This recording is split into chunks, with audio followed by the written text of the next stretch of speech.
Yo, yo, yo, yo, yo, yo, yo, yo, yo, yo, yo, yo. What's going on? What's going on, everybody? What's the deal? What's the deal? What's the deal? How's everybody doing today? Are we live? Are we in here? Put a one in the chat if y'all can see me and y'all can hear me clearly. Put a one in the chat if y'all can see me and y'all can hear me clearly. You know what I'm saying? It's of the utmost importance. Y'all know how I be doing sometimes. So I need to know that y'all can see me and y'all can hear me clearly. All right. Let a brother know. Let a brother know. All right, shout out to Kills. What's up, Kills? Shout out to Kojak 3 the Great. What's up, Ko? What's up? What's up, Marcel? Can you see me and hear me clearly, Marcel? Let me know if you can see me and hear me clearly. Put a one in the chat. Put a one in the chat if y'all can see me and hear me clearly. What's up, Chris J? What's going on? What's up, big homie? Have a great day and enjoy the warm weather and keep kicking out the true facts. Keep cooking, big homie. Thank you, Marcel. Thank you, Chris J. Thank you, Chris J. Appreciate y'all, man. Appreciate y'all. Thank you, Kills and Kojak 3 the Great. Make sure, what up, though, Ko? Make sure y'all subscribe to Kojak 3 Gaming. Make sure y'all subscribe to Kojak 313 Gaming. Look, coming in a little dark.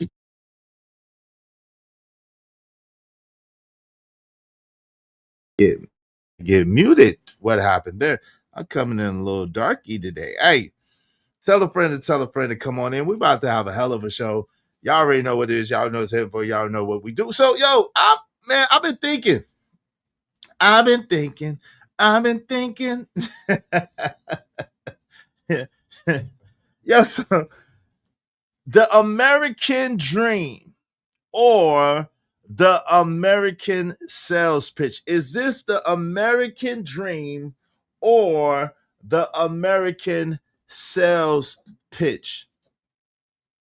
Who told us that we were privileged and who benefits from selling this idea and ideal that we as Americans are privileged?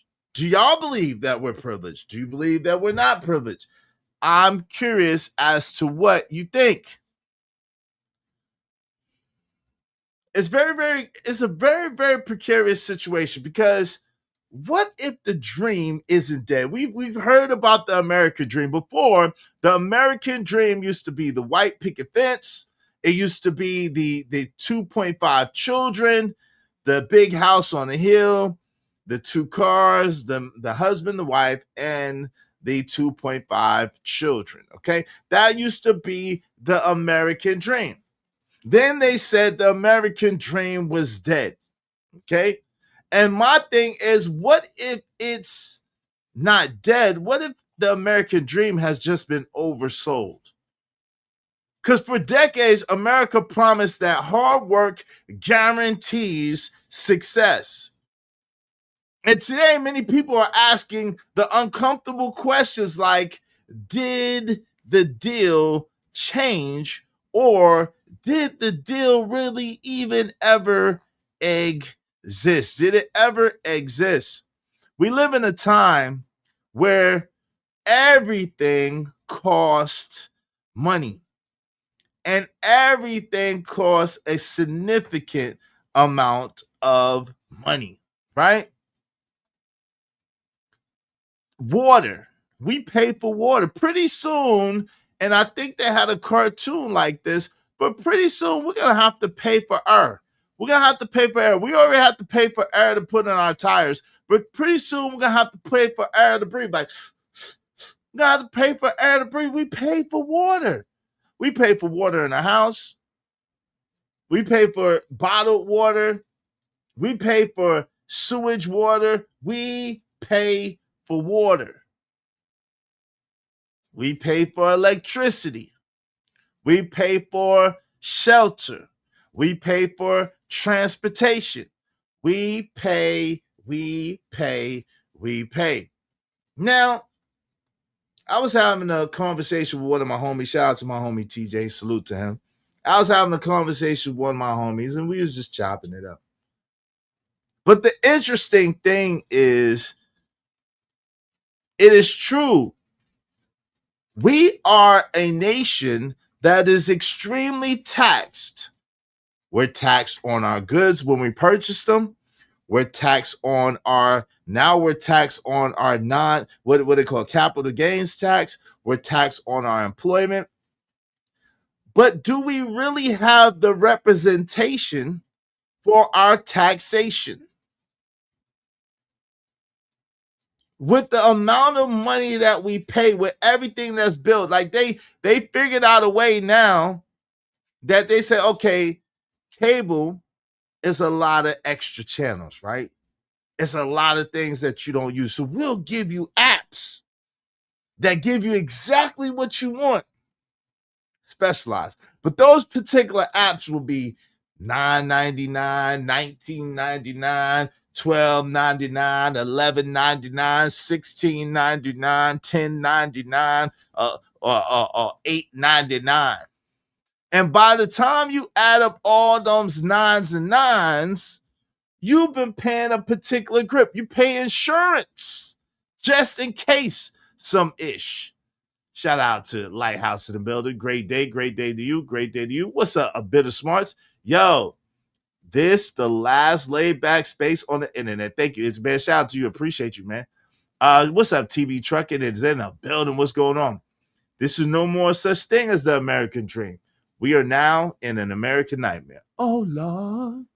A bit of smart said, I think the forefathers and unmentioned black men who helped them write the Constitution, I think would agree it's better to live under a tyrant with no sin than to be free in darkness. But are we really free is another question. We got to get to, hey, Nyla Says, how you doing, my sister? Shout out to my brother's wife. Nyla Says, good to see you, my sister, in the building. Good to see you.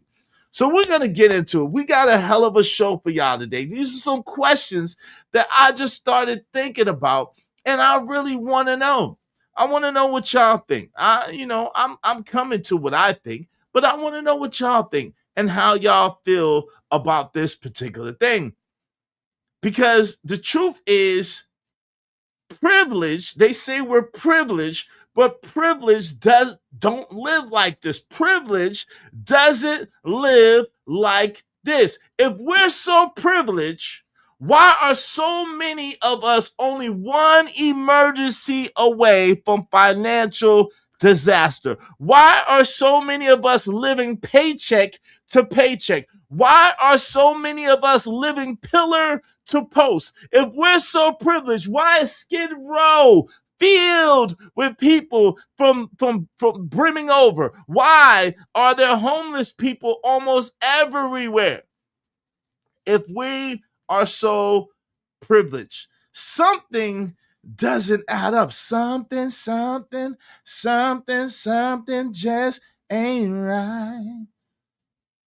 The richest nation in history shouldn't have people choosing between groceries and bills, between this bill and that bill, robbing Peter to pay Paul. But we're going to talk about it, and we're going to get to the bottom of this today, and we're going to see what's going on. Bad spending, having drug abuse, mental illness. Oh, okay. Shout out to my sister. We don't have time for drama on this channel. Stay away. Shout out to that. What's up, Rise of Black Sun? Y'all make sure y'all tell a friend to come on in, support the show, support the stream. Now, I mean, we about to have a hell of a show. Before we do, make sure you hit the like button, because this is going to be an easy conversation to get swept away in. So hit the like button now. Likes absolutely cost you. Nothing. I mean, likes don't cost you. No, they're free 99. So do like the homie Trish say and smash it. Smash that like button. Come on, push a button. You heard her. Likes are free. Push the like button. Push a goddamn button. Now, the LIKES are free, but the LIGHTS, the likes, that cost money, and it costs money. So if you be so kind, if you feel so inclined, do us a favor and support the show, support the stream. I mean, show me the money. No! Spot for a Glock. I took a loss over floss, but still got a knock. Show me the money. yes, sir. Show me the money. Support the show. Support the stream. I mean, help us keep our show alive. help us keep our show alive. All right. Yo, but in the meantime, between time, we got a hell of a show. Y'all already know. Y'all already know how we do it. Y'all know how it is. Y'all already know how it go. Let's get ready for the show. Let's go. Excuse me. Did I hear someone say, wait, hold up? He said, dope conversations deserve dope donations. Ladies and gentlemen, let's show love and hype them up. You are locked in with Izzy Bands. Let's keep this energy going. Mr. Izzy Bands, Izzy Bands, Izzy Bands, Izzy Bands, Izzy Bands, Izzy Bands, who? Izzy Big Bands. Welcome to the Real Spill with Mills. Welcome everybody to the podcast with Izzy Bands. Make sure you support the show, support the stream. Now I mean, Let's welcome the host, Mr. Izzy Bands. let's go.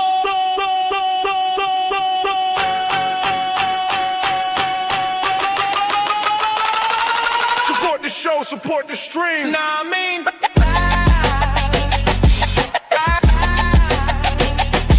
yeah.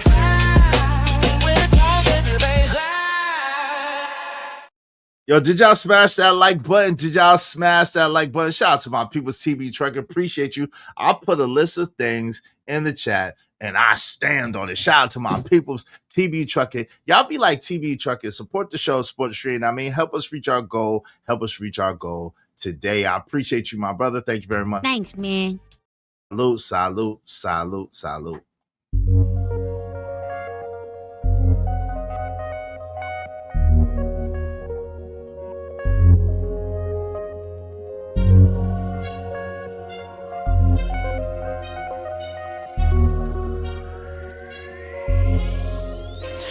It don't matter what the situation, I'm just tryna climb any obstacle a nigga facing. See it through in due time. It's a marathon, you gotta pace it. You can't press rewind, you get left behind. Just grind and the rest be fine, fine, fine, fine. It don't matter what the situation, I'm just tryna climb any obstacle a nigga facing. See it through in due time. It's a marathon, you gotta pace it. Yes, sir. Shout out to TB Trucking. Appreciate you, family. TBE Trucking coming through with the come through.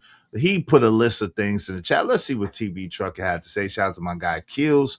Make sure I spoke to him. Let's see the list of things TBE Trucking said that as he said bad spending habits, rug abuse, mental illness, and race mixing. You think race mixing? Wow, that's interesting.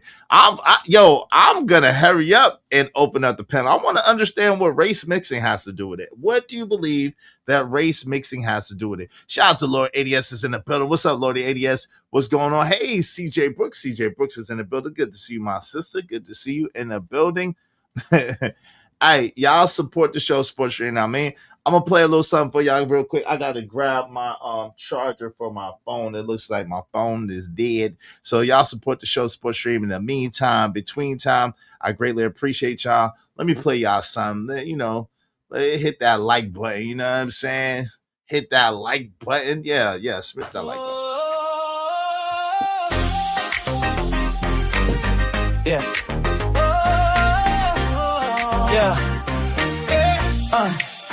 Yeah. We in the zone, vibing to this beat. Catch the rhythm, feel the heat beneath your feet. Scrolling through the feed, but let's not forget. When you love what you see, show some respect. Hit it up, ain't got no shame. Life's a free, baby, it's a simple game. Join the movement, don't be shy, just hit rewind. Share it with your squad, let them see what you find. Did you smash that like button? Smash it. Hit that like button, feel the love, don't rush it. Life's a free 99, it's like sweet sunshine. That don't cost you nothing, get in line, feeling fine. When the vibe is right, we elevate the flow. Join the Ismail Light Nation. Let your colors show, you gotta share the love. Spread it far and wide, dope discussion, need dope donations. Let's ride. Cash apps down, show the support connection. We keep it real, mindful of our direction. Engage and celebrate, it's a party we bring. Every light that you smash makes our hearts sing. Hit that like button, feel the love, don't rush it. Life's a free 99, it's like sweet sunshine. That don't cost you nothing, get in line, feeling fine. Come through like tonight, come through like tonight, come through like tonight. Come through like you do, let the energy ride. With every little act, we won't stop. Support the conversation, lift it up like a song. In this digital age, we can all get along. It's a cycle of love. It's a unity thing.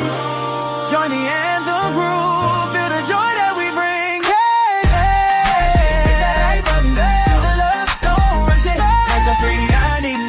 It's like sweet sunshine that don't cost you nothing. Get in line, feeling fine.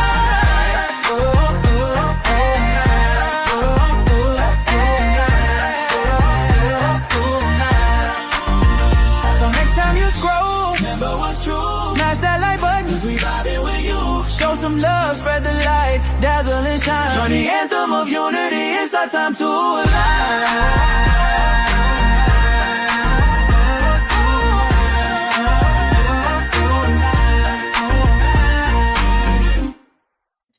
Yeah, smash that like button, smash that like button. Likes don't cost you nothing. Likes are free 99. Let's get right. Let's get right. I don't know what's happening with my setup. Something going on with my setup. Something just ain't right. Yo, but race mixing, how does race mixing kill the American dream? How does race mixing delete the American dream? I'm so curious about that. I can't wait for you to come up if you got time, TV Trucking, to help me understand why you say I could understand all the other ones that you said. Race mixing, I don't know about that one. I don't know. So I'm gonna need you to help me out with that one. All right. I'm gonna need you to help me out with that one. That is something else, fam. Ooh-wee indeed. So I was talking to one of my homies, right? And it made me really, and shout out to my homie again. It made me really think.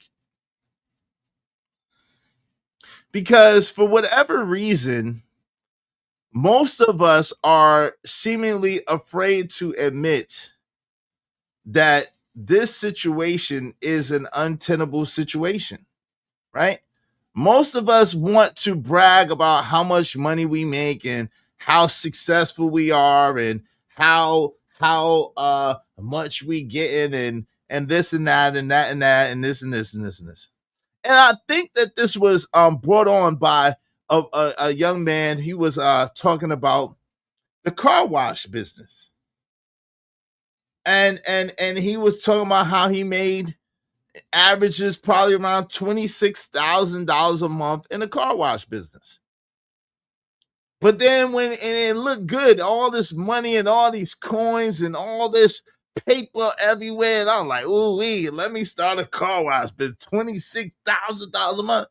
But then he started breaking down his expenses. And then he talked about how he took out a second mortgage on his property. And the only reason why he was in the black was because he had the second mortgage on his property and the payment was deferred.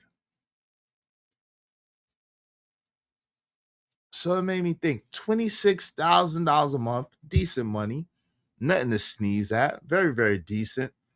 But his expenses are $26,000 a month.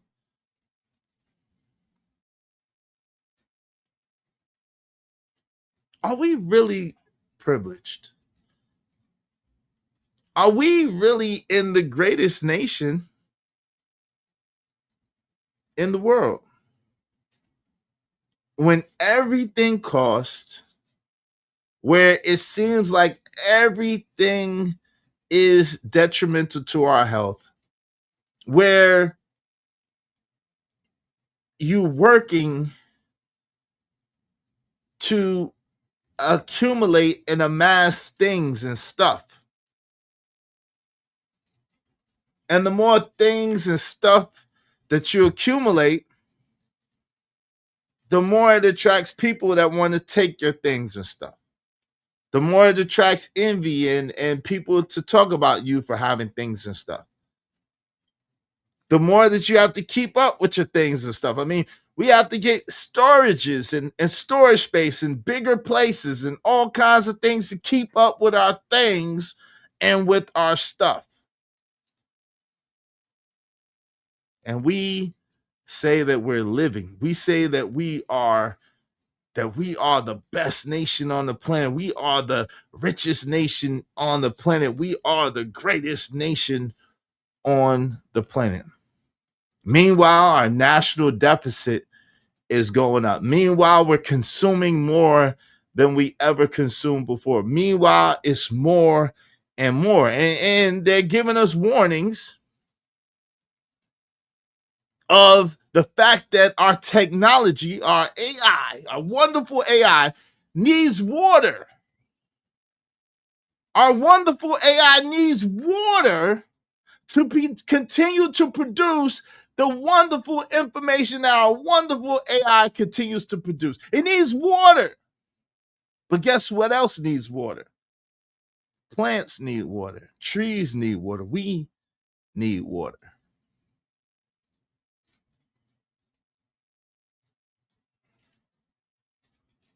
We're taxed on every single thing. The average American is taxed on every single thing. We're taxed coming in, we're taxed going out, we're taxed all the way around. And goods, products, goods, and services continue to go up, up, up, up, up, up, up, up, up, up, up, up, up, up, up, up. Woo! Let's talk about it. Yo, shout out to my peoples. Yo, what up, Willing to Win? Willing to Win is in the building. Good to see you, family.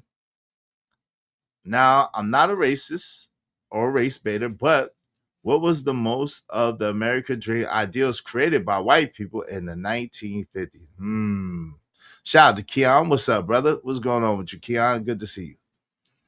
Good to see you. Greed, pride, delusional, spoiled over self-importance and self-indulgence. Even though I watch you almost every day, YouTube keeps take you out my algorithm. I know. Hey, yo, y'all make sure if they, because I see that they unsubscribed a lot of you. Make sure that y'all subscribe, please. I think you got to be a subscriber to be in the chat. Code, do we still got everybody on subscriber only? Make sure y'all subscribe, because I haven't been going live every day like I normally do because of all this internet trouble I've been having. Then it looks like they're kind of, putting me on the back burner. So if y'all be so kind, if y'all feel so inclined, make sure that y'all subscribe. Make sure that y'all have your notifications on all, and tell a friend to tell a friend about us. Like, share, and subscribe to the videos, okay? So we live in a place supposed to be the utopia of the world. One of the most violent countries in the world, one of the most filthiest countries in the world, one of the most polluted countries in the world. We have the worst food system in the world.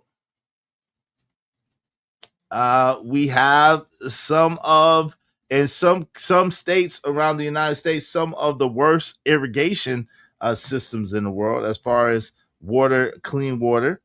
We've seen that with Flint, Michigan.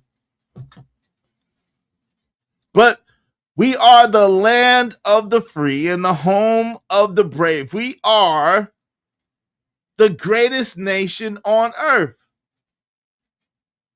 Or are we? It's a question. I'm not saying we're not. I'm not saying we're not. I lean towards gratitude, and I lean towards you make your circumstance, your situation what you want it to be. That's what I personally lean towards. I'm just asking the questions, right? Are we free or just comfortably controlled? Are we really free? We live in the land of the free and the home of the brave. And the question is, are we really free or are we comfortably controlled?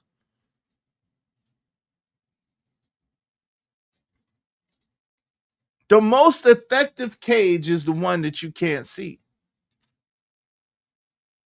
Let me say that again. The most effective cage is the one that you can't see. Like the dog with the little shock collar. Yeah, you got the whole yard, little puppy running around. Run around.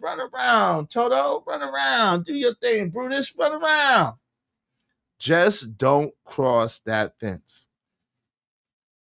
Run around. You got the whole yard. The whole yard is yours, Brutus. The whole yard is yours, Toto. The whole yard is yours, Spike. You run. Do your thing. Just don't cross the fence. See, freedom isn't just about what you're allowed to do. It's also about what you're financially able to do.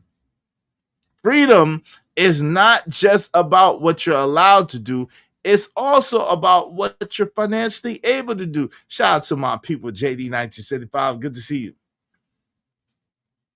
If the state appointed Flint emergency management manager and then governor of Michigan would have kept Flint on Detroit water, that wouldn't have happened. Interesting.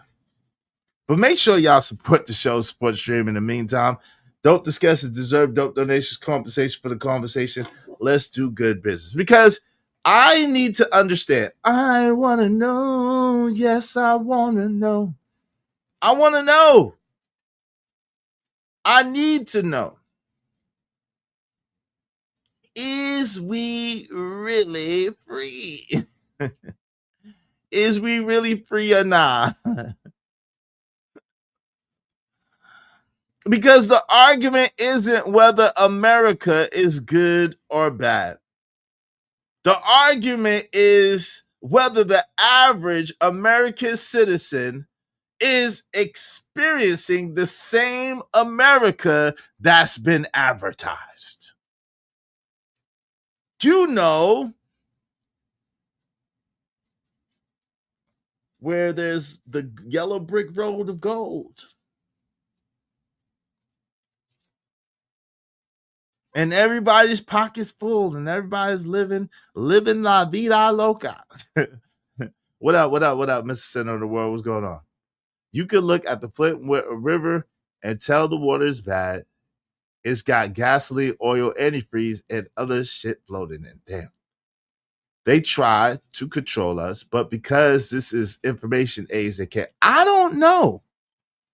I don't know if I agree with that, TB Trucker. I would say the information age makes it easier to control you. Not the other way around. The information age makes it easier to control you because we live in a world where we can't tell what is real and what is not real. We live in a world where we can't really tell what is real and what is not real. They got Transformers, more than meets the eyes. Transformers, enigmas in disguise. And they could change their birth certificate. They got all kinds of woman weave, man weave, transplants, and all kinds of plastic parts.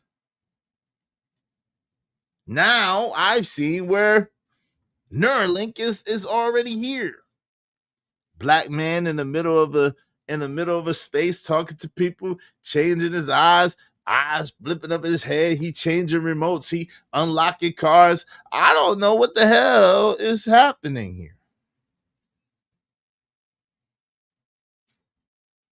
People, we see all kinds of magic tricks every day. People putting swords down their mouth and changing water to wine and all kinds of craziness. Right in front of your eyes. You know, believe none of what you hear and half of what you see. What y'all cooking on today's YouTube? Hey, we talking about the American Dream, Trucker. Talking about the American Dream. Or is it the American sales pitch? And then once you get the product that you can't even return. Like, that happened to me recently. You get a product. You get it, you pay for it through PayPal because they got a guarantee. But what happens when the product that you get comes in 30 days after you ordered it? You ain't even get to look at the product. You ain't even get to sniff the product. You ain't even get to to compare the product to what it was supposed to be. It came in 30 days after you ordered it. So does that nullify your 30-day guarantee? I guarantee.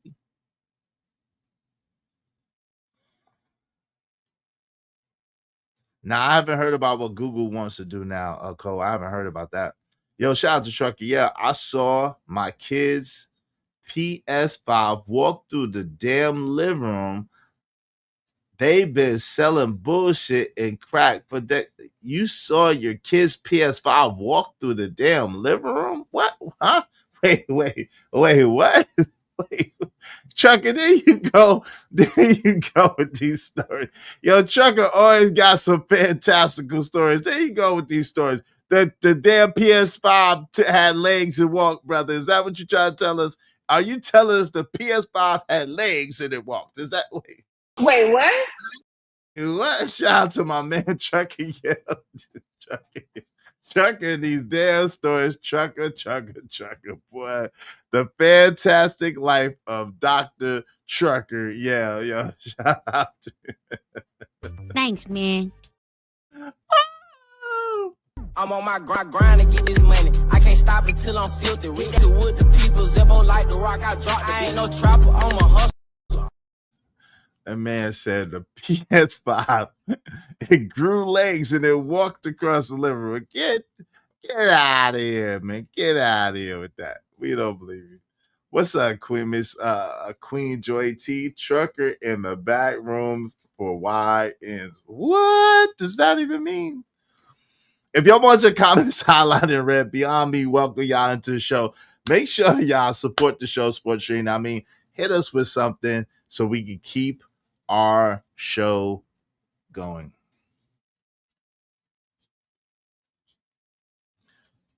What if the most controversial question in America isn't about race? It isn't about politics or gender. What if the most controversial question is whether we're actually as privileged as we've been sold? What if that is the most controversial question? Are we really as privileged as we've been sold? What's up? CBP 1012 said, when people always have a sob story, I started to think it's you. Why are you around these people? Because birds of a... All right, listen. This is YouTube, CBP 1012. Don't do that. We ain't gonna do all that. This is YouTube. Y'all are all welcome to be here. I don't discriminate against you wonderful people. Y'all are all welcome to be here. Y'all all got something to offer, and y'all all are great. And my man Trucker Yell been holding us down for years. All right. Google wants to release 32 million male mosquitoes that are infected with bacteria to combat female mosquitoes. Huh?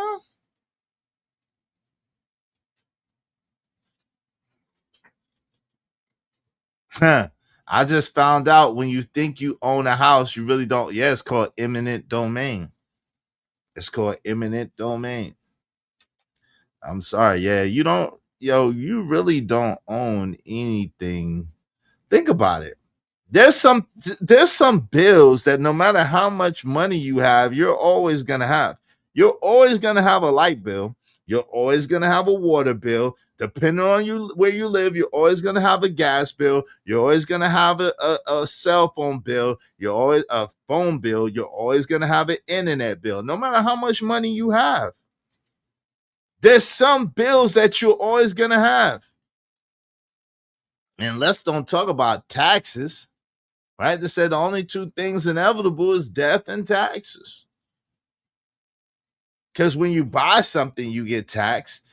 When you sell something, you get taxed. When you pay taxes on your car every year. You pay taxes and registration on your car every year. You pay taxes on your home and your mortgage, your homeowner's taxes. You pay taxes even though you don't own it. Then you have to pay taxes on the money that you earn. The greatest, most privileged country in America.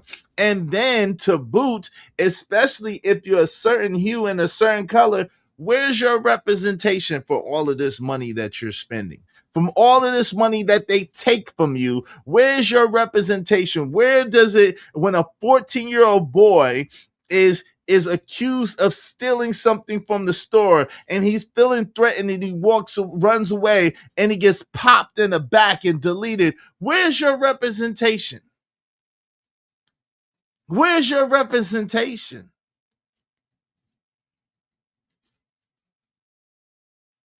When they damn gerrymandered and daggone changed the Constitution to allow, again, gerrymandering and redistricting, where is your representation for your taxation? In the greatest country in the world, in the most privileged place on the planet, where is your compensation and representation? I'm not saying it's not there. I'm just asking, where is it? You blame global warming? Shout out to Living Humbly. Okay, global warming major policies and laws. Okay, shout out to my guy Living Humbly. Salute. Thanks, man. Make money, make money. When shit hit the fan, we'll take money.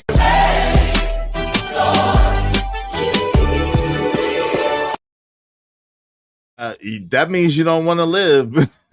Mr. Center of the World said, I don't want nothing that can be taken away from me. Well, that means you don't want to live, brother, because your life can absolutely be taken away. Everything in this planet could be taken away from you. There's nothing in this planet that you can secure and make safe, except what? Not even not even your own mind. Your own mind could be taken away from you.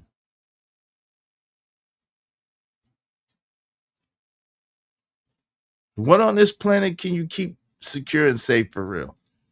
What on this planet can you keep from being touched? What? Let me know. Maybe your spirit, maybe your soul. You got to give that away. Since female mosquitoes bite human and animals, the infected male mosquitoes will mate with them. Laid mosquito eggs will not hatch. Man, fam, for F out of here. The mosquitoes are supposedly to control disease.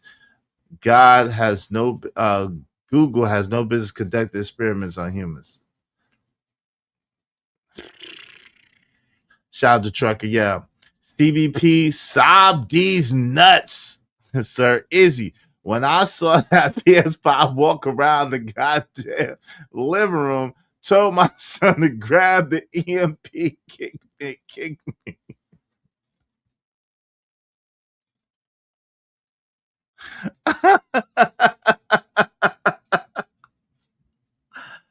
Yeah, this nigga with Trucker boy.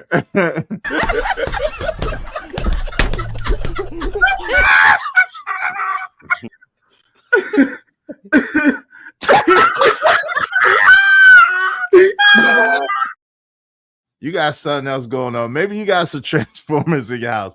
Maybe your PS5 is an Autobot or a Decepticon. I don't know. You got some other shit happening in your house, Trucker. I think your PS5 is a Decepticon.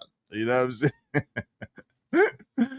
Yo, shout out to Bucket 88. What up, Bucket 88? What's good with you? What's good with you, family? Nah, I got you, man. I got you. We shout out to my man, Kojak. I gotta stay on track. What's up, nice layers in the building? Said nutching. Yeah, nutching. They can't keep nothing in shape. What's up? What's up, Chalk? Chalk is in the building. What's going on, Chalk? Chocolate. Don't pay your property tax and watch. Oh, yeah, this shit gonna be for auction. Sold to the highest sold to the man with the chair. Sold. Your shit is gonna be sold. Don't pay your property taxes. See, every day you're told that you're lucky to be here, that you're lucky to be an American, lucky to live here, lucky to have opportunity, lucky to have quote unquote freedom.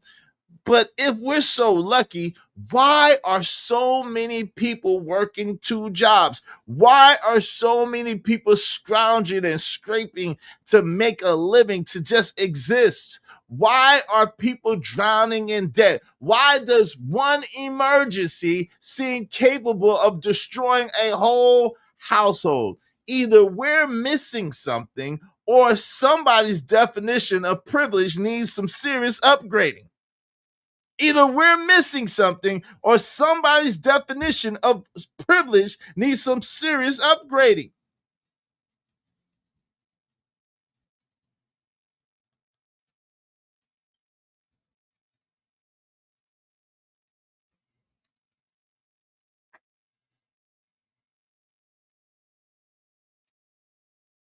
Okay, I'm glad you got your mind back. He said, my mind can't be taken away from me. I already lost it, got it back. Well, it was taken. What you mean? It was taken away. It was taken away. I'm glad you got your mind back. Hey, Chuck. I'm glad you got your mind back, though, brother. Salute to you. Salute to you. I need help. Shout out to Bucket 80. I got a good heart, but I'm a terrible person. I got a good heart, but I'm a terrible person because I talk shit. And my whole mind is to talk shit 24/7. I don't mean nothing personal by it, but I just call spades and stripes. I'm sorry. Shout out to Bucket 88.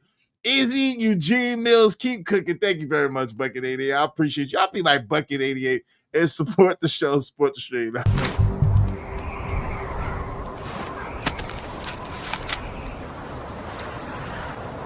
God damn it, I like the way you do.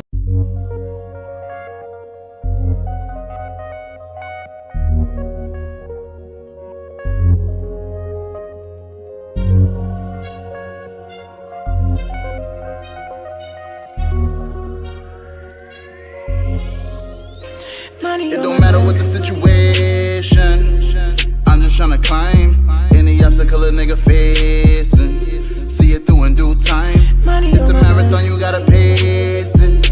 You can't press rewind, you get left behind. Just grind and the rest be fine. It don't matter what the situation, I'm just tryna climb any obstacle a nigga. Yes, sir. Support the show, support the stream. I mean, hey, shout out to you, Mr. Center World. Hey, I ain't mad at you. I ain't mad. You know, I don't take it personal when people pop. That's why I don't take it personal. If y'all ever wonder why I don't take it personal when people pop shit, because I pop shit. I don't know how any other way. I'm going to say what's on my mind.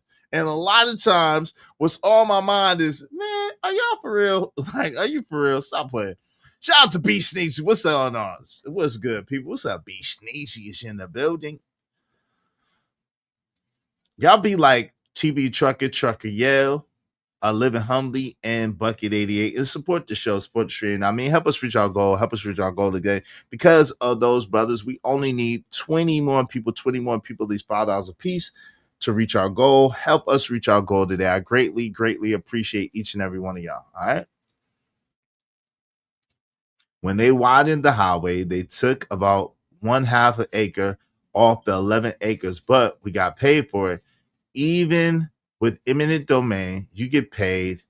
We got $10,000. But was $10,000 worth it? Listen, yeah, eminent domain, you get paid, but you get paid a fraction of what your property is worth. You get a fraction of what you want. But really, he's talking about the taxation every year without the necessary representation to equivalate with that, right?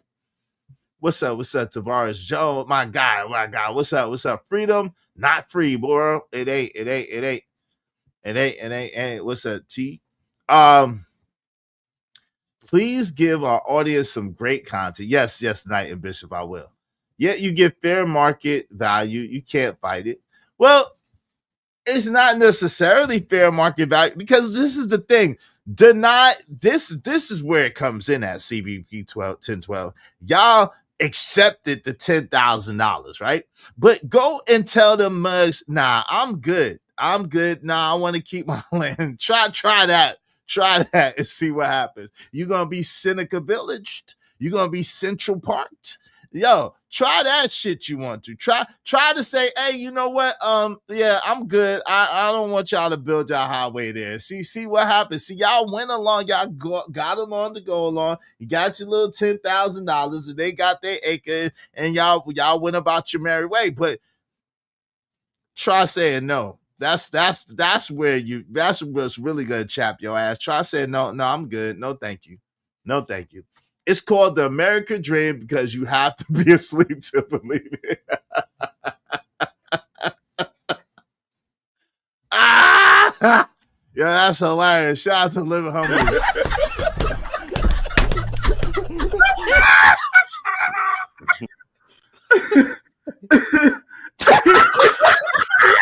Thanks, man. Yeah, I appreciate that. That's hilarious.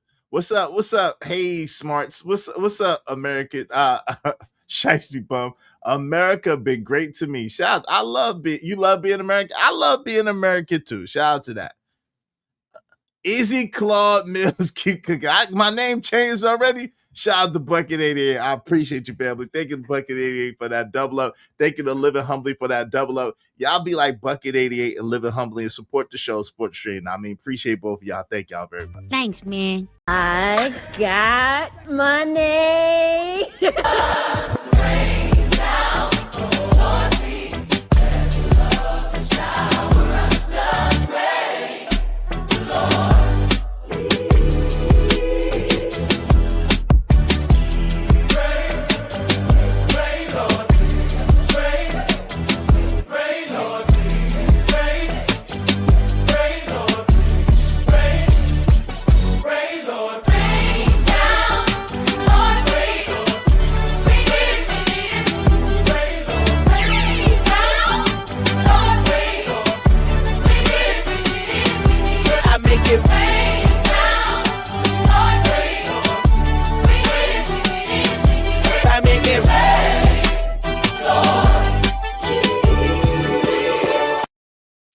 Yes, sir. Yes, sir. Yes, sir. Yes, sir. Give me 1 second. Oh, Lord. Yeah. Try. Yeah, you said they needed it for the highway. Yeah, you're right. They needed it. They said that your shit was their shit, and they're gonna give you 10,000 measly funky ass dollars to take your shit, because your shit was worth way more than $10,000. Your shit was worth way more than $10,000. But they gave you some 10,000 funky, measly, fake ass, funky dollars to take your shit, because otherwise they would have just took your shit.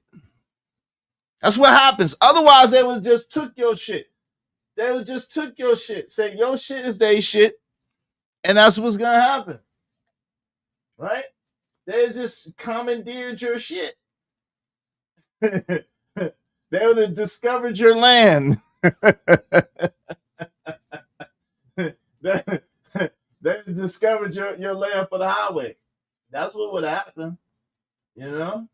Shit.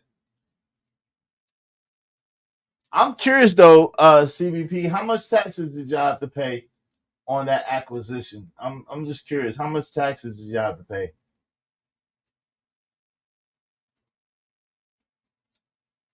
You know what I'm saying? For selling that land for the highway, how much taxes did y'all have to pay for that? I'm just curious. How much y'all had to pay for selling your land to the highway? How much did you have to pay for that? I'm just really curious. She's a Miss Andrews. Did you see her avatar? It's a man begging on his knees while she has her heels on his. Oh, I don't pay attention to that. I don't pay attention to that, man. What's up? What's up, young Riaz? What's going on? The point is, they can't just take it. It's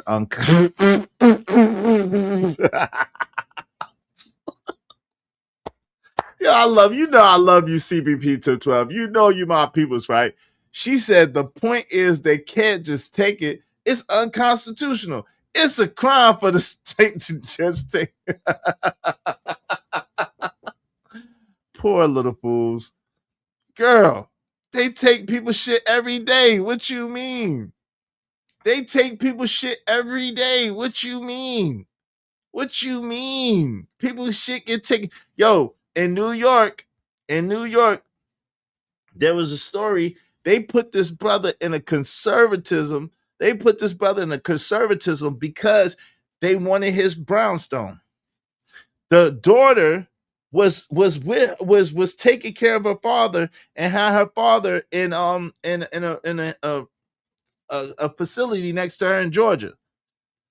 While all of this was going on, they put her father in a conservatism that he didn't even sign up for. He didn't even know he was in. And before you know it, they just sold his shit to somebody else and got the money. Yeah. What you unconstitutional, right? Okay. That $10,000 will shut the F up and take it, or we'll delete you money. Read my previous comment about that happening in Detroit. Okay, let me see. Yeah, they want your shit. It's they shit. It's y'all shit. But they gonna keep it with them. Right here in Detroit, they wanted to pay a property owner $250 for his land and structure when it was actually worth millions right in downtown Detroit. They eventually torched his structure and took it. That's unconstitutional. That's unconstitutional, Kojak. You don't understand. See, CBP 1012 and her people are smarter. They smart. They said, okay, well, shit. What y'all want to pay? All right. We'll take that.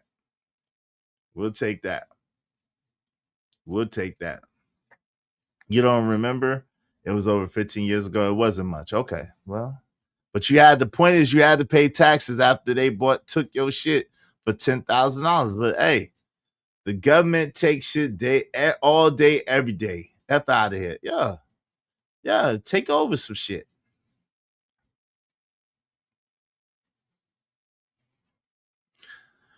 You're laughing, but I've experienced it. No, they don't take it they only take it if you do something wrong. Okay. I'll let you tell me. You took you didn't go through it. Let me just say, CBP, you know I love you. You didn't go through it. They paid you. You didn't go through it. You didn't say, nah. You didn't say, nah, I ain't doing that. You didn't go through it. If you said, nah, then you went through it, and you probably wouldn't be here talking to me today. Let's keep it funky. Let's keep it a buck.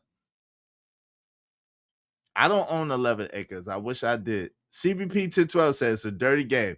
Yeah, it's a dirty game. Hell, went through it on my previous crib. The Army owned the land.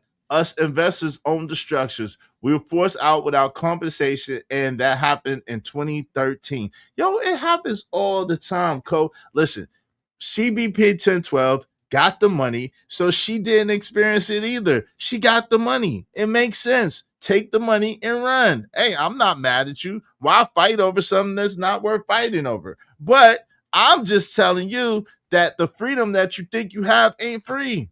It ain't free. It just ain't free. And we're about to open up the panel. See, what if America... Let me pose it like this. Let me pose it a different way.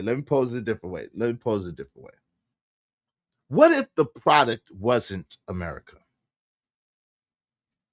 What if the product really was the story? What if the product wasn't America?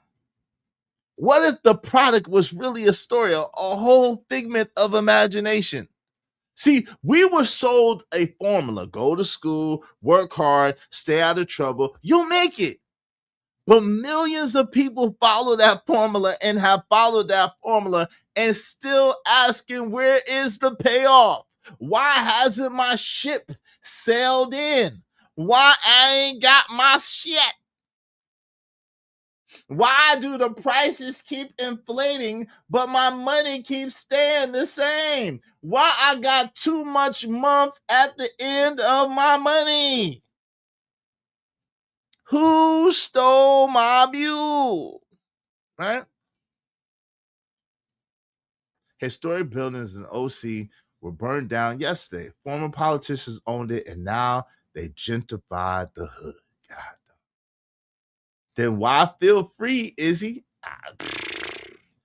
What you mean, why feel free? What does that even mean, why feel free? I don't know what you mean. The government told us either get out or we gonna make you get out. Take it or leave it, and the army still ain't built shit on that land, shaking my damn head. Shout out to you for feeling free. I'm glad you feel free. The greatest cage is a cage that you don't know that you're in. The greatest cage is a cage that you don't know what you're in. So, hey, shout out to that. So, I got questions, though. Did the rules change? Did the rules change? Did the economy change? Did expectations change? Were previous generations playing a different game? Is hard work not enough anymore? These are the questions that I have for y'all. Y'all let me know.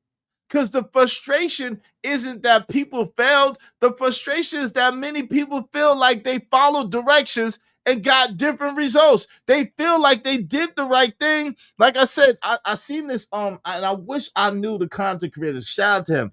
They did an excellent breakdown a month and a half ago. I think it was on DJ Witch Doctor's channel. He was highlighting this content creator, and they was doing a breakdown of Carlton versus Will, right, on the Fresh Prince of Bel-Air. And they were saying how Carlton did exactly what he was supposed to do, but he didn't get the results. But that's like a lot of Americans that followed the blueprint. They followed the program. They followed the yellow brick road, but there was no pot of gold at the end of the yellow brick road. Only little people. Exactly, Izzy. We're free, but ain't really free. Freedom ain't free. Freedom ain't free, son. Freedom costs. Freedom costs. I have been seriously considering moving to. I like everybody else too, Money Marco. Shout out to that. I like the new setup, Brother Mill. Shout out to you, Bucket 88. I appreciate you. Thank you very much, family, for your contributions and helping us do that. Thank you, fam. For real. We couldn't do it without you, Bucket 88, or the other people that support the show. So y'all be like Bucket 88 and support the show, support the stream. I mean, we need 18 people, at least $5 a piece to reach our goal. We're not asking for much. If everybody gives us $5, we got enough. Just help us reach our goal today. And none of you Nigmas best not be celebrating America's 250th this year because we wasn't free in 1776. I don't know. We know what they doing in Thailand. What they doing in Thailand? What are they doing in Thailand? I don't know. Oh, Lord Jesus Christ. Now you told us. Chasing them lady boys. Wait, whoa, partner, whoa. Pause, man. Nah, nigga. Hell no. Pause, my brother. Pause. Give a whole new definition to Bangkok. Gave a whole new definition to Bangkok. Okay. Pause. No Bracy. No Diddy. No RuPaul. I don't celebrate the 4th of July. I do because it's my son's birthday, but shout out to that. All right. Let's open up the panel. I want to hear what y'all got to say. Y'all support the show in the meantime between time. I want to hear what y'all got to say. Is the American dream, were we sold a dream? Was it just a pipe dream? Is it real? Is it fake? Are we privileged? Did they change the game on us? Is this still the same dream? What? Talk to me. Somebody help me make sense of this shit, because I don't know what's going on. I don't know what's going on. Somebody help me make sense of this shit. All right. I'm gonna drop the link for y'all. Y'all more than welcome to come up. Remember, no F-bombs. If you say an F-bomb, it's $5 per F-bomb to be paid immediately. I did a whole monologue. I've been up here for an hour. I ain't dropped one F-bomb yet. So if I can stop not drop no F-bombs, y'all cannot drop no F-bombs either. And if I drop an F-bomb, I pay. So y'all gotta pay too. So let's support the show, support the stream. I mean, help us reach our goal. Help us reach our goal today. I'm dropping the link. More than glad to hear what y'all got to say on this subject. Let's talk about it. All right. Real spill. Let's get some real spill going on. All right. Real spill with Mills. Let's get to it. You love the fourth. I bet you do. You're a whole white girl out here. Like Shicey. Y'all thought Shicey was a sister. Shicey. Shicey is a daggone whole white woman out here in these streets. Shout out to Shicey. Y'all thought she was a sister. She's the whole white woman. She is. A white woman named Karen. Karen Janice. I be in Mississippi. You be in Mississippi doing what? Wait, what? Wait, hold up. What? What you be doing? You be in Mississippi doing what? Wait, what? I miss. I be in Miami on the boat topless lip. Yeah, she's a white woman. She's a white woman. She's a white girl. Yeah. She's a white girl. Oh God. She was on episodes 1, 2, and 3 of Girls Gone Wild. That's shiesty. She either a white girl or a high yellow sister. She ain't neither. She brown skin, but Karen Jessica Fitzsimmons. Hey, the link is pinned. We just need 18 more people. At least $5 piece. Hey, listen, the dream got expensive. I had a dream that one day we would be able to buy things on credit, and because we couldn't get it. The dream got expensive. And y'all know what I always say. It's expensive being poor. It's expensive being poor. Yeah, it is. It's expensive being poor. Right? It costs more money to be poor in America than anything else. Shit, if you poor in America, you pay a lot of money to be poor in America. That's a very white name right there. Almighty white. The American dream still exists. It still exists, right? But the question is, who can afford it?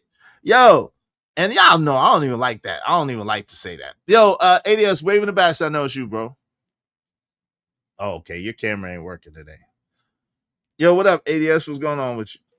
Can you hear me, Izzy? Yeah, I can hear you. Your camera ain't working, though. What's going on? Nothing much, brother. So you saying that Sugar Bomb is really Miss Ann? She is Miss Ann. Miss Ann. There you go. Miss Ann Marie Cartwright.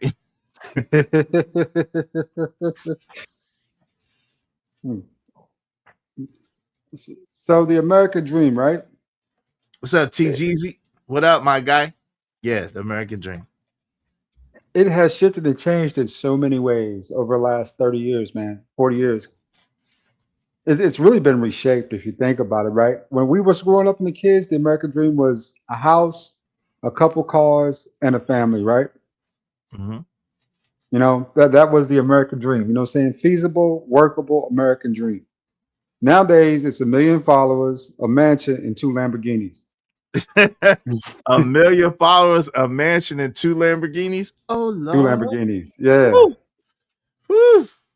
You gotta have some bread to maintain that. You need at least 15 million a year to maintain that. You need about 2 or 3 million a year. I'd say that to keep that going, or to at least achieve or attain that, right? You know what I'm saying? Even if you got the Lambos in the garage rotting, you at least got to get them first. Not to get them, but I'm talking about to maintain it. See, getting it is one thing. Maintaining it is another. See, that's what a lot of people don't realize. Getting it is a little bit easier than maintaining it. Once you get it, you got to maintain it. This will be about 15 million. You need at least 15 million coming in to maintain that type of lifestyle. Okay. At least. Talking about maintenance, talking about upkeep, you talking about keeping them clean, you talking about whatever with the house or whatever. Shit. Mortgage, all of that. You need at least 15 million a year, bro. I'm trying to tell you. Izzy. Yes, sir. I like to keep this surface level, please. That way it's still funny and not so intricate, right? I mean, I'm just saying, keep it surface level. But I'm saying, even on the surface level, it's like, come on, bro. Shit, an oil change on a Lambo it runs at least $5,000. I know when I had listened to Jag, the oil change on the Jag was like $2,000. Oil change on the Jag was like $2,000. Now, granted, you only had to get the oil change every 14 months, but you know, shit. I'm sorry, 14. You had to get the oil change every 14,000 miles. Sorry, every 14,000 miles, but still $2,000. Yo, no, I had to get rid of that, huh? Yeah, that sounds like money.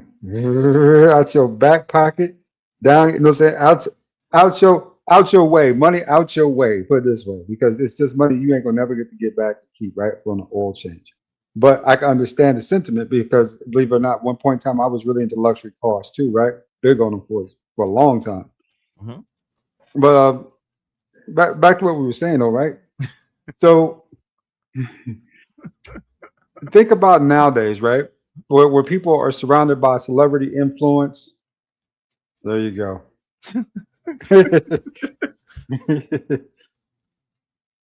Good. People, I'm listening though. You're surrounded by celebrity influence, right? Entertainers and people who have money, athletes. You have this access to them now via internet, right? That most people didn't get a chance to look at their lifestyles before. Lavish lifestyles. So, especially with the entertainment thing, a lot of people are thinking to themselves if they could only mimic or copy a certain entertainer's kind of way, fashion, form, you know, things of that nature, you know, speakings, they could get rich too. In reality, I'm going to be honest with you. Right now, they're saying that 10% of Americans, or less than 10%, have over 90% of the wealth. I don't see that trickling back down, right? So it might be something to think about, right? Making a far more achievable American dream, because right now the house and the 2-car garage sounds distant, especially when you think about 2-bedroom ranch style house being $350,000 now in Atlanta. So it's definitely something, right? And hey, listen, what, Shiesty? Don't do that. Hey, listen. So that's how rumors get started. Y'all were not listening. Shout out to my people, Bucket 88. You know Bucket 88. If I had it, I would definitely get it to you. Shout out to my people's Bucket. He said, wow, you got it, is like that. Loan me $500. You know, if I got $500, you got $500. I will give it to you. Shout out to Bucket 88. Appreciate it. Izzy broke. Maybe temporarily. Yo, but listen, y'all don't listen. I said I got rid of, when I found out that the oil change was $2,000, I got rid of that Jag. I don't got that Jag no more. I don't have it no more. I got a Denali. I need to sell the Denali. When I found out that the oil change for the Jaguar was $2,000, I sold that. I didn't sell it. I got rid of that B. But I need to sell the Denali. So Iz don't got it like that. Iz got rid of that, man.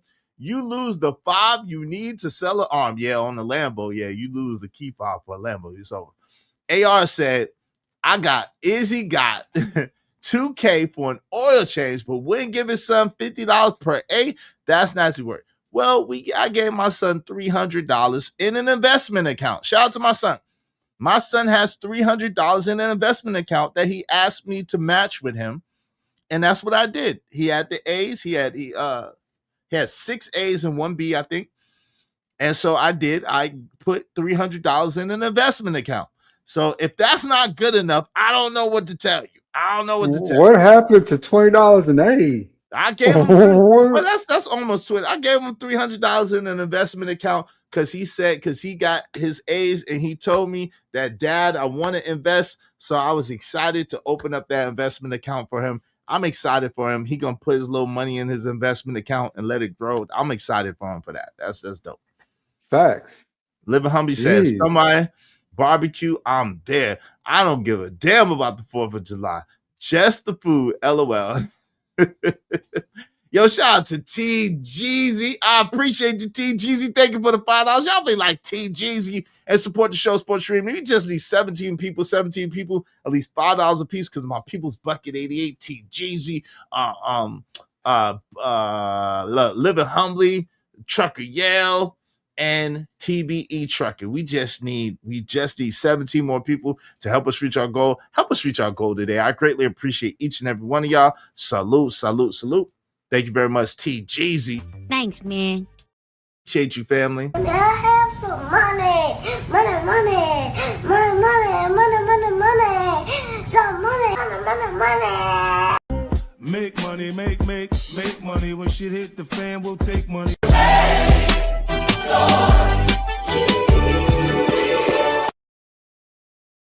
Right. Imagine tires on a Jag. I used to sell tires back in the day. Ooh, wee. What kind of oil change you get? My dad's Jag was only $400 at the dealership. You got no. I had a new F-Pace, and yes, because of how they had to do it, it's every 14,000 miles, and yeah, it was way more than that. So yeah.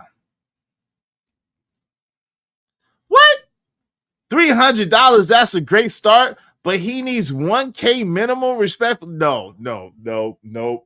I see you advocating 1K. No, I can't give you $1,000 for doing what you're supposed to do anyway. Listen, ADS, he was supposed to get them A's anyway. I just wanted to celebrate him, but daggone, good work deserves to be compensated. $1,000 though? Not $1,000. Don't listen to people who don't have kids. They don't know how much $1,000 is when you got kids. $1,000 is a lot of money when you got kids, right? Yeah. So my rule was when my son was $20 an A, right? And he had straight A's for a whole, semester, 2 semesters. So I ended up coming out about $400-500 due to that fact, right? Mm-hmm. But at the end of the day, though, guess what? He kept making A's because, saying he knew there was a reward for what he was doing. It wasn't just him making grades and daddy saying, good job, son. There was actual tangible things, that he could get from making A's. So that helped me a lot with pushing him forward, because when it came to school shopping time, I would always ask him, how much money do you have saved up for those Jordans that you want? Because those things run $160, and daddy's only going to put $100 on those shoes. So if you ain't got the other 60s, you ain't getting that Jordans, right? Because you made them contribute. That's what's up. Well, CBP, maybe so basically,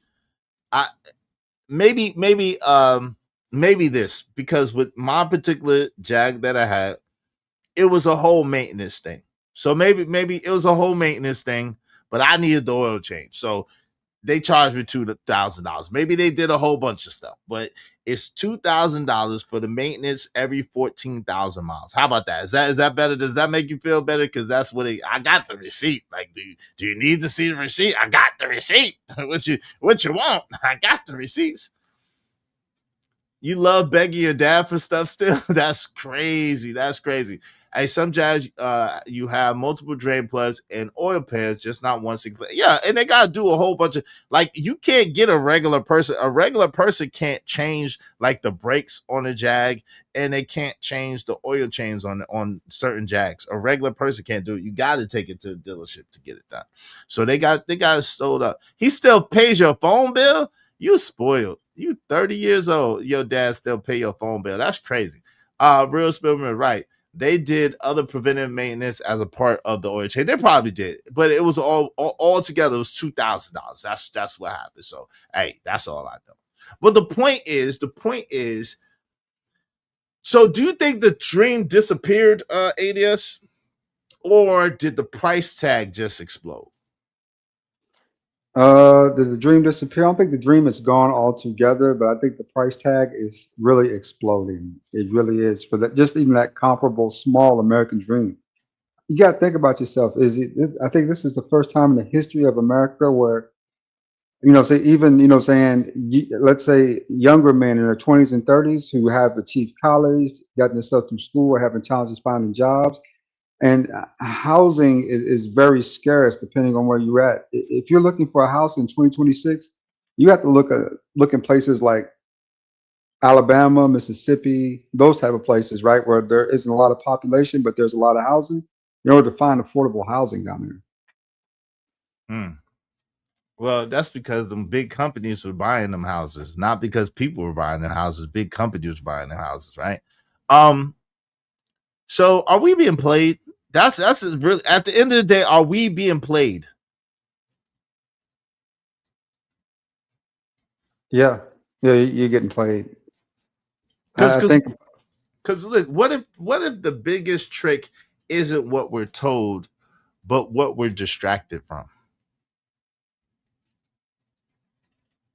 hasn't that always been the trick for the mass numbers? I mean, you always gonna have those people who figure out whatever is going on in the minute, right? But most people just simply what they do is watch the news, they watch their shows or whatever, and they just go with that, right?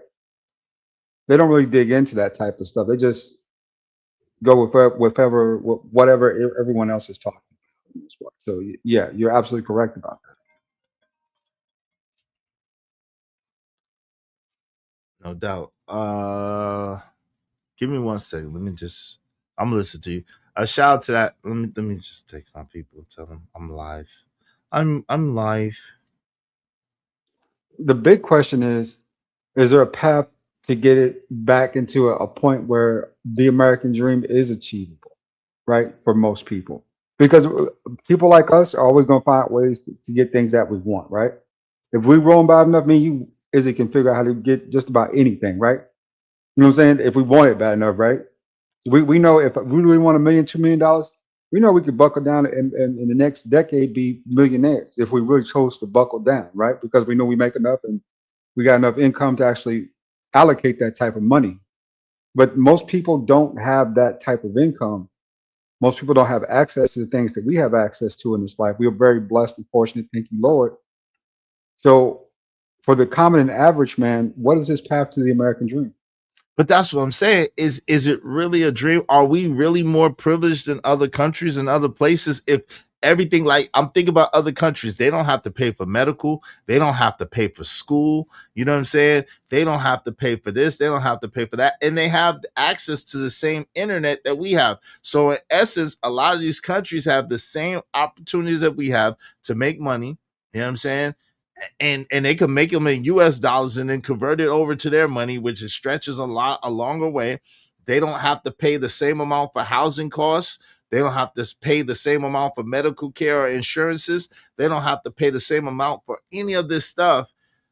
But we're supposed to be so much more privileged. How is that? They're not taxed at the same rate. They're not taxed nearly as much. How are we so much more privileged than other places? This is what I need to understand. Believe it or not, you're making a head comparison. Is it what you're seeing is them illustrating and demonstrating their best in a lot of countries, right? And let's not even talk about the second world countries like in Europe and the third world countries like you got right down here in South America, right? Who don't have none of those rights or privileges. They just basically, this is the infrastructure and this is how we survive. And in a lot of cases to the countries I've been to that were second world and third world countries, they're not as friendly towards black, especially not black men. So let me give you an example, right? First world country I went to, which was really dope. I felt like it was just the vibe was awesome. Was in Barcelona, right? Spain. Spain was super dope. Mm-hmm. Italy was cool, right? But when I went to Bahrain, there was a whole separate, another set of rules I had to abide by. You know what I'm saying? In those situations, right? Some were kind of constricting because of the rules of the country, and some weren't very favorable towards me, right? Mm-hmm. Like Americans can't be out, and if you happen to be a black American, you're definitely going to get kind of harassed a little bit, right? By locals, stuff like that, right? Versus, like I said, England was dope. I had a great time in England too. Africa smelled like booty. It did. Djibouti smelled like booty. Well, good. Djibouti smelled like booty. Maybe that's why they named it Djibouti. Yeah, it smelled like booty. Djibouti. I mean, it was called Djibouti. I don't know what you expected it to smell like. Hey, shout out to Algorithm Unfiltered. He said it's expensive to live in my neighborhood. It's going to cost you $8,500 a month or more for your mortgage. Wow. Shout out to the $8,500 a month for mortgage. Jesus, Jiminy Crickets. When I was paying $7,500 a month, I thought I was doing something. I was like, dang. Hey, Uniquely Stunning said their free healthcare is crap. They report long waiting times and subpar. So, shit, go to shit. Even where I live, they got long waiting times. the emergency room always has long waiting times, and I don't know if the service is that much greater. All they do is give you medicine, and they give you medicine for the medicine for the medicine. I mean, I don't know, Uniquely Stunning, if that's much more better in here. I don't know. What's up, SD? What's going on? Y'all tell me. Wait, it's Charles Schwab who said you? Oh no, it was Rockefeller. It was John D. Rockefeller that said own nothing but control everything. Is John D. Rockefeller. A lot of people don't talk too much about them double incomes. When you're married, that's one of the benefits. Yeah, I get that. But you know what I'm saying? Yeah, I get that. That's true. Double income, yeah. But still, what's that? Irby Fatal, what's going on? Double income, yeah. But I wouldn't want my wife to work. You know what I'm saying? I wouldn't want my wife to have to work. You know what I'm saying? If I can't take care of everything, then I don't need to be married, right? Well, that's my personal philosophy. Now, I would have a plan for her money, right? Not for all of it, but a section of her money would have to go to investments if I was taking care of all the bills and stuff. Like, you know what I'm saying? But yeah, go ahead. It is. What's that? I was going to say, for me, the way I've seen it work best, kind of me, it's just a personal anecdotal experience, is when you take care of the bills, the foundational bills, the rent, you know what I'm saying, mortgage, whatever you got there, car notes, right? You got those, insurance, all the big stuff. And then you let her supply the lifestyle. That's what she does with her money, right? And that way you both can put back a little money for savings. You know what I'm saying? Because if you take her out, like, let's say you pay the mortgage, you pay the car notes, the insurance, all the big stuff that needs to be paid, and let her take care of stuff like the light bill, gas bill, cable bill. You know, if the house needs something, right, we'll talk about it and see if we both pitch in and get like a new TV if she wants a new TV. And that way she's more conscious of, saying what's going on in the environment, and she understands better, right, that, saying this ain't free money. Nah, but if she start paying too many bills, like like at the other house, my son's mother, she paid the cable bill and I think the water bill or something. It was 2 baby bills, right? But you know what I'm saying? Really, I was like, yo, I'll just give the money for investments and I'll pay that. Because really the truth is, if she paying too many bills, then she gonna think that, you know what I'm saying, she gonna start looking at you sideways. She start paying too many bills, she gonna start looking at you sideways and try to size you up like, damn, like who's really the man in this situation? You know what I'm saying? I mean, my condo alone, when I was staying in my condo here in Snellville, was $2,300 a month by itself, right? And that's for a 2-bedroom, 2 bath. My ex knew that her little money she was making from security, which was probably about, I'd say $1,100 twice a month, probably about $2,200, $2,300, wasn't going to even pay the mortgage or for the condo, right? So she's very conscious and aware that when she went out and got a car, I'm the one who have to get the down payment on it. Make sure that she had the right car, right? Put in a good spot. You know what I'm saying? We wasn't married, so I'm not going to put my name on your loans, right? But I'll help you out to help you get a car, and if you need help with the car payment, I'll pitch in on some of that too, if necessary, right? For whatever reason. So that worked out well for us, you know what I'm saying? Because at the end of the day, I think she genuinely appreciated that point that she came on to a nice house, a peaceful home, you know what I'm saying? And a man who was easy to get along with, right? Easy to love. But her mama, now that's what there you go. Her mama now ruined that. Yeah. So there you go, saying all the extra stuff. That's from your perspective. But listen, shout out to CJ Brooks. She said, my cousin just made RN. Her husband said that they will use her income for vacations. Okay. Well, so her husband will pay everything, but her nursing money is just for vacations. That's interesting. I don't know. I mean, listen, if that works for them in their house, that's fine. I don't know about that. So Izzy wants financial control. Not necessarily, right? I don't necessarily want financial control. If my woman is working, I don't need access to all of her money. Nah, because again, I don't expect to have to pay. If she comes in, let's just say she comes in with her phone bill, she comes in with her student loan, she comes in with her car payment. Nah, she gonna have to pay that. That's her shit. But you know what I'm saying? She ain't gonna have to pay the rent or mortgage. She ain't gonna have to pay the light bill, the phone bill, the gas bill. Those bills that are universal to the house, she's not gonna have to pay those. So I don't want control over her money or even access to all of her money. I just think a certain amount should be allocated towards investments and to build wealth. Because if you're spending all your money to live and survive, how are you building any wealth? How are you planning for the future? How are you inundating yourself from emergencies? And the answer is you can't. Now, I agree with you, CJ Brooks. 2 incomes is better than 1. At the same time, making that happen this day and age is very, very convoluted, seemingly. Making that happen this day and age is very, very convoluted. Like my place, right? My place is comfortable for me, but I don't know that it would be as comfortable, you know what I'm saying, for a woman who would want to come here. You know what I'm saying? So I'll probably have to move and get a different place to accommodate her, which is going to be more money. You know what I mean? So, look, ADS, what's your email? I mean, keeping it real easy, I think the most important thing is, you know, you have to keep your job no matter what. And she should be aware that's how we pay the money, just if not all the bills, right? Like you were saying. Mhm. But for her though, you know, I like for my woman to be comfortable, especially if we're moving into that point of long-term stability relationship, you know, right? We're talking about kids, and marriage, stuff like that. I want her to be comfortable, you know, saying, especially if she's child rearing or, you know, saying having those issues. Wait, you still want to have kids at your age, bro? What's wrong with y'all Negroes? I'm asking you. No. Let me stop this right now, because it's always black people who ask that kind of crazy question. You still want kids right now? That's not a crazy question. That's a men legitimate question. Are having kids. The average father of a 20-year-old is 70 years old. That's crazy. But that's not. Listen, that's crazy. No. Let's talk about it now. Let's talk about Black it. folks like to have their kids young, but what they don't say is that even then the parents are so far underdeveloped that the kids come out a little, you know, saying, you know, underdeveloped, right? In a lot of cases, not all cases. Some cases they come out right. Most kids are being raised by kids, especially in the black community.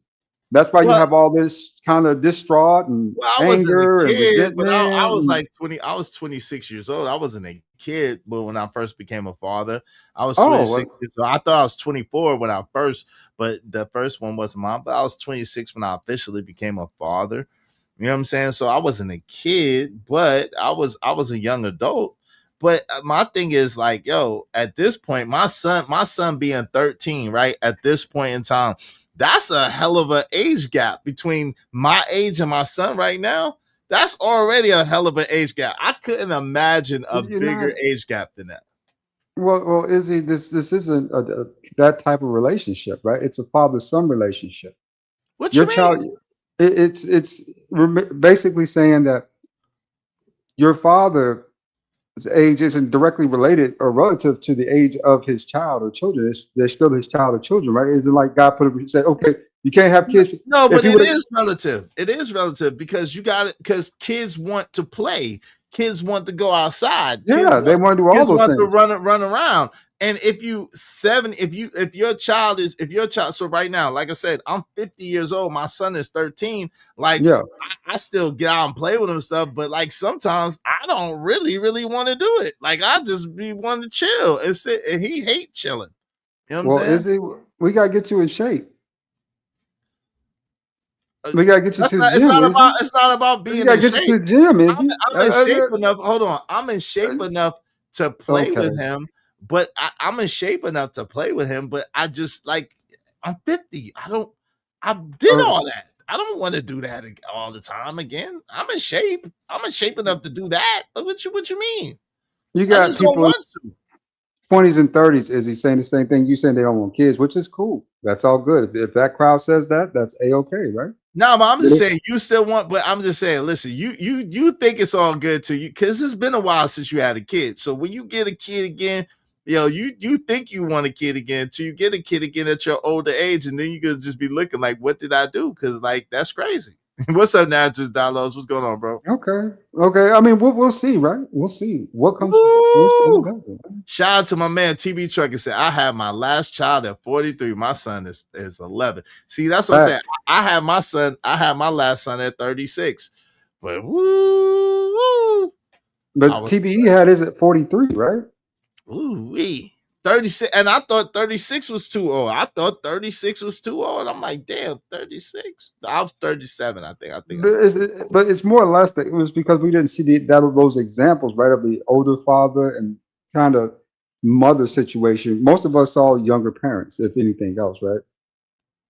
I mean, for me, a lot of my family, we have kids late, like super late, right? I had an uncle who had his last kid at, what was it, 56?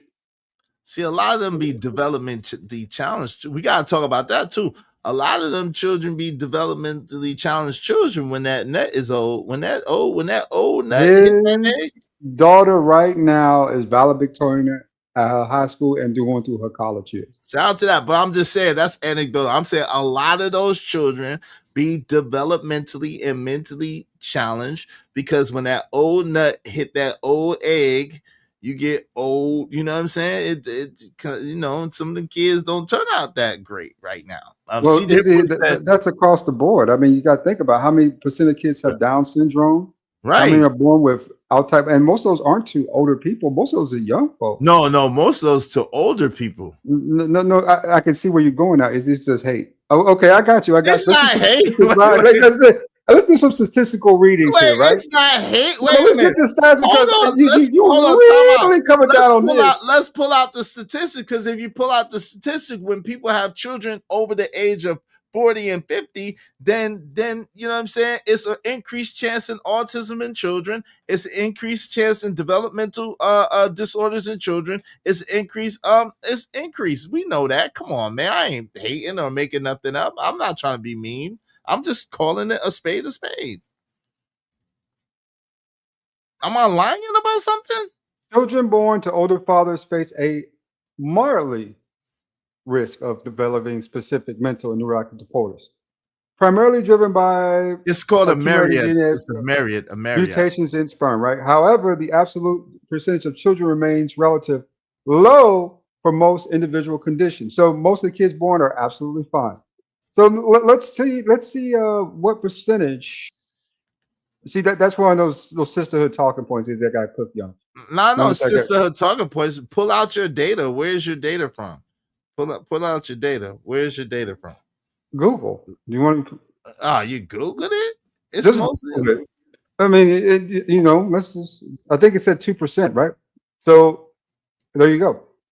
Now let's go here. What percentage of children born to younger men?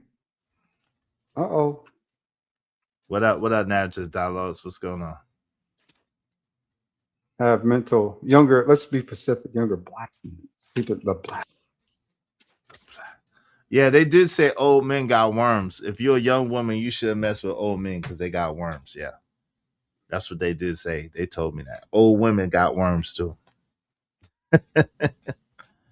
If you young, mess with young people. There are no specific public health statistics tracking the exact percentage of children born specifically to younger men who have mental disorders. However, based on the mental health burden amongst Black adolescents, study around 32% of youth meet that overall mental disorder criteria.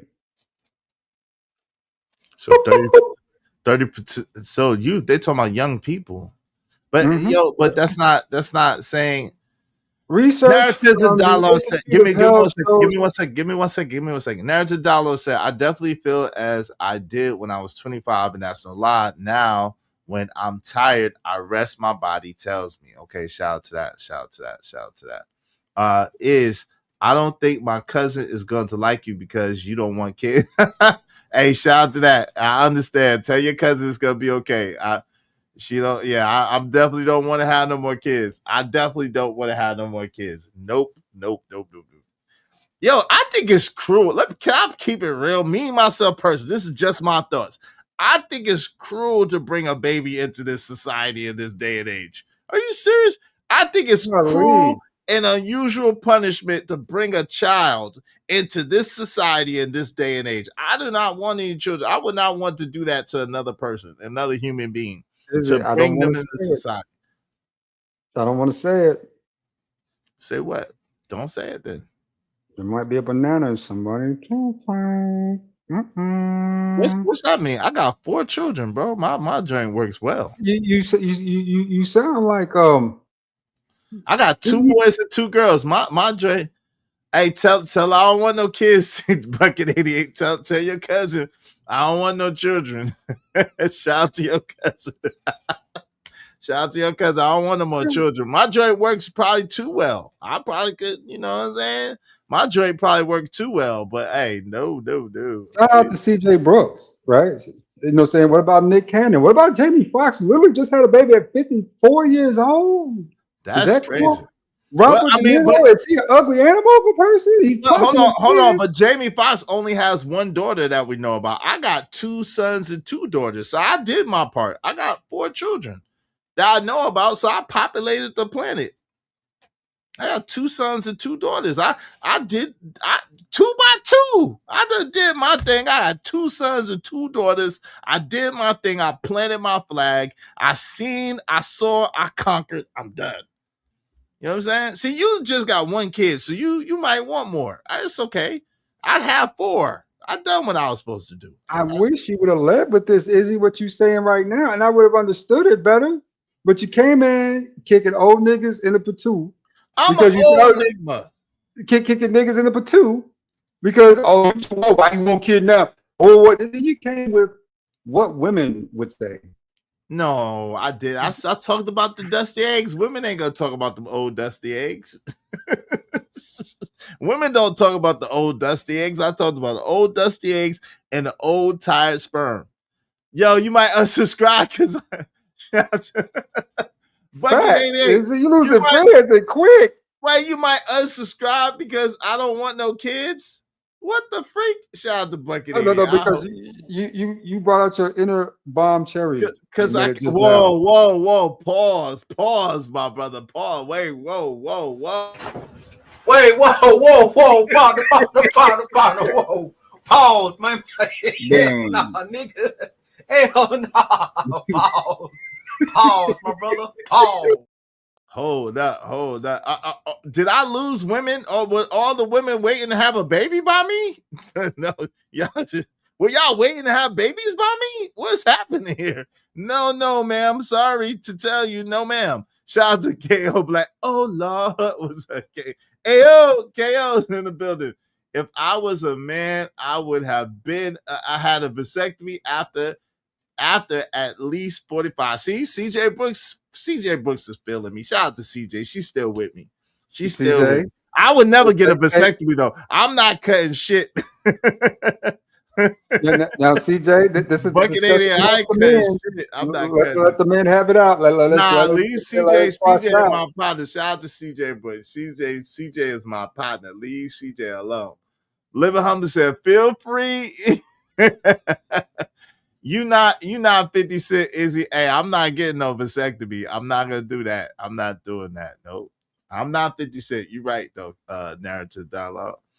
Hell nah. I'm fertile till the day I die. Me too. I'm gonna be fertile, but I ain't gonna. I'm gonna put that seed somewhere else. My pullout game sucks. I know I'm gonna be fertile to the day I die too, but I'm gonna put that seed somewhere else. That seed got to go somewhere else. Woo! Now let's go into the next phase of this, Izzy. Okay, parental impact, right? Mm-hmm. Research from the National Institute of Health shows that younger fathers under the age of 23 are more likely to experience elevated depressive symptoms. Untreated parental mental health issues can heavily impact a child's environment and increase the risk for emotional and behavioral disturbances. Supporting new fathers, right? So with that being said, it's basically stating that most people who have kids under 23, kids having kids, that type of stuff, most of the boys is depressed, right? After they had the kids, because it's a lot of pressure and a lot of weight. And they're just kind of beginning their journey in life, right? So now they're kind of afraid of what their life is going to become with the child. Versus the man in his 40s who's already established, already traveled the world, already did this stuff, isn't concerned about that. He's concerned about legacy and lineage, right? Versus those things. So there's a big difference in mindset when it comes to having children. That's why a lot of kids, especially if they have, you see the younger parents, younger men, tend to leave the women a lot, right? Because they're not secure enough to really establish anything or take care of them. And then for two, saying they're kind of wondering what their life is going to become, right? With this kid in the picture. So the kid is more of a totem, or how do you say, a photo shoot, right? For a lot of dudes. They'll get the kid to take photos, get some compliments, and then take the baby home. That type of stuff, right? That's not bothering. That's just you using the child, for leverage with women. That happens a lot. Now you starting to sound like sister Sharon. What are you talking? Wait, what You brought it out with your bomb cherry juice. You brought it out. Well, pause. We ain't gonna do that. Listen, nah. I'm just saying, if you're an older man, it's okay, but I think at a certain age you should cut it off. You know what I'm saying? Especially if you have children. You know what I'm saying? You got children. It's cool. You did your thing. Why can't you let them be great? Like my oldest son is about to be 26 years old. Why can't I let him be great? You can, but doesn't mean your greatness is ended, sir.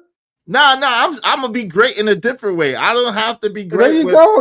I don't have to be great with greatness. Listen, I don't have to be great. I don't have to be great in creating children. I could get ready to be a grandfather and be great as being a grandfather and help with their children. See, that's what it's supposed to be, right? It's supposed to be now you the grandpops, and now I'm not ready to be a grandpops. I need about 3-4 more years. But in 3-4 more years, 5 years maybe, I'm ready to be grandpa because I'm 55 and then I'm grandpa. You know what I'm saying?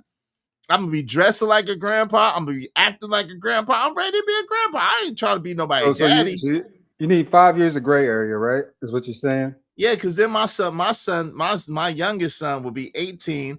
He'll be out of high school. He'll be ready to do his thing, ready for the world. He already trying to be ready for the world now. And I'm telling him to slow down. But in 5 years, he'll be going on to greatness. You know what I'm saying?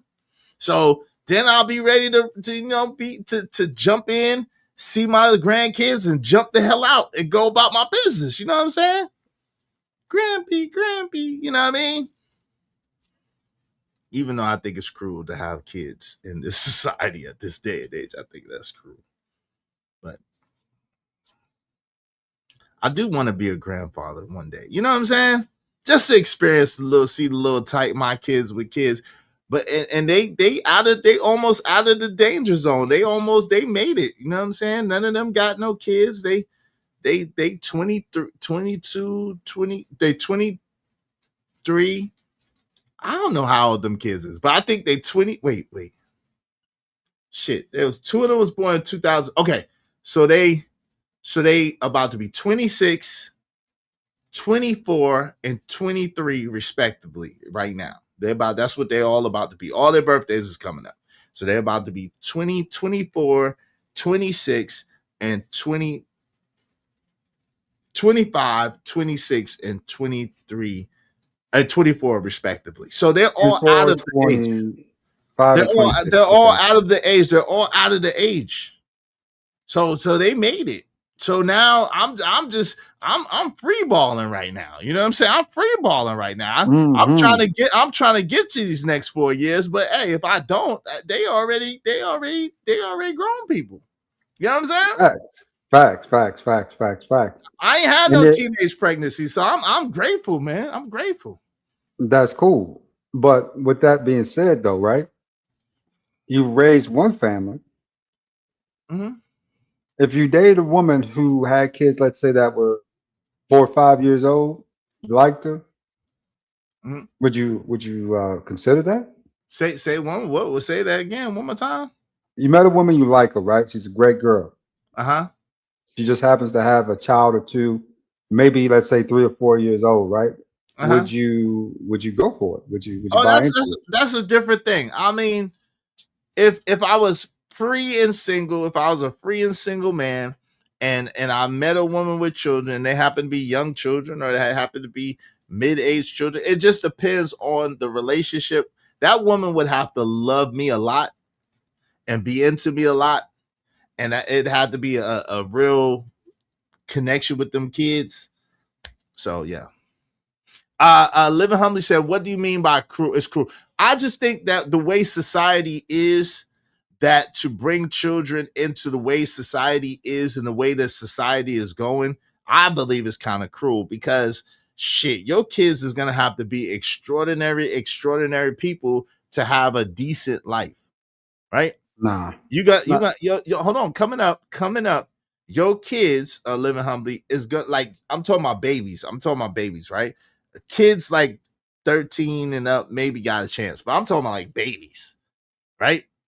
Them babies, if you have a baby now, them babies is gonna have to be extraordinary people to even have a decent life coming up. Think about this. They say allegedly that so-called black people in America is gonna be at a below the poverty line, have a $0 net worth by the year 2053. So by the time your kid is born now, in 17 years, in 27 years, your kid is gonna be in that poverty cycle. So I just think that yeah, like for the record, I think that it's cruel. It's cruel. Yeah.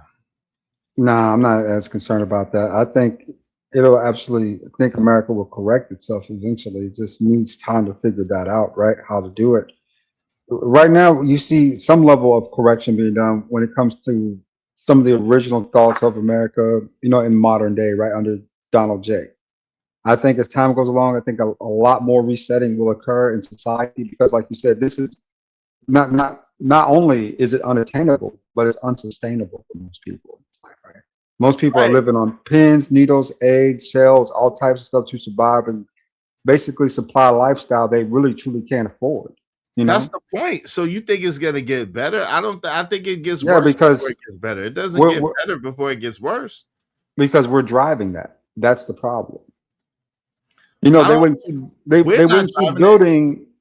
keep building luxury apartments if people weren't clamoring to get into them. But I don't think that's the thing. I don't know if it's necessarily the luxury of it. It's the everyday, it's like a dripping faucet, right?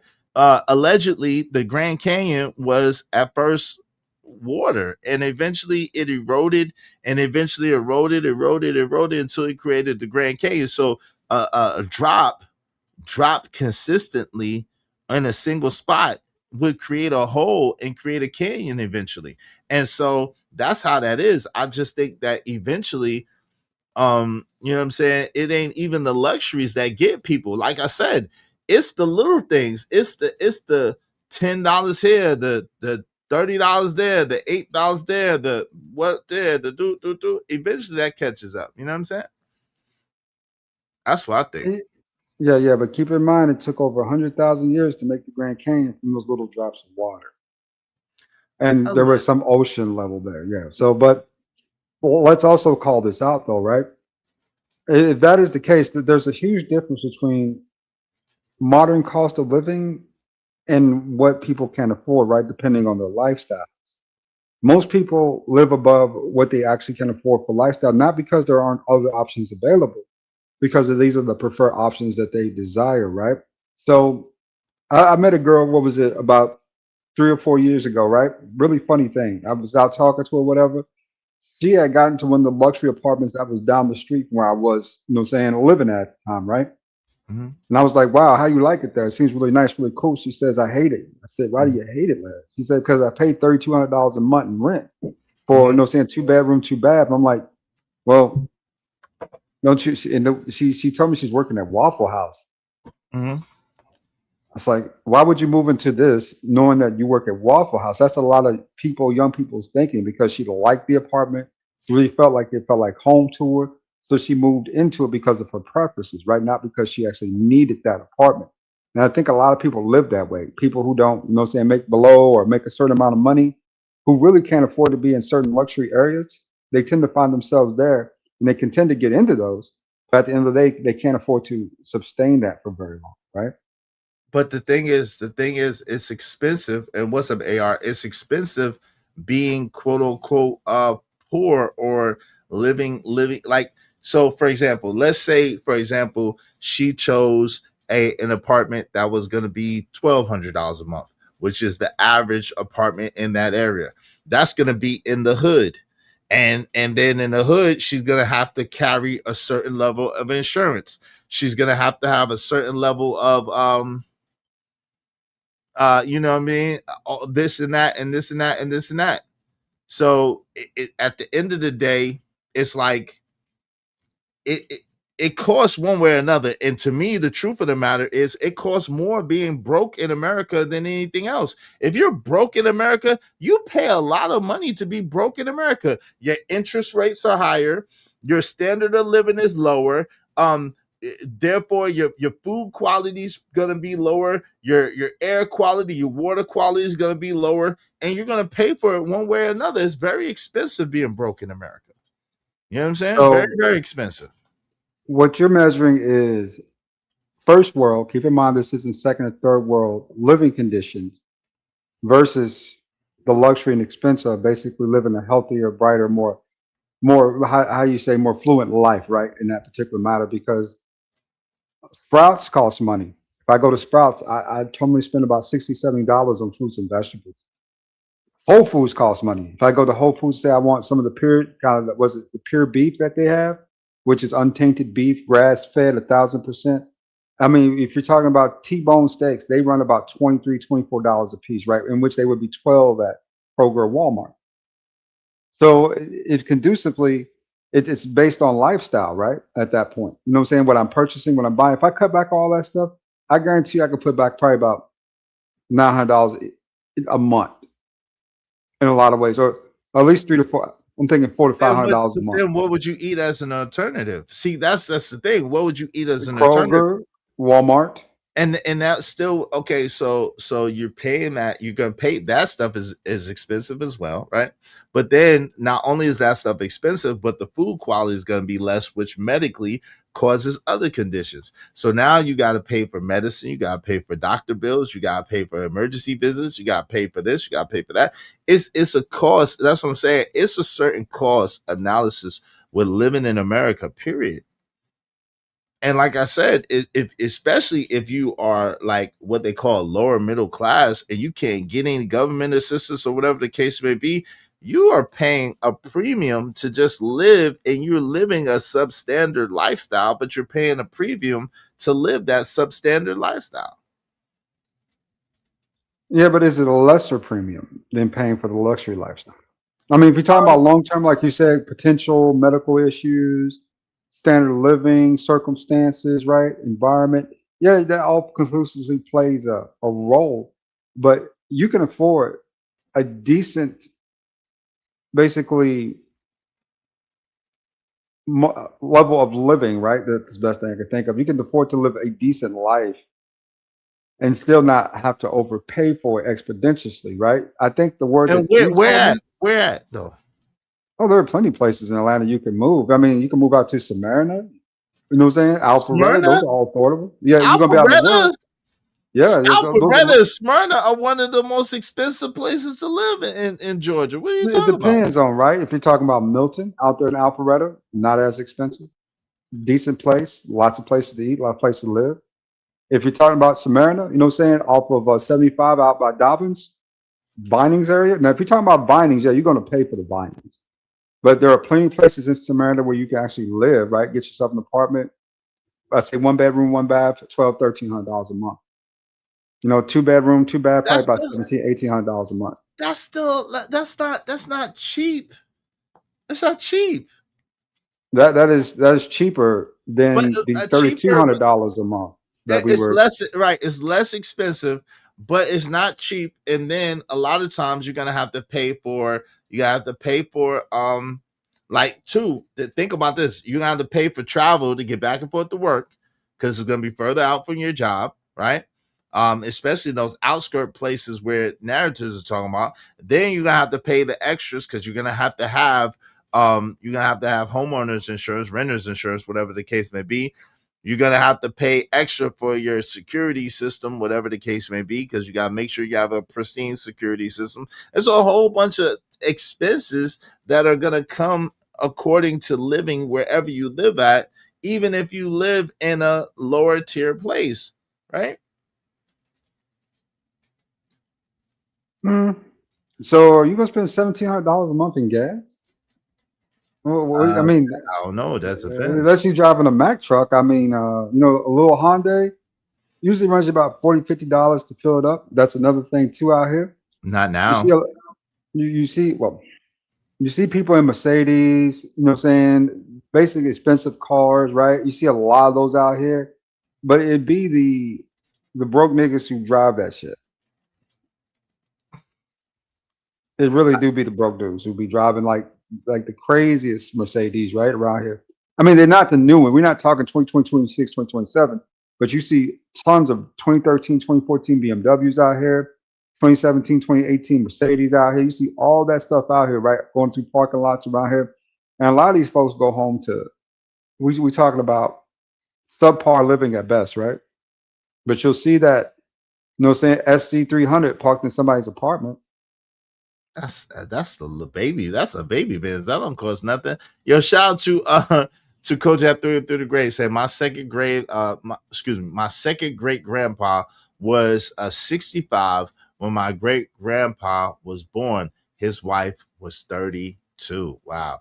Shout out to Nerds Sadalo. Said I love being on the move, go, and even living in a second childhood. I think even at 45 to 50. A young child keeps you in the know of a lot of things. To be young is a mindset, though, through your body. Okay. CJ Brooks said, I know a 52-year-old with a 5 and 7-year-old. His love life is a bit of a struggle. LOL. I could imagine. Lord Jefferson says, salute, big dog. What's up, Lord Jefferson? What's going on? Chat Enigmas. What's going on? Father Complex said, Izzy, leave US and you'll see how lovely it is. Is that a good thing or a bad thing? Is it not that lovely or it is that lovely? Tell me the truth. Tell me the truth. Work only to pay bills. Damn. Yeah, I know, right? Yes, you're paying to live nice, and I will do that to stay away from Detroit. Shout out to that. Hey, listen, y'all help us keep our show going, man. We can't keep our show going without support. If y'all want your comments highlighted in red, I try to get y'all at least twice. Make sure y'all do so through the super chat, through the Cash App. Help us reach our goal. Today. We got to keep the show going. So we need money, right? It takes money to keep the show going. 2021, but I've got a man cave in my home, though. Okay, you got 2021 Benz. Wall Street Willie says, shout out to Wall Street Willie. All right. It's cheap to live in Macon, Georgia, but where is it? But what do they pay to work in Macon, Georgia? See, that's another thing. What do they pay to work in Macon, Georgia? What's your overall lifestyle going to be in Macon, Georgia? You know what I mean? So that's the question. And is the American dream really an American dream? Were we sold a lie? Were we sold a story instead of something really tangible and real? These are the questions I want to ask. Right? Because we got to ask, what dominates most of our bills? What dominates most of our bills? What dominates the headlines? Are those two the same thing? Who benefits from our attention being fragmented, from us being distracted? Who benefits from that?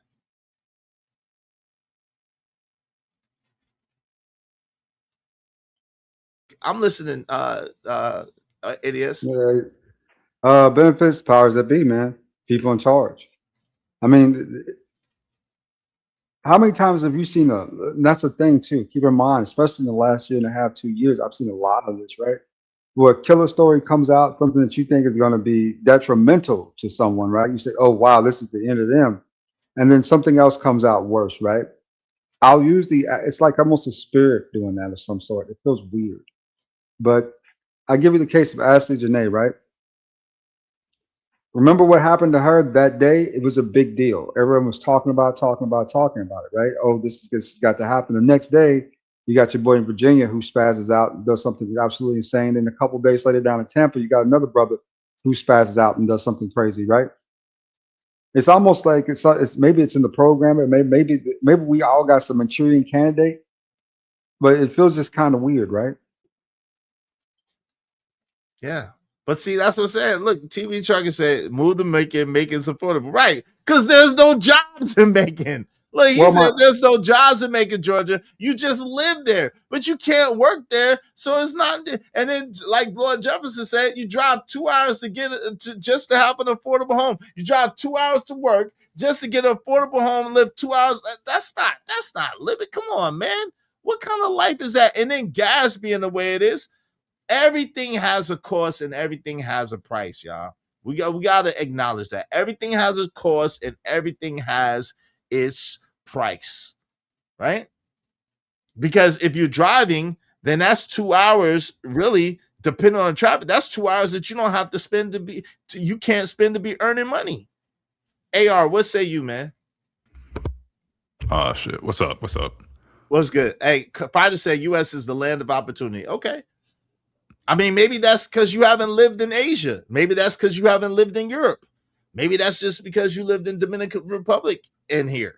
Maybe it is compared to Dominican Republic, but maybe not compared to other places. Fighter, we just don't know. Because a lot of people say there's other places that's the land of opportunity because the cost of living is less. You get free healthcare or low payment for healthcare. You don't have to pay for schooling or to go to school, that kind of thing. So other places might be, I don't know. But AR, what say you, man? What's up? Yeah, so I think that, it's pretty much with every problem in America, not enough direction is what is it? What am I looking for? Not enough accountability is given to or told to be taken by old people. And the fact that pretty much every issue that the younger generations talk about was started, supported, encouraged, etc. by old people. So pretty much anybody 40 up, like we can thank them for pretty damn near everything that's wrong in America today. That's pretty much it's just a fact. 40 up? You really believe that? 100%. I mean, honestly, I could even go lower in some instances, but 40 up for sure. They were the ones. You have to go higher. You have to go No, higher. you can go 40 up. They were the ones voting. They started voting for the Iraq War. They let it prolong how long it did. 40 up didn't? For the Iraq, you talking about right now, or you talking about back in 80, 89, 90? What are you saying? No, I'm asking you. Are you talking about the Iraq? If you was born in 83, you would have been 20. So if you was born in 85, you would have been 18 in 2003, which is when the Iraq War started. Right. And 80. Okay, I'd have been if I wasn't born in 85, but you said 2003. 2003 was when March 2003, if I'm not mistaken, was when we invaded Iraq.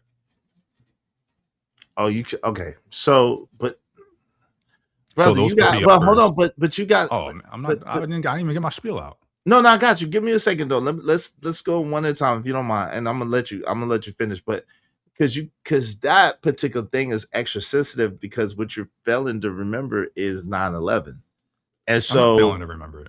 Okay, so if you was alive, how old were you during that time? I was young. I was like 10 or something. Okay, so I mean, can you kind of remember the I know the vitriol, the climate, the blood of that everybody wanted. Yeah, I understand. And okay, that's the problem. You're proving my point. The fact that people were so warped by Iraq, which had nothing to do with 9/11, but they let a president blow smoke up their ass because they were bloodlusted at the time. They were like, oh, we just want to go after. Oh, the president says it, we're just going to follow through and go with it. That's the issue, is that they didn't ask, hey, show us. Actually show us. What you're saying, I think, is bullshit. There was plenty of outspoken critics about it saying, hey, this isn't aligning up. This doesn't make sense. This, that, and the other. There's plenty of them. And they ignored them. And those were Gen Xers mostly that were. It's fine. I'm not, like I said, 40 up because the people that are 40 were also part of it. No, it's not. Hold on, real quick. No. I wasn't done. 40 I got up you, is for. I got you. But 40 years old isn't just for the Iraq War, right? I'm saying 40 up because. But what I'm saying is, if you're talking about this particular case, right, 40 and up is not accurate because a lot of those people in the the 40s and to maybe even 60, a lot of those people were very young people right there. So in that particular case, that particular instance, you got to remember the boomers is the biggest generation of people for a reason.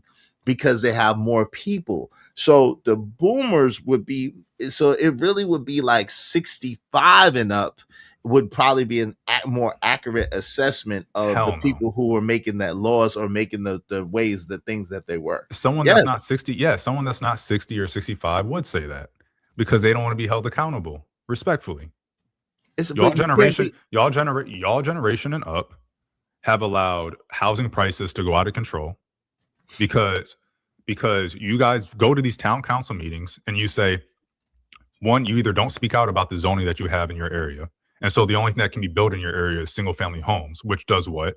Drives up the cost of homes. If you don't build denser housing, you're always going to have skyrocketed cost for housing, especially when people want to move to the area. And so what is generation, the people that can vote, the people that are most outspoken, the people that should be the most outspoken that stay quiet, they either don't go to the meetings or they go to the meeting and say, hey, we don't want this built here. We don't want this zoning change because it'll affect our property value, or we don't want that in our backyard. So yes, it is your guys' fault. It is the older generation's fault. And I think that there should be the tax system should change and old people should be taxed more than young people. I think it's crazy. We're at $37 trillion in debt and we're telling 18-year-olds, good luck. They ain't have nothing to do with this. They didn't vote for this shit. So yeah, it is a problem that when people talk about the American dream dying or it being dead or whatever, but nobody wants to place blame, and the people that should have the blame and do have the blame don't want to take accountability. They always want to scapegoat. Oh, it wasn't us. It was the generation before us. Or, oh no, that's not right. But No, that's it's always a an fact. excuse. No, it's bullshit. No, it's not. But hold on real quick. It is. It's- That hold older on real quick. generation- Hold on real quick. It's not bullshit. And I'll let you talk for a while without interrupting you so that I can let you get it out. But I have to retort what you're saying, because what you're saying is not a matter of fact, right? It's not even historically accurate. You cannot blame a generation that inherited the same problems that you inherited and say that it's their fault. It's not. Yes, you can. And the numbers Could it have changed hold on with real your quick. could And it the have changed numbers, with your give me a generation? second. And no, the numbers Yes, don't you're even lying. no, I'm not lying. And Yes, the you are. numbers don't back it up.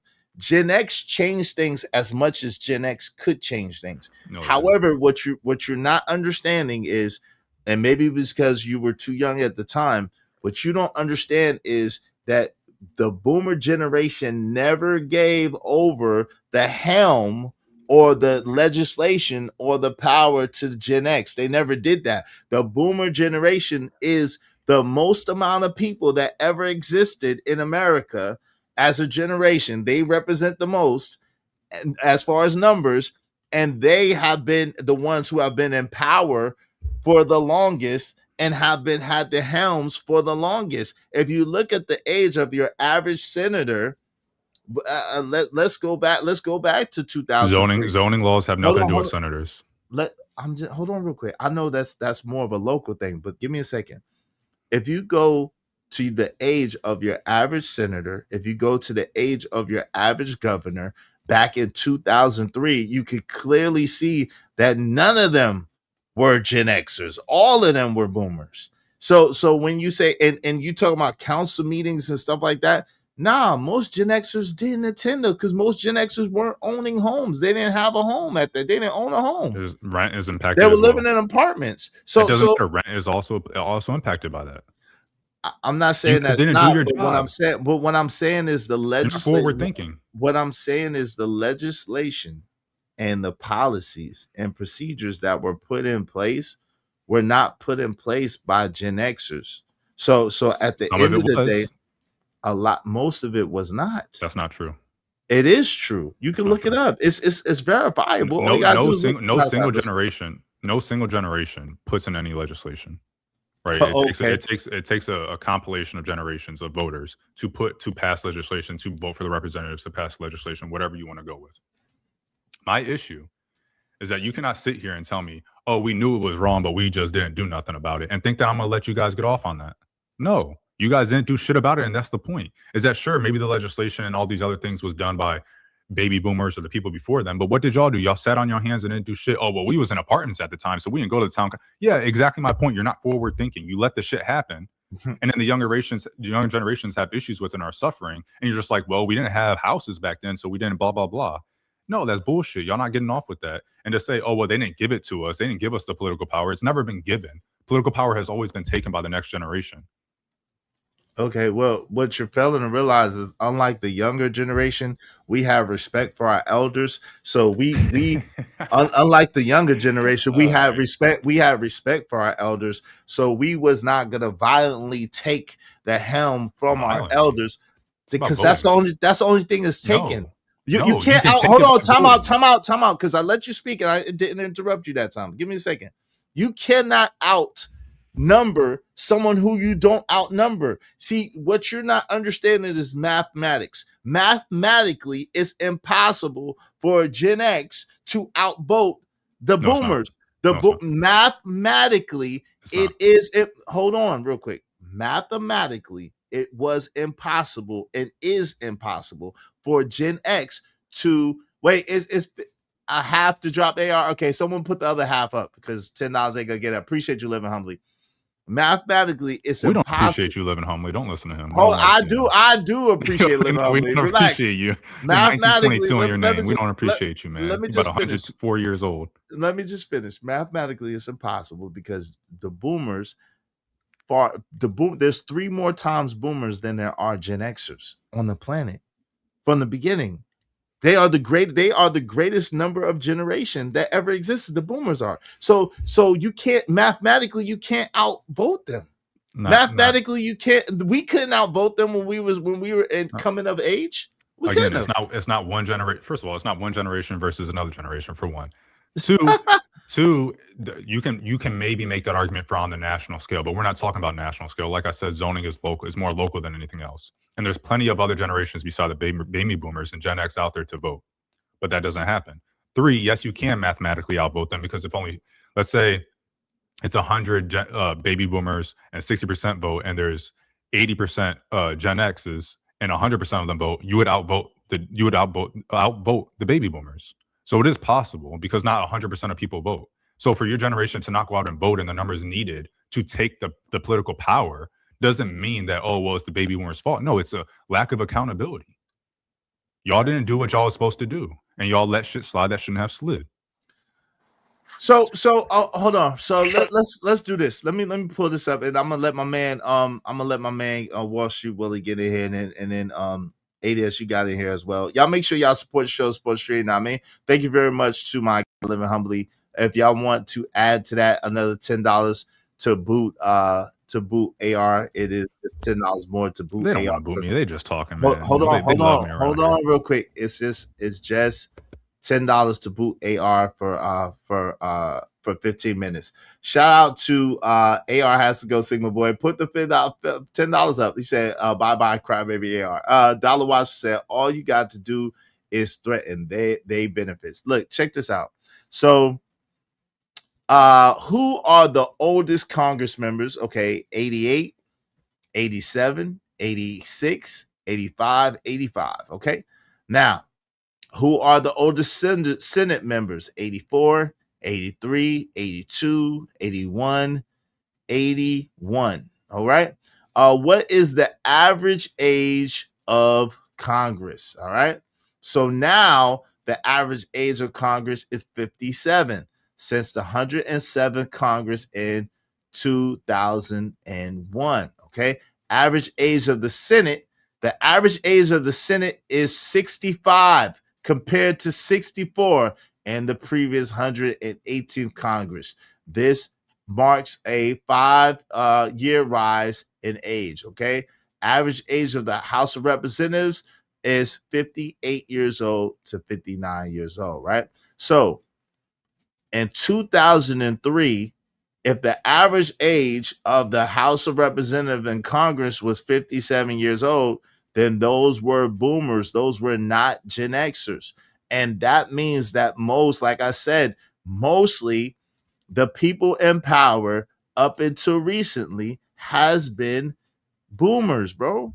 That's just a fact. Still talking about national scale, not doing anything to address the percentage of voters per generation. And that is why it is what it is. And 3, Again, nothing to do with local politics. Next to But nothing to we do with can't. local But we politics. This is can't. not the whole country is not Florida. There's plenty Okay, of younger. right, but unless that's the point, right? Unless we live in the same place, at the same time, to have a local conversation would be asinine because it's going to be different for where you live than where I live, and it's going to be different for where I We're lived talking about the big when I was. metros because that's where everybody wants to move and says that it's unaffordable, right? So we're talking about New York City. We're talking about Miami. We're talking about LA. We're talking about Philly. We're talking about DC. Talking about Hawaii. Right? Okay, but collectively, those those are going to be. But the problem is collectively, right? Even if you compare them on an individual basis, no two of those places are going to have the same exact numbers or the same exact local issues. It changes from place to place. They all have supply and demand issues with housing. Yes, they do. That's not necessarily so. Yes, it is. Which one of those places I named does not have an issue with supply and demand regarding housing? Do you mean like the fact that there's enough housing? There's not enough housing. There's enough housing in Florida. No, there's not. Yes, it is. No, there is not. Not only is there not enough housing in those places for the amount of people that want to live there, but the amount of regulations and zoning that go into having to build new housing and restrict new housing and all that also plays a part. So no, I am 100% correct. Shout out to my man. Boyfriend do me wrong. Shout out to Narrative Dialogue. Thank you for the 2020 twin, brother.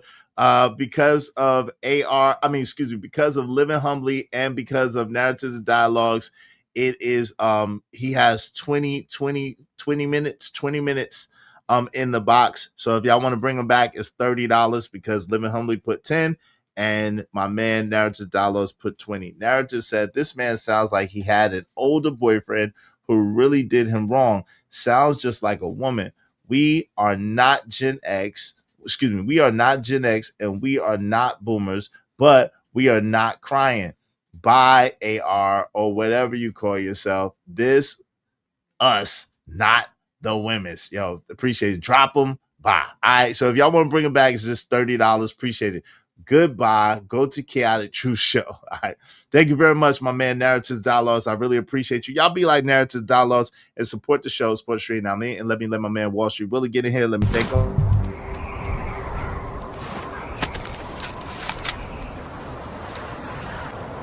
God damn it, I like the way you do business. Make money, make money. When shit hit the fan, we'll take money.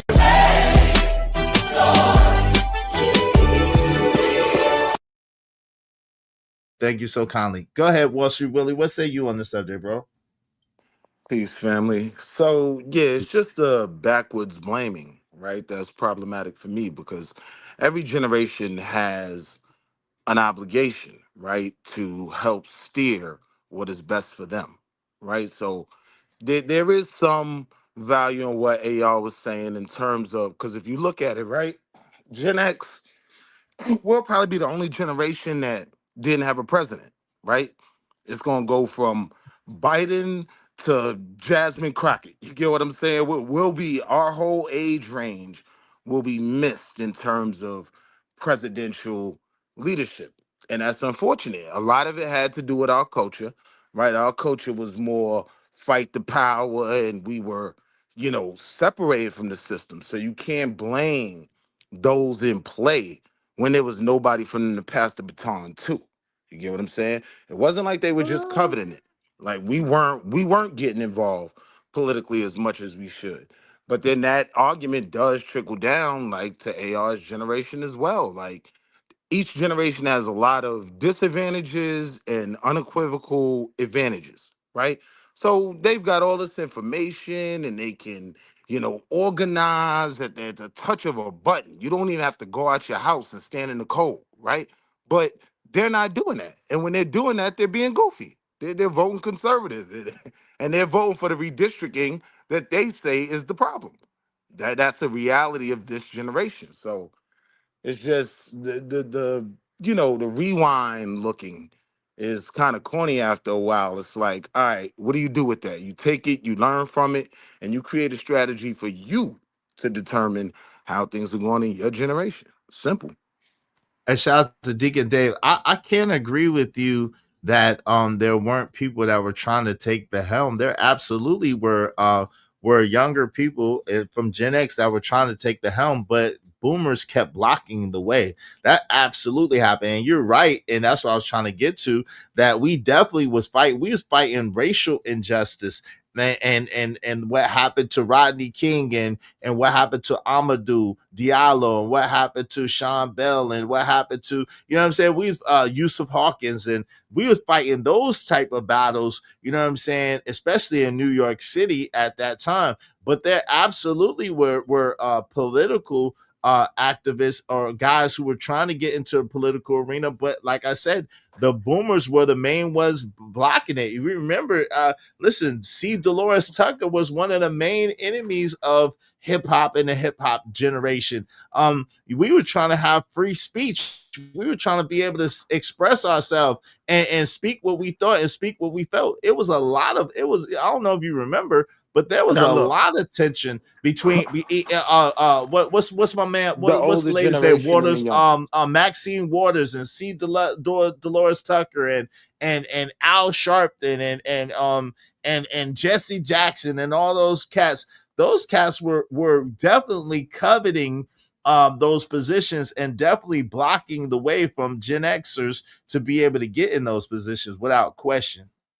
Nah, I think that's a bad excuse. Like when I look at it, the honest truth is we weren't as invested in politics as we had been in the past. All the previous generations felt like the answers were going to come through politics. We need the Civil Rights Act and we need this and we need that, right? We were more just responding to things like Rodney King, right? Our focus was more on entrepreneurialism and getting to a bag than it was about, political power. So I can't say I remember a time where there were a lot of young, politicians really trying to get out there. No, it was Keith Wright over and over and over again. It was Charlie Rangel over and over and over again. Because they were blocking. But wait. But listen to what I'm saying. We can't give AR's generation any more credit than we could give ourselves. And they are moving Chuck Schumer up out of there. They are moving the old Republican Guard up out of there, right? No, death is moving. Death and age is moving them up out of there. You talking about 80-something. Chuck Schumer is about to get voted out, right? Okay. Like these are things, like what's my man name from Kentucky, right? I haven't seen him in years. Mitch McConnell, right? Right. Like this generation is starting to move those old guard people out, and it's literally the example is skipping our generation. You get what I'm saying? They're doing that. But it did. But you forget again. You're forgetting Fight the Power. What do you think Fight the Power was about? What do you think the X-Clan and the march? Hold on real quick. And the march. Hold on real quick. So there were many people, young activists and young people who were trying to fight against the way things were and were trying to get into those positions. However, they were continually getting blocked. That's without question. Also, Gen Xers were because you got to remember, we were a rebellious generation. So those boomers didn't want us getting into the place with our hats backwards and our baggy pants and our medallions with the red, black, and green they didn't want us taking that position and making so-called black people look bad, calling women bees and hoes and all of this stuff. They didn't want that. But there were people who had political aspirations. There were young people who were pushing forward in those positions and they were just getting blocked out. Narrative Dollar said also Gen Xers were having children very young, so they were children themselves already. Also, that is true, Israel, safely, because they were gatekeeping and did not want all successful black faces to be shown in the White House. That's an absolute fact. That's why athletes said, "Oh, we're not a role model." That's why them younger boomers like Charles Barkley and Michael Jordan and stuff. That's why they had the daggone position that they had, because we were younger boomers and Gen Xers were getting blocked out so much All right, from but the wait. political arena or trying to get into the political arena But hold that on, they. wait. We got to ask the question, right? If we're coming in with the mindset of fight the power, we don't want to be a part of the institution and the structure, right? We actually want to tear it down. If that's the case, then who's blocking us, right? Like we're not trying to get in. Well, no, But nobody was that's not blocking true. us. That's not true, bro. They were absolutely trying to So change who are these the young system by politicians? getting. Okay, shoot, a lot of them are around right now. A lot of them. Hold on, let's. A lot of them been around. Hold on.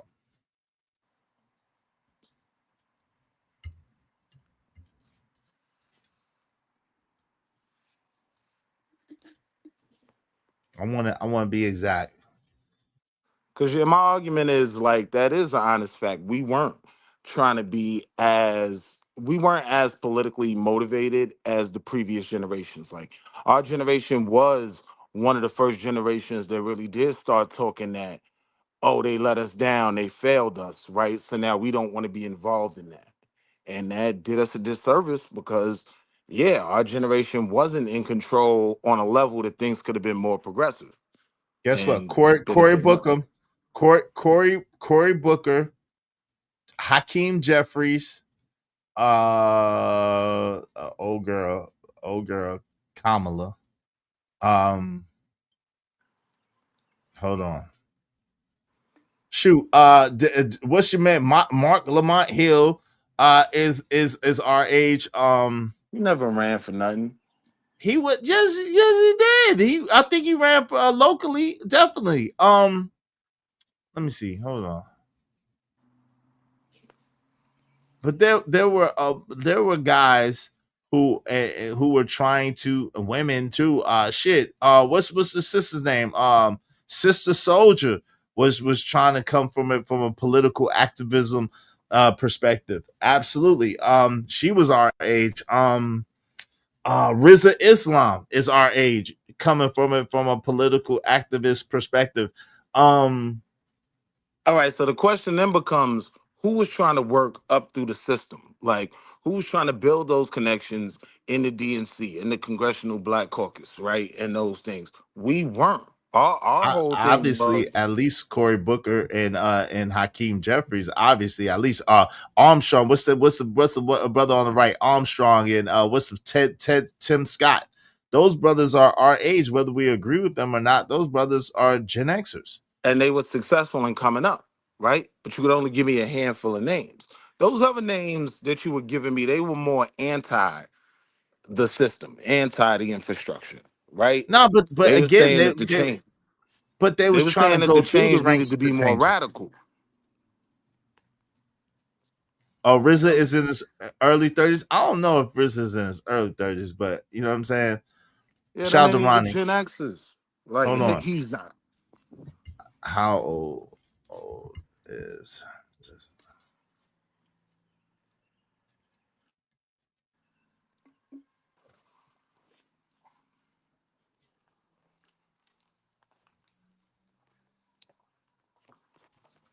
Why they give me his height? I said, how old is he? Damn. I said, how old that? Like when you look back statistically, our Oh, he's generation was one 36. of the Okay, he's lowest. 36. Our generation was one of the lowest voting generations, right? Like He's we weren't 36. RZA is galvanized. 36. We weren't galvanized to hit the polls, you know what I mean, and control who was getting in office. That's a fair criticism that we gotta accept. Well, in 1992, when it wasn't in 1992 when hold on, let me just make sure. I don't want to sound ignorant. Hold on.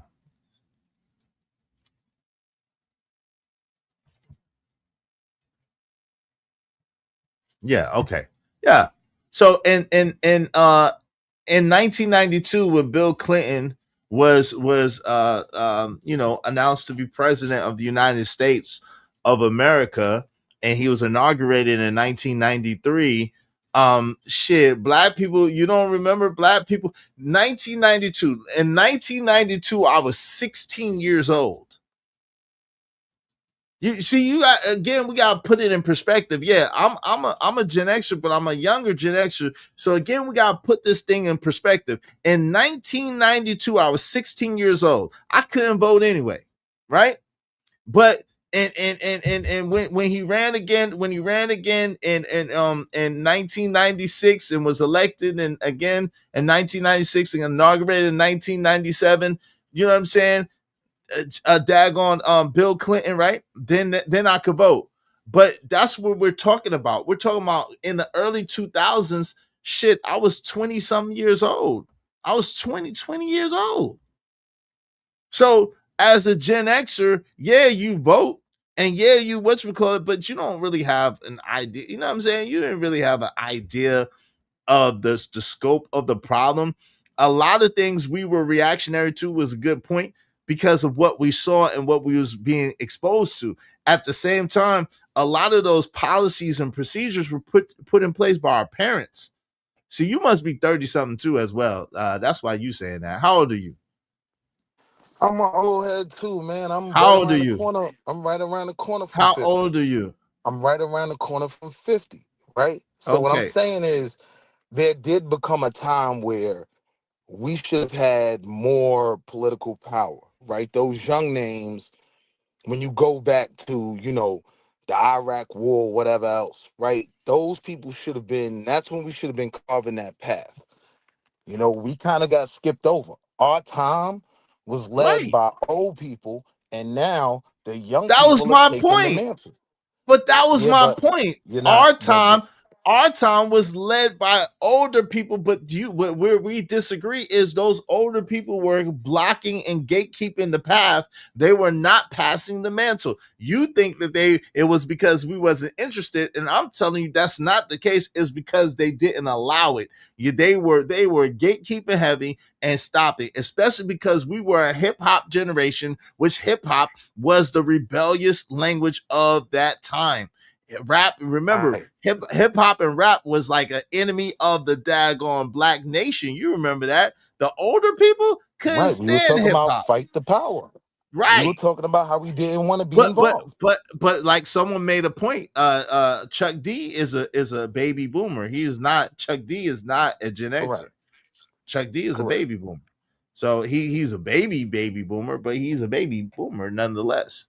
You But see we what I'm got to saying? understand, though, these conversations aren't going to be a one-for-one generationally, right? Like the people who that generation was subscribing to often are going to be older, just like Chuck D. I'm saying, what did we subscribe to, right? Because there was other people Chuck D's age that were like, you got to get out and vote and come to the community meetings. And we was like, man, forget all of that, man. Like, fight the power. You know what I mean? Like, we was 911 is a joke and don't believe the hype. That was But our culture. So we but weren't those were we right, but those again were baby boomers. Those were not Gen Xers. no, you're not hearing what I'm saying though. We subscribed to that culture, right? We had other areas that we could have said, all right, I'm gonna listen to what he's saying. No, I'm gonna listen to what he's saying, right? We didn't want to rock with C. Dolores Tucker and the Congressional Black Congress and them. We were saying no. But we rocked with Bill Clinton and his saxophone playing ass that was on Arsenio. Yeah, that's the problem. Okay, so but That was the problem. so to say, listen, and not to mention that, remember in the late 80s, daggone Jesse Jackson ran for president with I Am Somebody. So there were a whole bunch there was a group, you gotta remember, Different World and Cosby Show had a stranglehold on the black community and the black perspective. So there was a lot of young people who are aspiring to be politicians, who are aspiring to be movers and shakers, governors and mayors and everything. And then with David Dinkins being mayor and all these black mayors coming up, Marion Barry before he got found with the crack and all that. There was hold on real quick. There were a lot of hold on real quick. There were a lot of movers and shakers coming up that let us know that we could aspire politically. So there were a lot of young men and women who that look like us that were trying to make moves politically. A lot of them. Go ahead, you got the floor.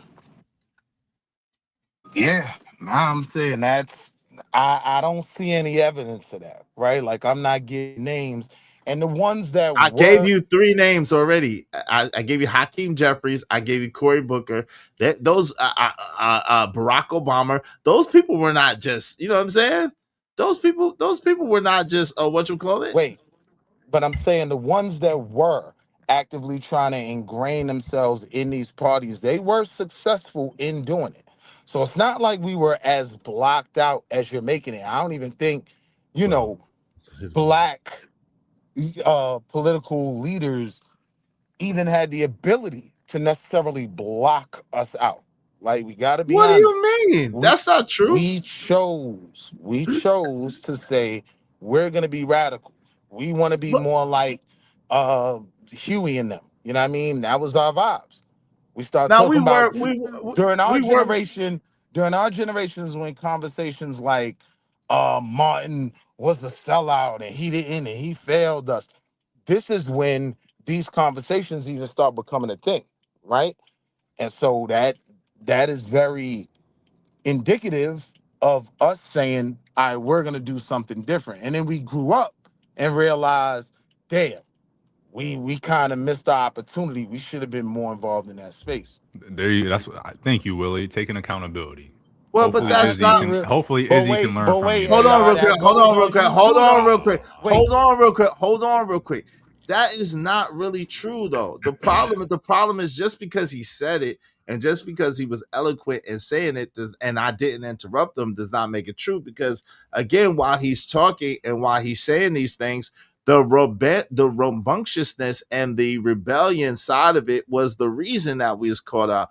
And the truth of the matter is, again, by numbers, the boomers outnumbered Gen Xers by 3. There were 3 times more boomers than there were Gen Xers. So by the sheer mathematics of it, now name the other generations. The sheer hold on real quick. By the sheer mathematics of it, then that said that they absolutely could gatekeep and push us out because they had the numbers to coincide with and coalesce with what they wanted as an agenda or who they wanted in there. That's a fact. But no, it's not. That's a fact. It's not because who do you think voted different for ways. the youngest president in American history? It was old people.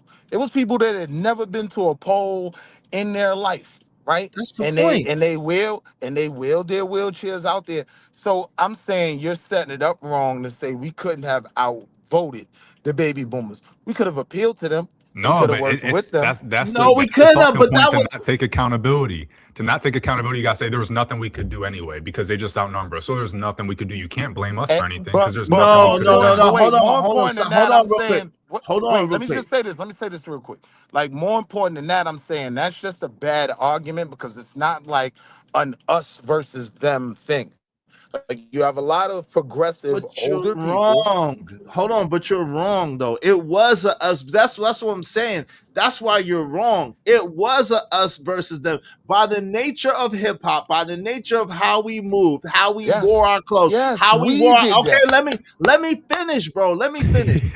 By the nature of us as Gen Xers, we were rebelling against what they were trying to teach us and what they were trying to say. We were not going. We were going in a different direction. We did it respectfully, but we had our own expression, our own language, our own lingo, the way we moved, and they were not accepting of that. And because they were not accepting of that, they were trying to exclude us out of the political arena, out of the academic arena, out.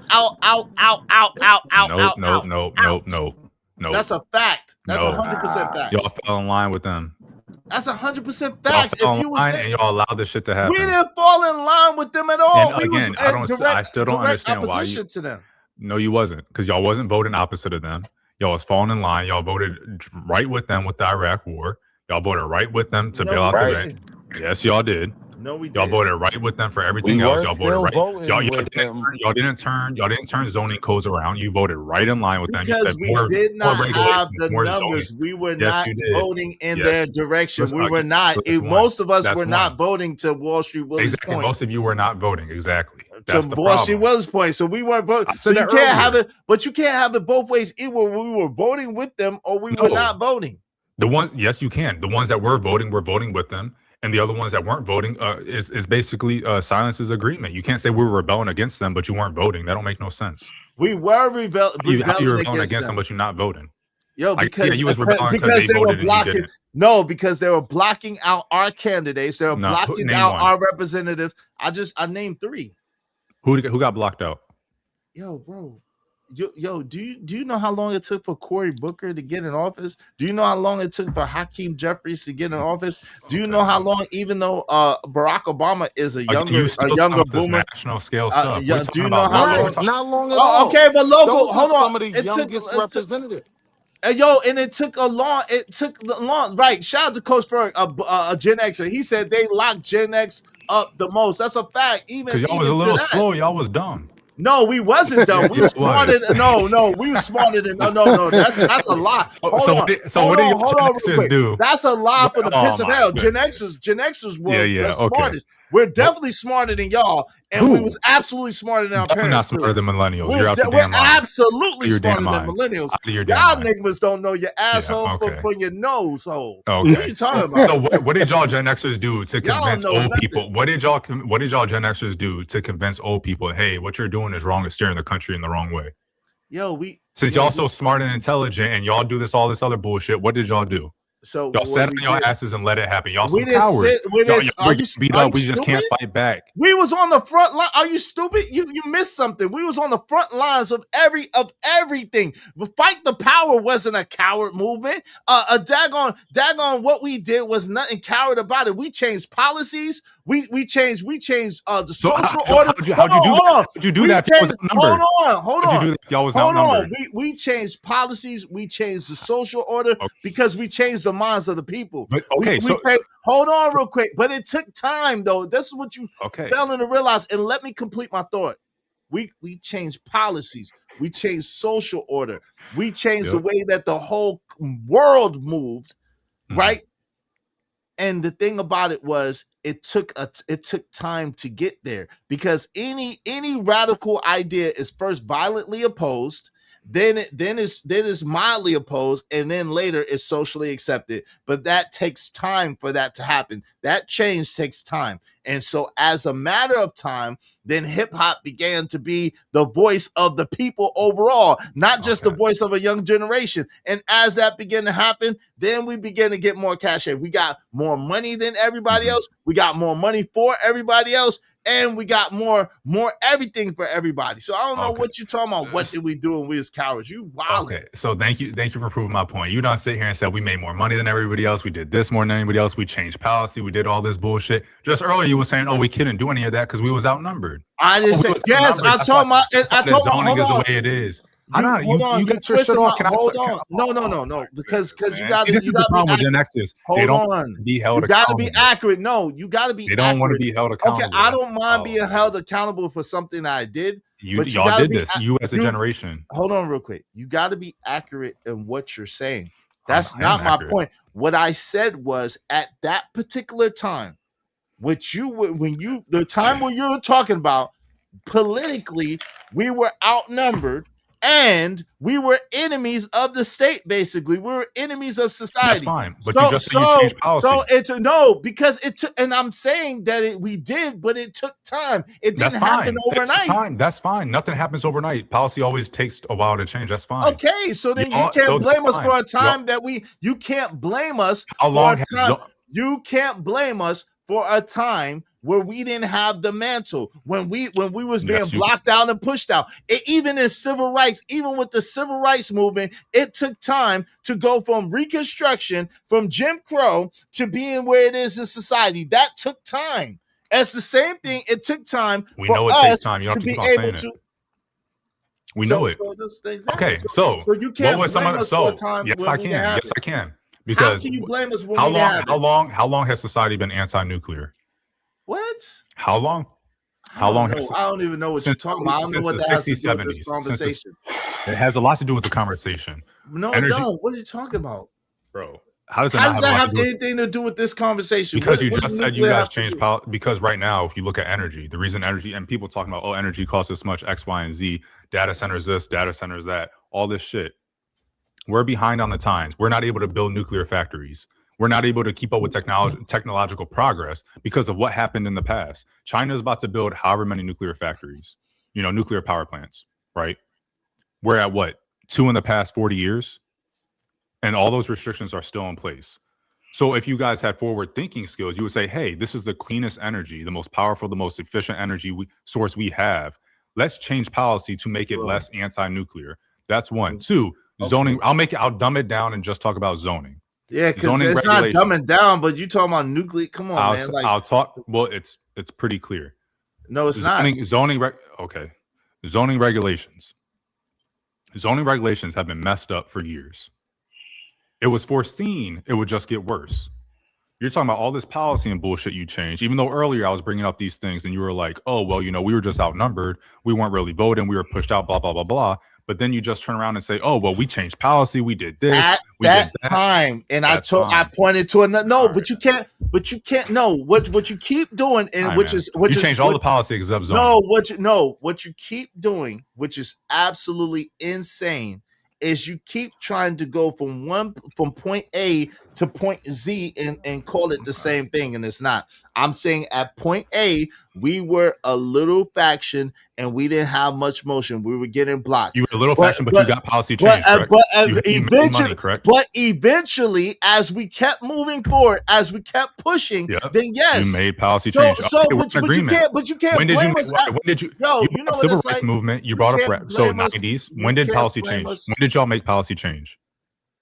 Yo, you cannot blame us at point A for being at point A. That's like blaming a baby for being a baby and saying, you wasn't baby. That's like blaming a baby. You can't have a contribution that you didn't contribute to. No, you can't. Change in policy. You cannot have a contribution that you did not contribute to. If you was blocked out, that means that you didn't have no contribution to that. When did y'all start changing policy? And then eventually, as you was able to get in, then things started to change a little bit. When did y'all start changing policy? That's the point.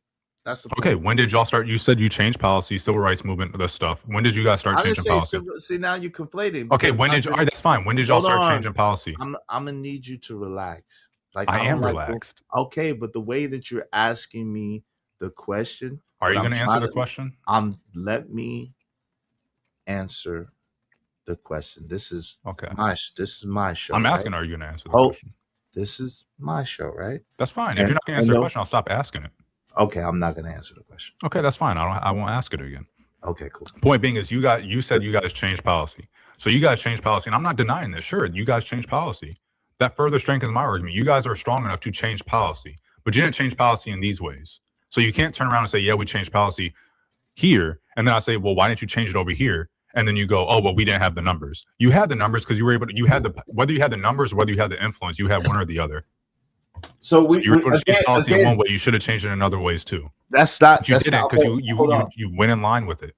That's not true. So again, this is the problem, right? The problem is, again, you're conflating two different time frames and you're trying to make it equal, and you cannot do that. It's like saying, yo, in 1998, yo, 50 Cent, why weren't you top of the charts? Well, he hadn't got there yet. He was grinding. He was trying to get there, but in 2003, he exploded. And he was at the top of the charts, and he did his thing. So that's the point. So he was at some point. Hold on, right? But again, the problem is you're trying to hold us accountable before it was our time. We never really had it. No, let me finish. We never really had a time, but we did start to get some motion. But it came eventually. You're talking about point A.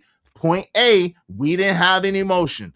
Towards point E and F, we started to get motion, and then after that, we started to get some real motion, and then things started to turn. That's what I'm saying. What on the timetable?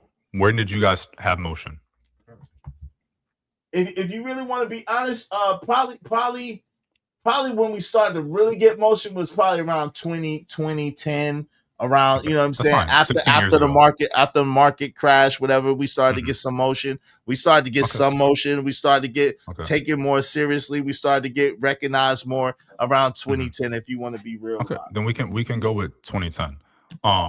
You brought up the 50 Cent example, saying, "Oh, well, 98 he wasn't there, so how can he fixed up?" But 2003, 2008, or 2003 he was popping or whatever. That's my point. You can say, "Oh, well, we didn't have motion up until 2010." Well, 2010 was 16 years ago, and you guys haven't done what needed to be what is needed. Shout out to Bridget, $20 said, "Bye, AR. You are annoying and combative." Thank you very much, Bridget M. I appreciate you so much, my sister. Y'all be like Bridget M and support the show, support the stream. Hope you don't mind if I say this out loud. How wonderful life is, 'cause you're in the world. I love you. I love you. I love you. I love you. I love you. Thank you, Bridget M. Appreciate you. Yo, Coach Ferg, what's going on, man? How you doing, bro? What's up, man? Can you hear me good? Yes, sir. I can hear you well. Okay. Now, just listening on the conversation, man, how interesting it was. People seem to forget that, a lot of those things affected our adult lives. A lot of the laws that was put in place were put in place right before we became adults. A lot of things were attacked on us. They gave us all the resources within schools. They gave you wood shop. They gave you vocational school. Then they said, go address the world. And what happened? Boom, they threw the drugs and right behind us as we trying to go attack the world. College enrollment increased everywhere, 200 or 300%. Blacks all over were going to college more, graduating college more, joining the military more. All of these things took place. But back at the homes front with the community, most of those places attacked low-income housing. Projects all over the country became more dangerous. It went from a family atmosphere to more dangerous. So it sort of put us in a rock and a hard place, because on one hand, they were saying, oh, go and conquer the world, be all you can be and do this. But on the other hand, everything back when our communities were being destroyed on purpose. So it just, and a lot of people don't know. And he said, 40 years, how old was you? Is he 10 years old? I was 18. What was I going to change in the world outside of within my local communities? And we didn't have the communication networks that they have today. If they would have gave us these platforms, I ain't gonna say they would have gave, but if we'd have had these platforms where we could talk to each other state to state in real time, I don't think they would have been able to take advantage as they did. That's one thing that they always kept us under the gun, because they could separate us. You could separate, you can dangle, hey, come to the suburbs.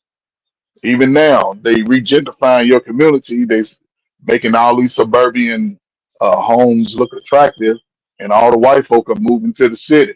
So now all the black folk is going to be out there amongst the harshness of the weathers and flooding, and the white people are in the city. So, and like I said, the information, it was one group, I think you would know this group, the X-Clan. X-Clan was that's very what I was saying. I marched with them. That's what I was trying to tell them. I marched with them in Brooklyn.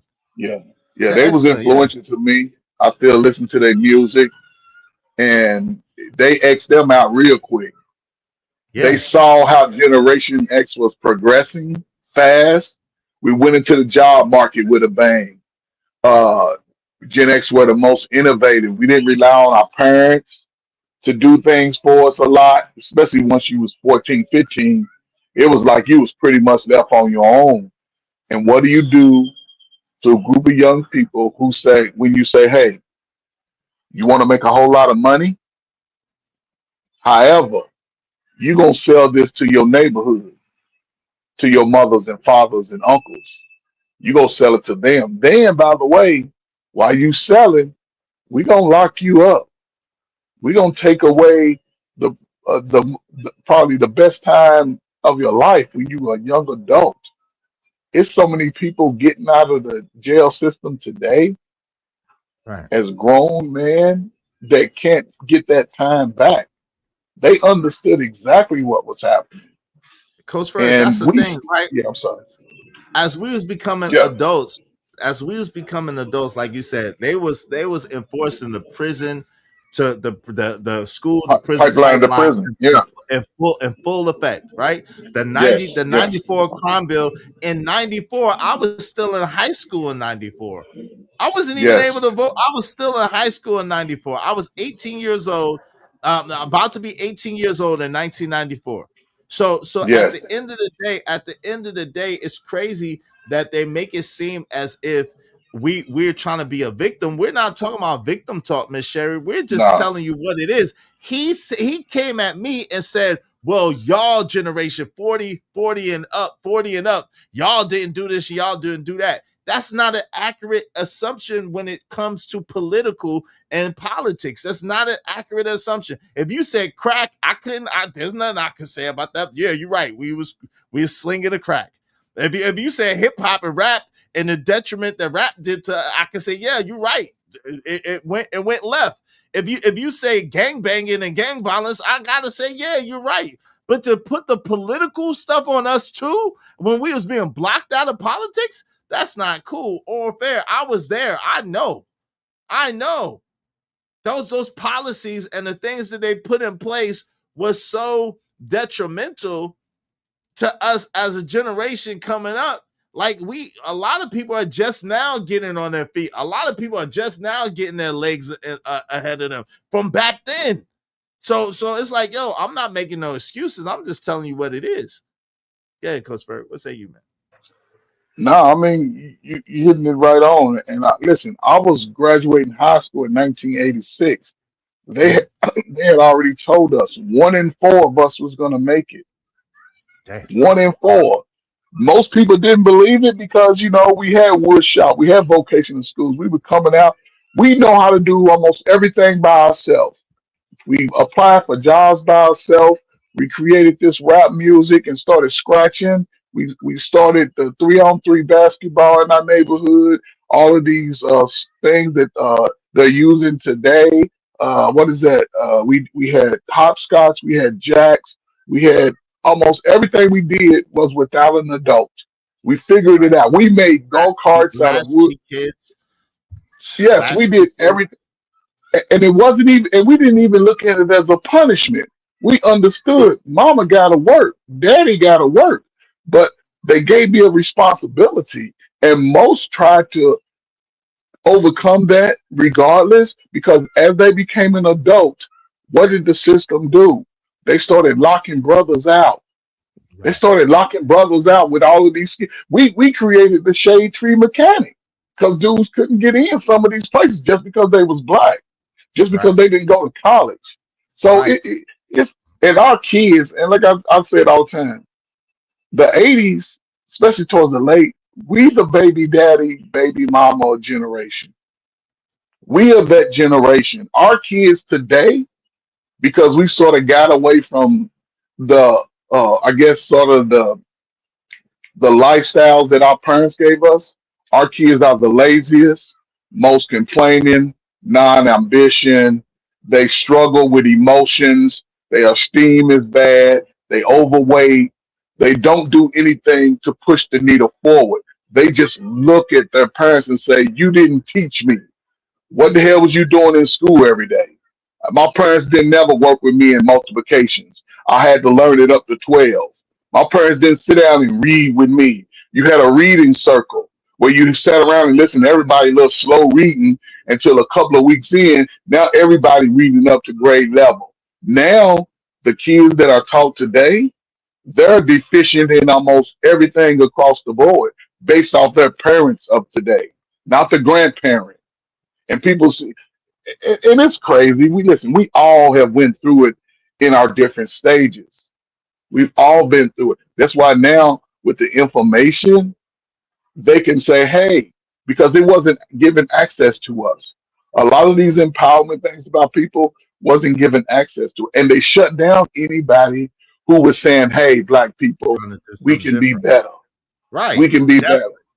Definitely. We came from a generation. See, he's wilding out. He don't understand that what happened to Yusuf Hawkins, what happened to Rodney King, and the implications He don't understand all the things that was going on in a political climate just coming out of Reaganomics and what Reagan was doing and all the things that was going on during that time and the cluster. Then coming in Bill Clinton, the 94 crime bill, crack hitting like a daggone storm. And then they try to make it seem as if we are lacking accountability or trying to blame somebody else. No, if you say crack, I gotta say, yeah, you right, you got it. If you say gang violence, I gotta be like, yeah, you right, we did that. If you say baby mamas, even though a lot of people around me was not able to do that, but if you say baby mamas, I gotta say, yeah, okay, cool, yeah.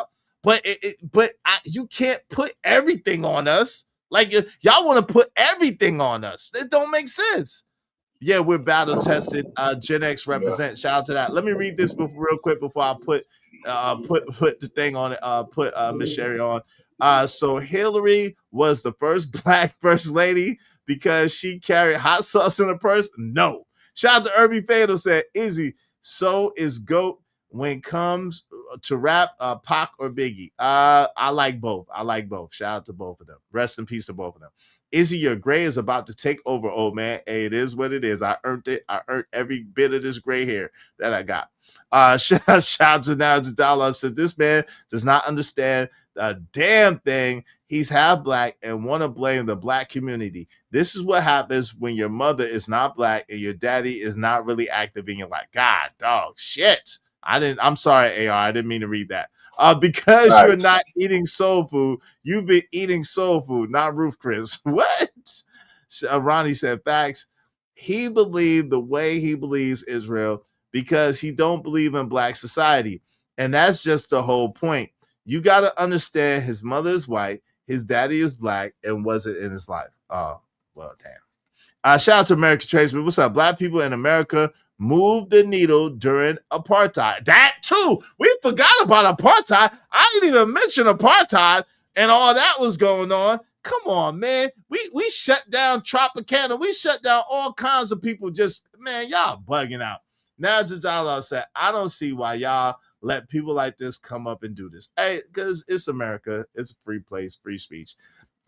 You came right up there and changed the entire conversation for all the things that we were talking about. He did kind of do that there. So I got to give you that. Kelvin Cook said, no more handouts and shopping sprees. MGTOW has changed the game. Quit pretending it's something else. You hear me? Okay.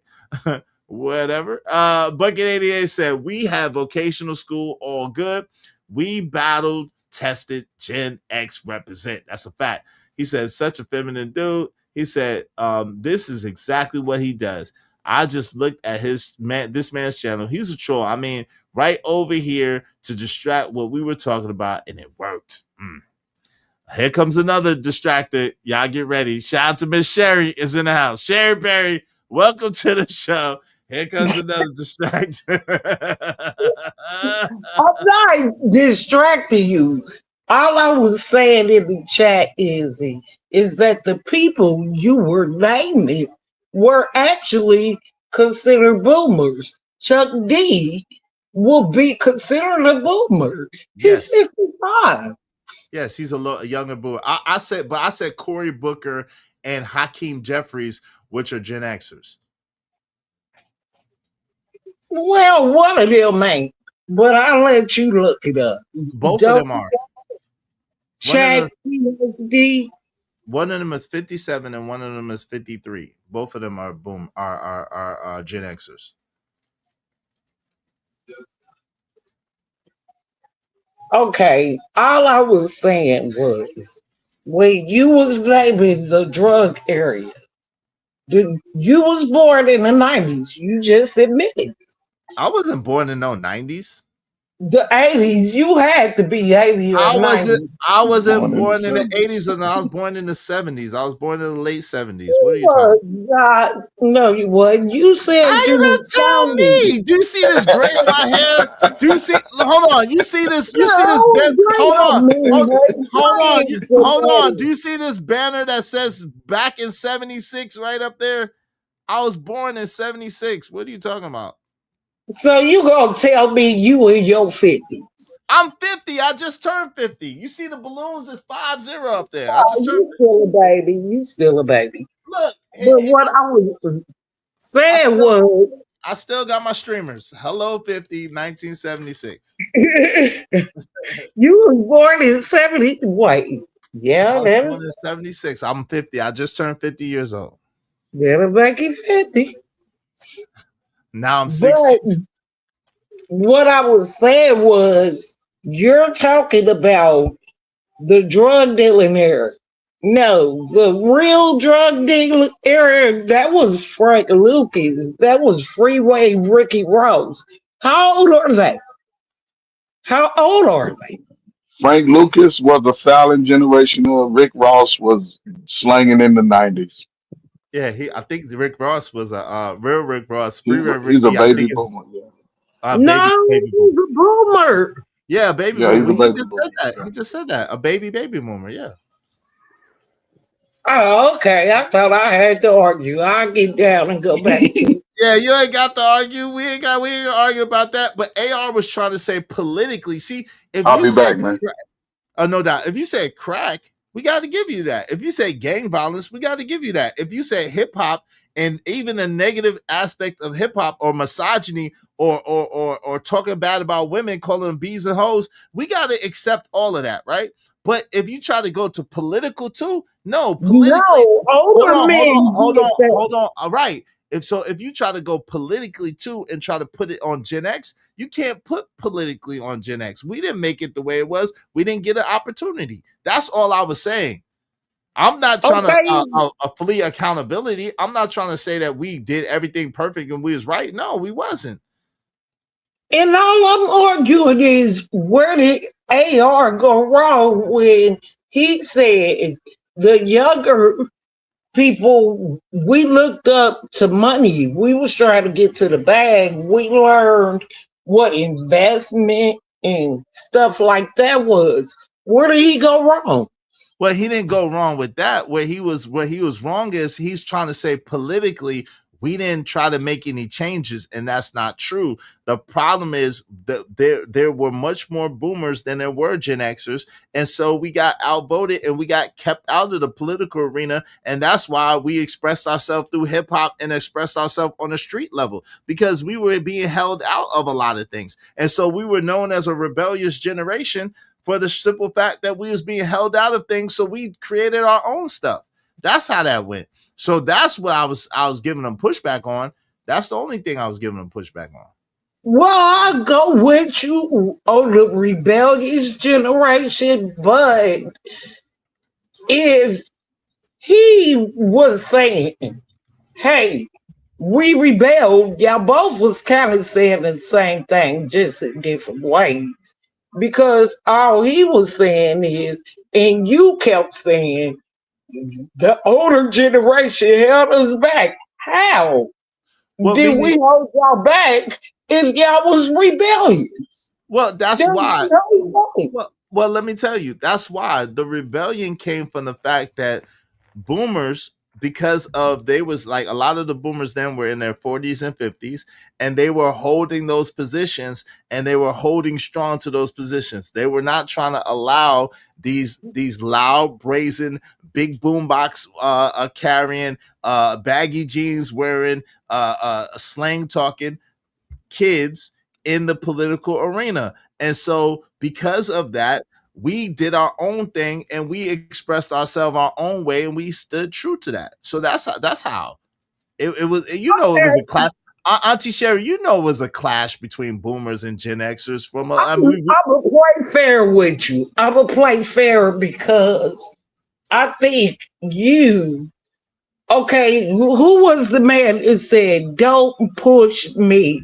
I am close to the edge"? Grandmaster Flash. I'm trying not to lose my head. Was he not from New York? Yes. Yeah, he was from New York. He was from New York. York. He was older. From he the was Bronx. already. Now, how old is he? I think he's like he's probably a 60 something, maybe. No, he's a little older. He Way older when I than was when I was kid, he was already in his 20s. So he's probably what it was boomers and what before them. He was No, he was he's a born. boomer. He's a boomer. He's a boomer for sure. Well, It's he had like to be early another boomer. time He's that they 60. He's 60. keep it Hold on. going. He's 68 years old. Yeah, Yeah. so he's first Boy, boomer. old. He's That a boy boomer. old. He's a boomer. Yeah, he's a boomer.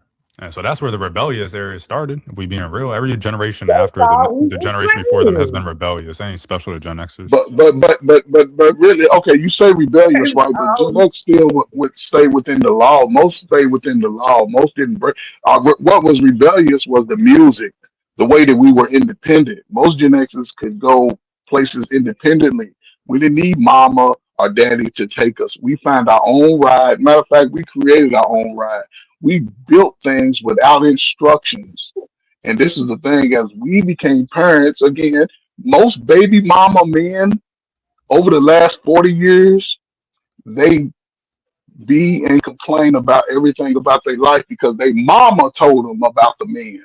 They mama told them. Don't you lie, Okay. mama. Y'all so rebellious though. When it comes to like freaking Luke.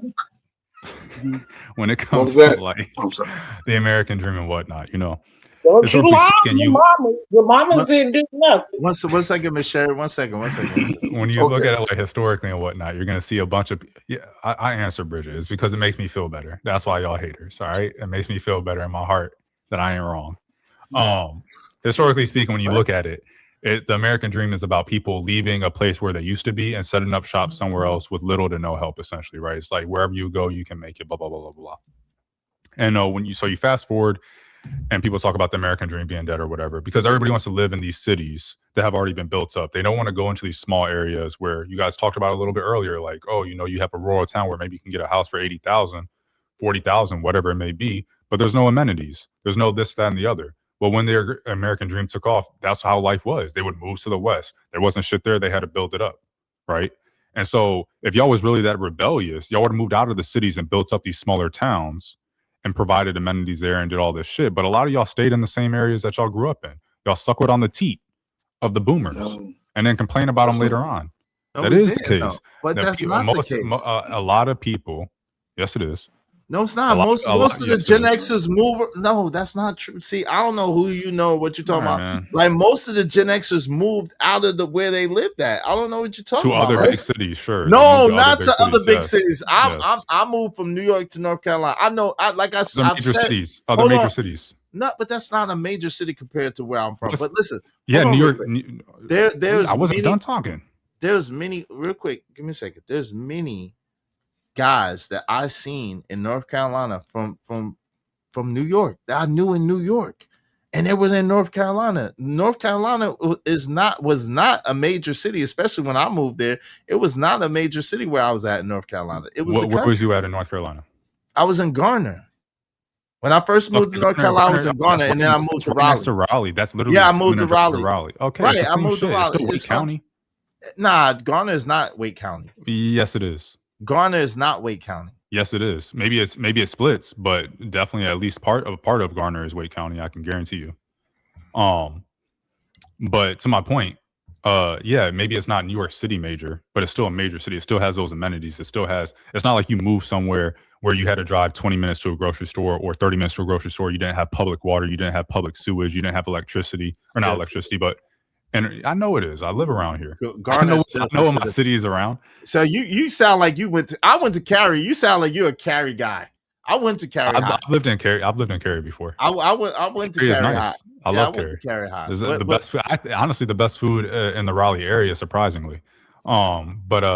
Yeah, but the point stands is that you didn't move to a place. This is my point: is that they moved to places where they literally had to build out everything.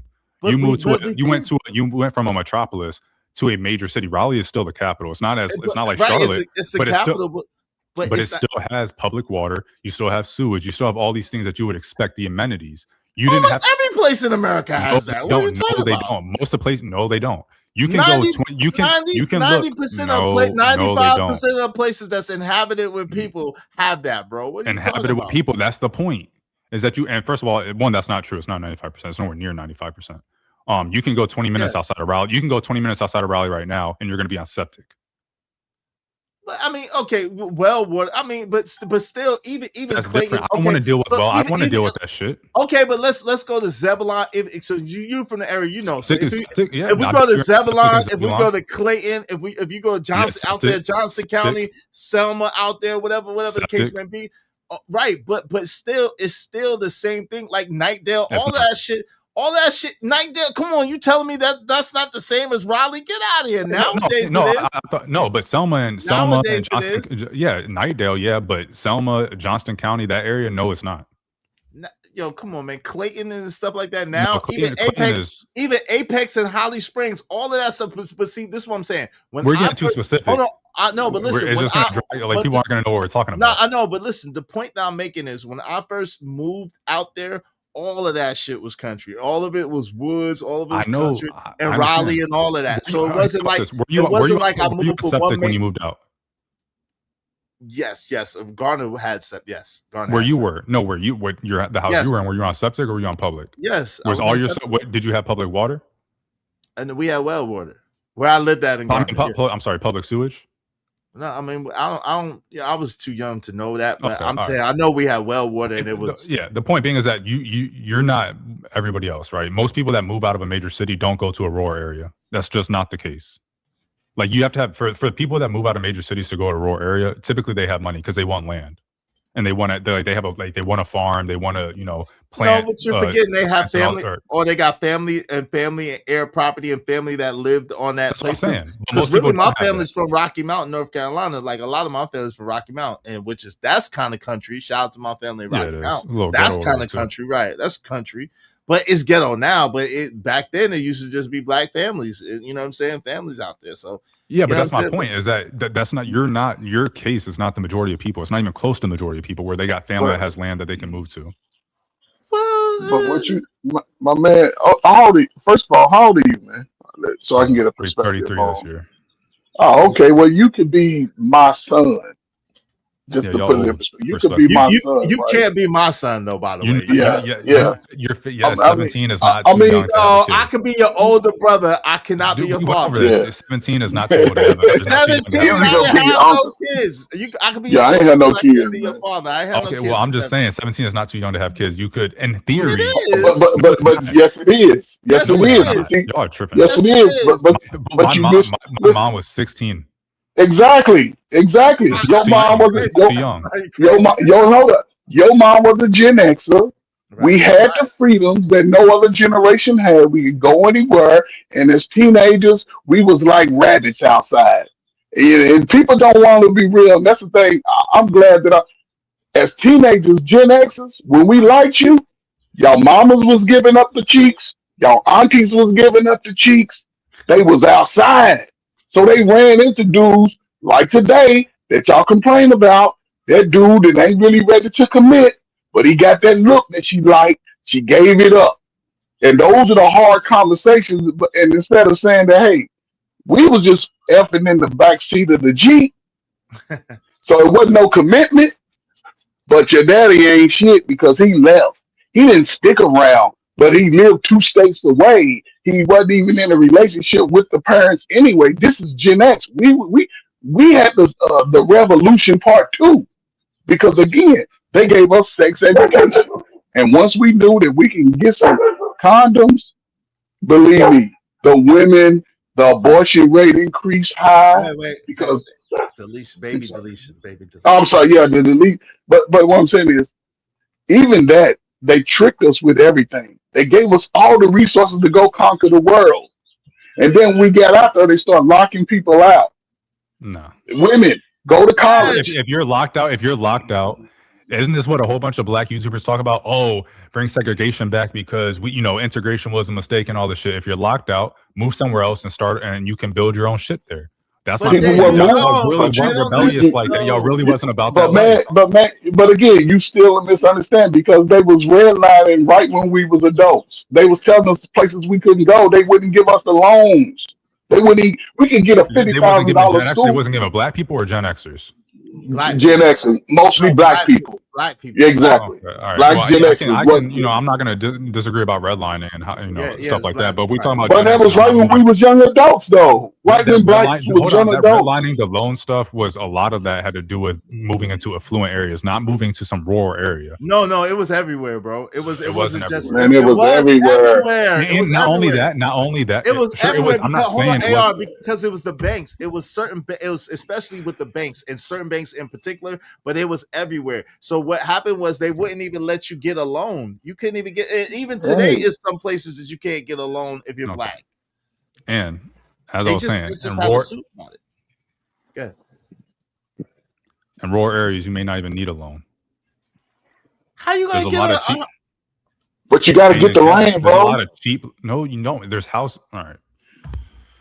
How you gonna get the house without? We can pull up. We could pull up Cleveland right now. We can pull up Cleveland, Ohio right now and find housing for 15-20 grand.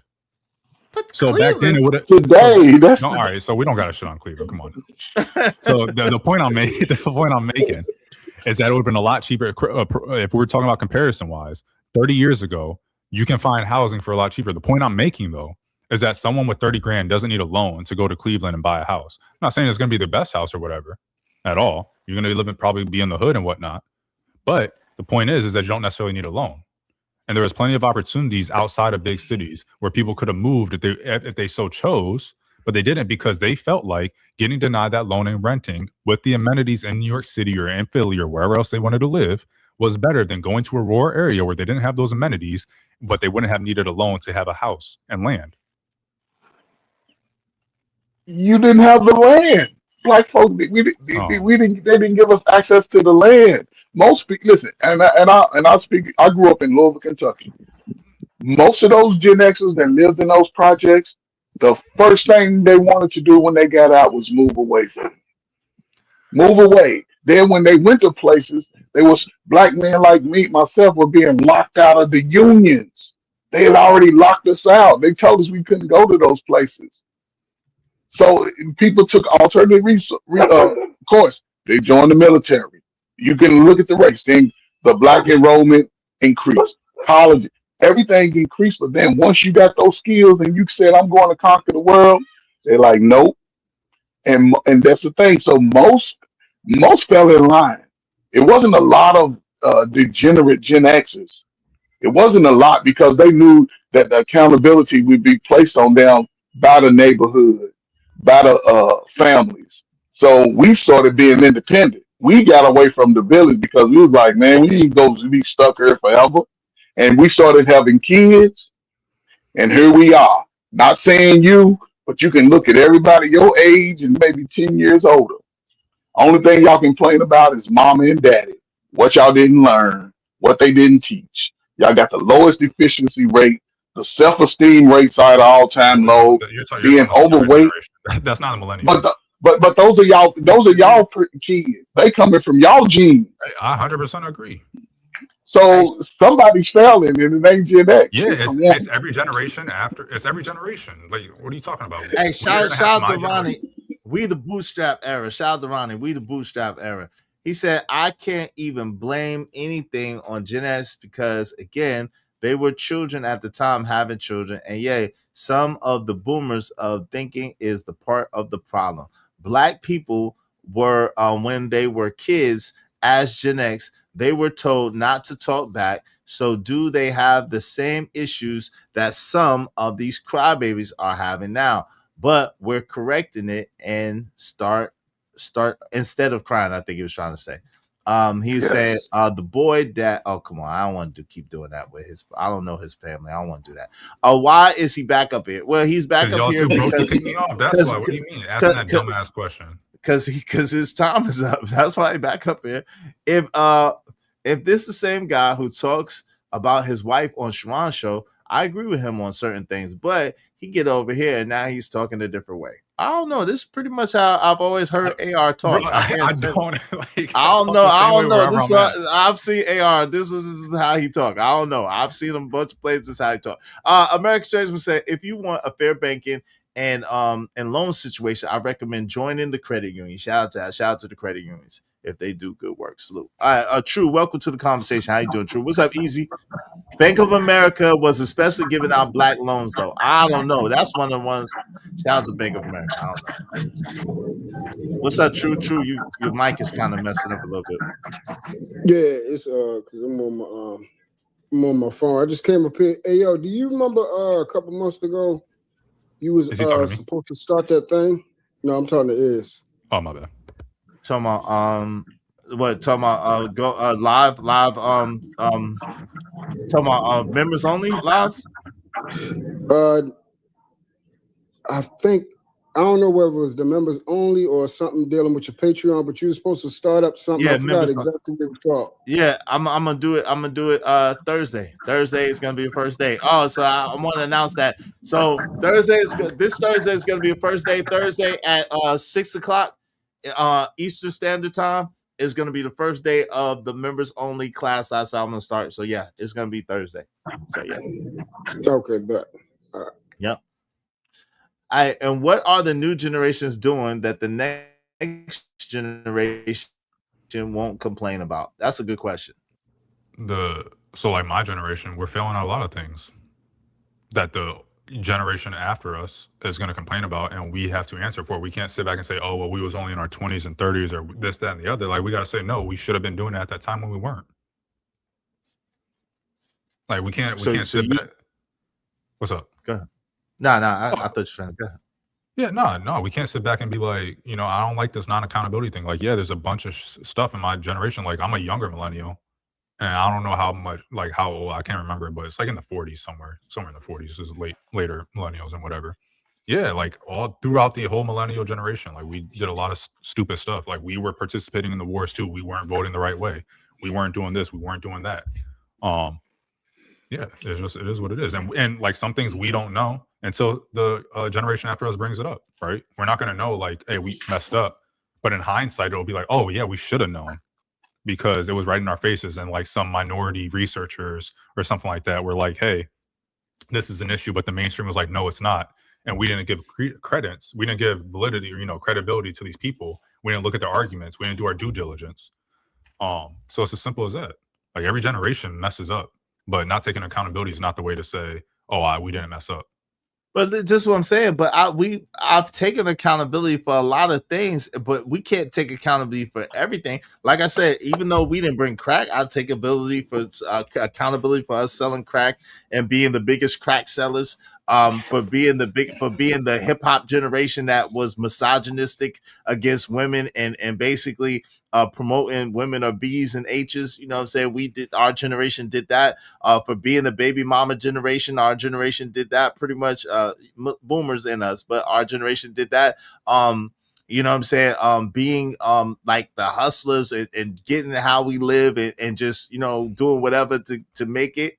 Our generation was that, right? But a lot of those things don't really have much to do with what I thought the topic of the show was American Dream. Yeah, but they don't. But I'm just saying, like when we talk about American Dream, a lot more of it has to do with policy. It's affordability. It's usually what people talk about when they talk about American Dream. No, I got you. But the problem is that I think what you're failing to realize and understand is if we was blocked out of that, which we were, then because we was blocked out of that, that means that we were not able to have the proper effect on the policies and procedures like the other generations before us, and that's the issue. So it's not like I'm making excuses for it, but I'm just telling you an actual fact and how it was. That's it. You can say like, hey, this made it more difficult for us, but it can still be accomplished. And you guys didn't even try to accomplish it past the little bit of difficulty obstacle. We did though. That's the reason why things are the way they are now because of us. No, it's not. It's because of the yes. It's because no, it's not. It's because of a bunch of generations. A lot of the thinking that you guys, all right. So here, I'll give some examples. What is your generation? So just off the top of your head, you don't got to be, factual or whatever. Just off the top of your guesstimate, what do you think your generation's contributions, opinions have been on denser housing? You said debts or housing? Denser. Oh, denser housing. I would argue that we're the small house generation. Like we're the generation that's ushering this. the small meaning the little homes, the tiny homes. That's not sure. What? You know what I mean? Where? I would say that housing has gotten bigger over time. Your generation is no different. No, but no, I disagree. That's absolutely not true. So our you think generation that in the 50s that the housing was bigger in the 50s than in the no. I can't say that, but what I can say is around the 90s and early 2000s, that housing, like that families started moving into really big homes. You know what I'm saying? And then around, like I said, the 2010s, when we started taking over, we stopped being in those such big homes and we started moving into more modest homes and more smaller homes. Housing. First of all, y'all was moving into housing before then, right? 2010s is way past when you guys would have been moving into homes. You can rent a home, you can purchase a home, you can rent a townhouse, you can purchase a townhouse. Apartments are no different. Apartments have gotten bigger, whatever. No, that's not the case. I'm telling you, what I'm saying is, I'm saying again, but you got to realize, right? The home, when you start, generally speaking, especially as a person without means, you're going to get a starter home, and that's going to be small anyway.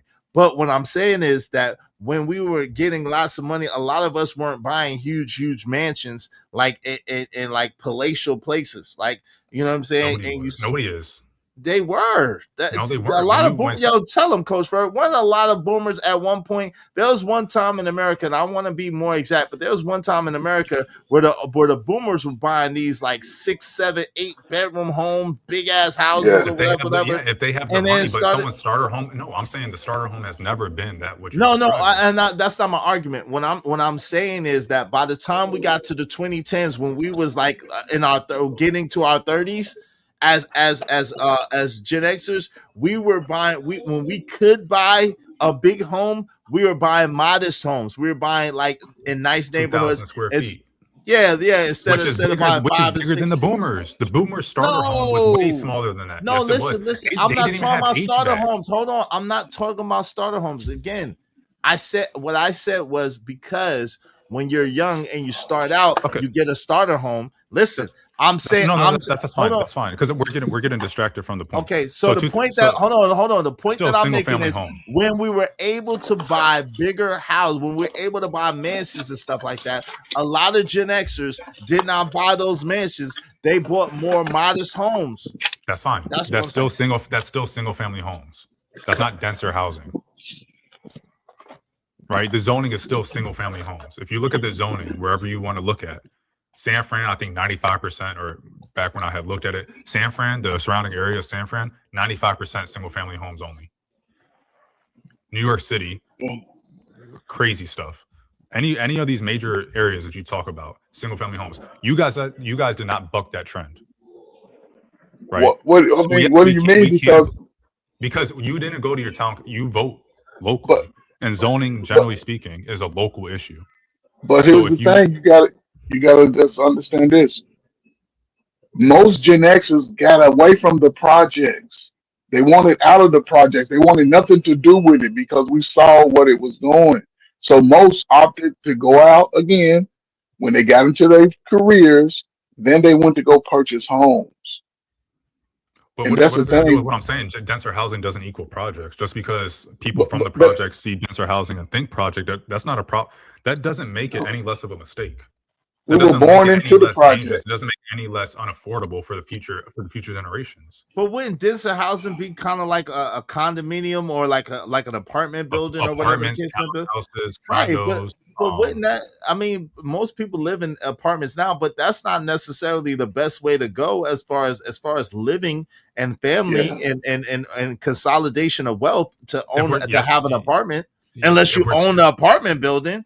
Yes. If we're talking about hey, do you want everybody to have a single family home, or do you want if we're talking about cost efficiency and keeping affordability and keeping it affordable for people, yes, denser housing is the way you want to go. Now, the trade-offs that come with denser housing is a completely separate discussion. You would have to, cost analyze, hey, is this going to be an X, Y, and Z? You can have that talk, but single family homes is 100% not the way to go if we're talking about affordability. And so when we're talking Go ahead. There's so many different things that come with when you don't build denser housing. You have to build out more infrastructure. So that includes water pipelines, that includes roads, that includes X, Y, and Z. You don't have don't have the tax base is a lot smaller because in an apartment you can have 300 people living in an apartment. They're getting, they're going out purchasing a whole bunch of stuff in that area. You're taxing them on that. If they're in townhouses, all 4 of them that are on one lot that maybe only one single family home would fit on, you're taxing property tax on all 4 of those on all 4 of those units.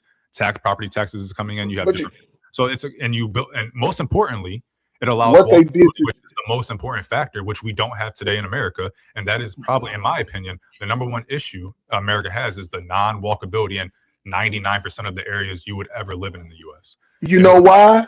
You know why? We don't have. Yes, because but listen though, we reason what? Listen, you I guess you didn't hear me say. I'm gonna say it again for the 3rd time.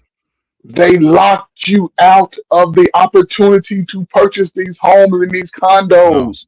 They locked. That's not why. Okay, man. When I was there's actual studies done. We don't have to do this whole well, I think this, or well, my brain says this. There's actual studies. The issue is that America was built to be car centric. America started building up when cars came out, right? More 1900s or whatever. America's starting to express blah blah blah. You have suburban sprawl and all this bullshit, right? That's why. So do you live in a townhouse? Do you live in a townhouse? I've lived in a townhouse. Is that why you're promoting townhouses? It's not about a townhouse. You can even do smaller. The issue is the zoning. It's not necessarily about the townhouses. The issue is that you literally have zoning that says only thing that can be built here is a single family home. That means no mixed use development. That means you have to drive anywhere you want to go. I would visit New York City. I've lived in Europe too. Europe is a better example, but most people haven't been to Europe. But I've been to New York City. I've been to Philly, DC. Metros, it allows you to build these mass transit centers where you can have a train going from one area to the next because you have the dense population to support it, right? You have areas in New York. Most people don't even have a driver's license in New York because you don't need it. You take the bus, the subway, or you walk. And you can literally go your entire life in New York without needing a driver's license. That's true. 99.9% of the places in the U.S., that is not possible. Okay. That is, shout out to Big Bad Bull.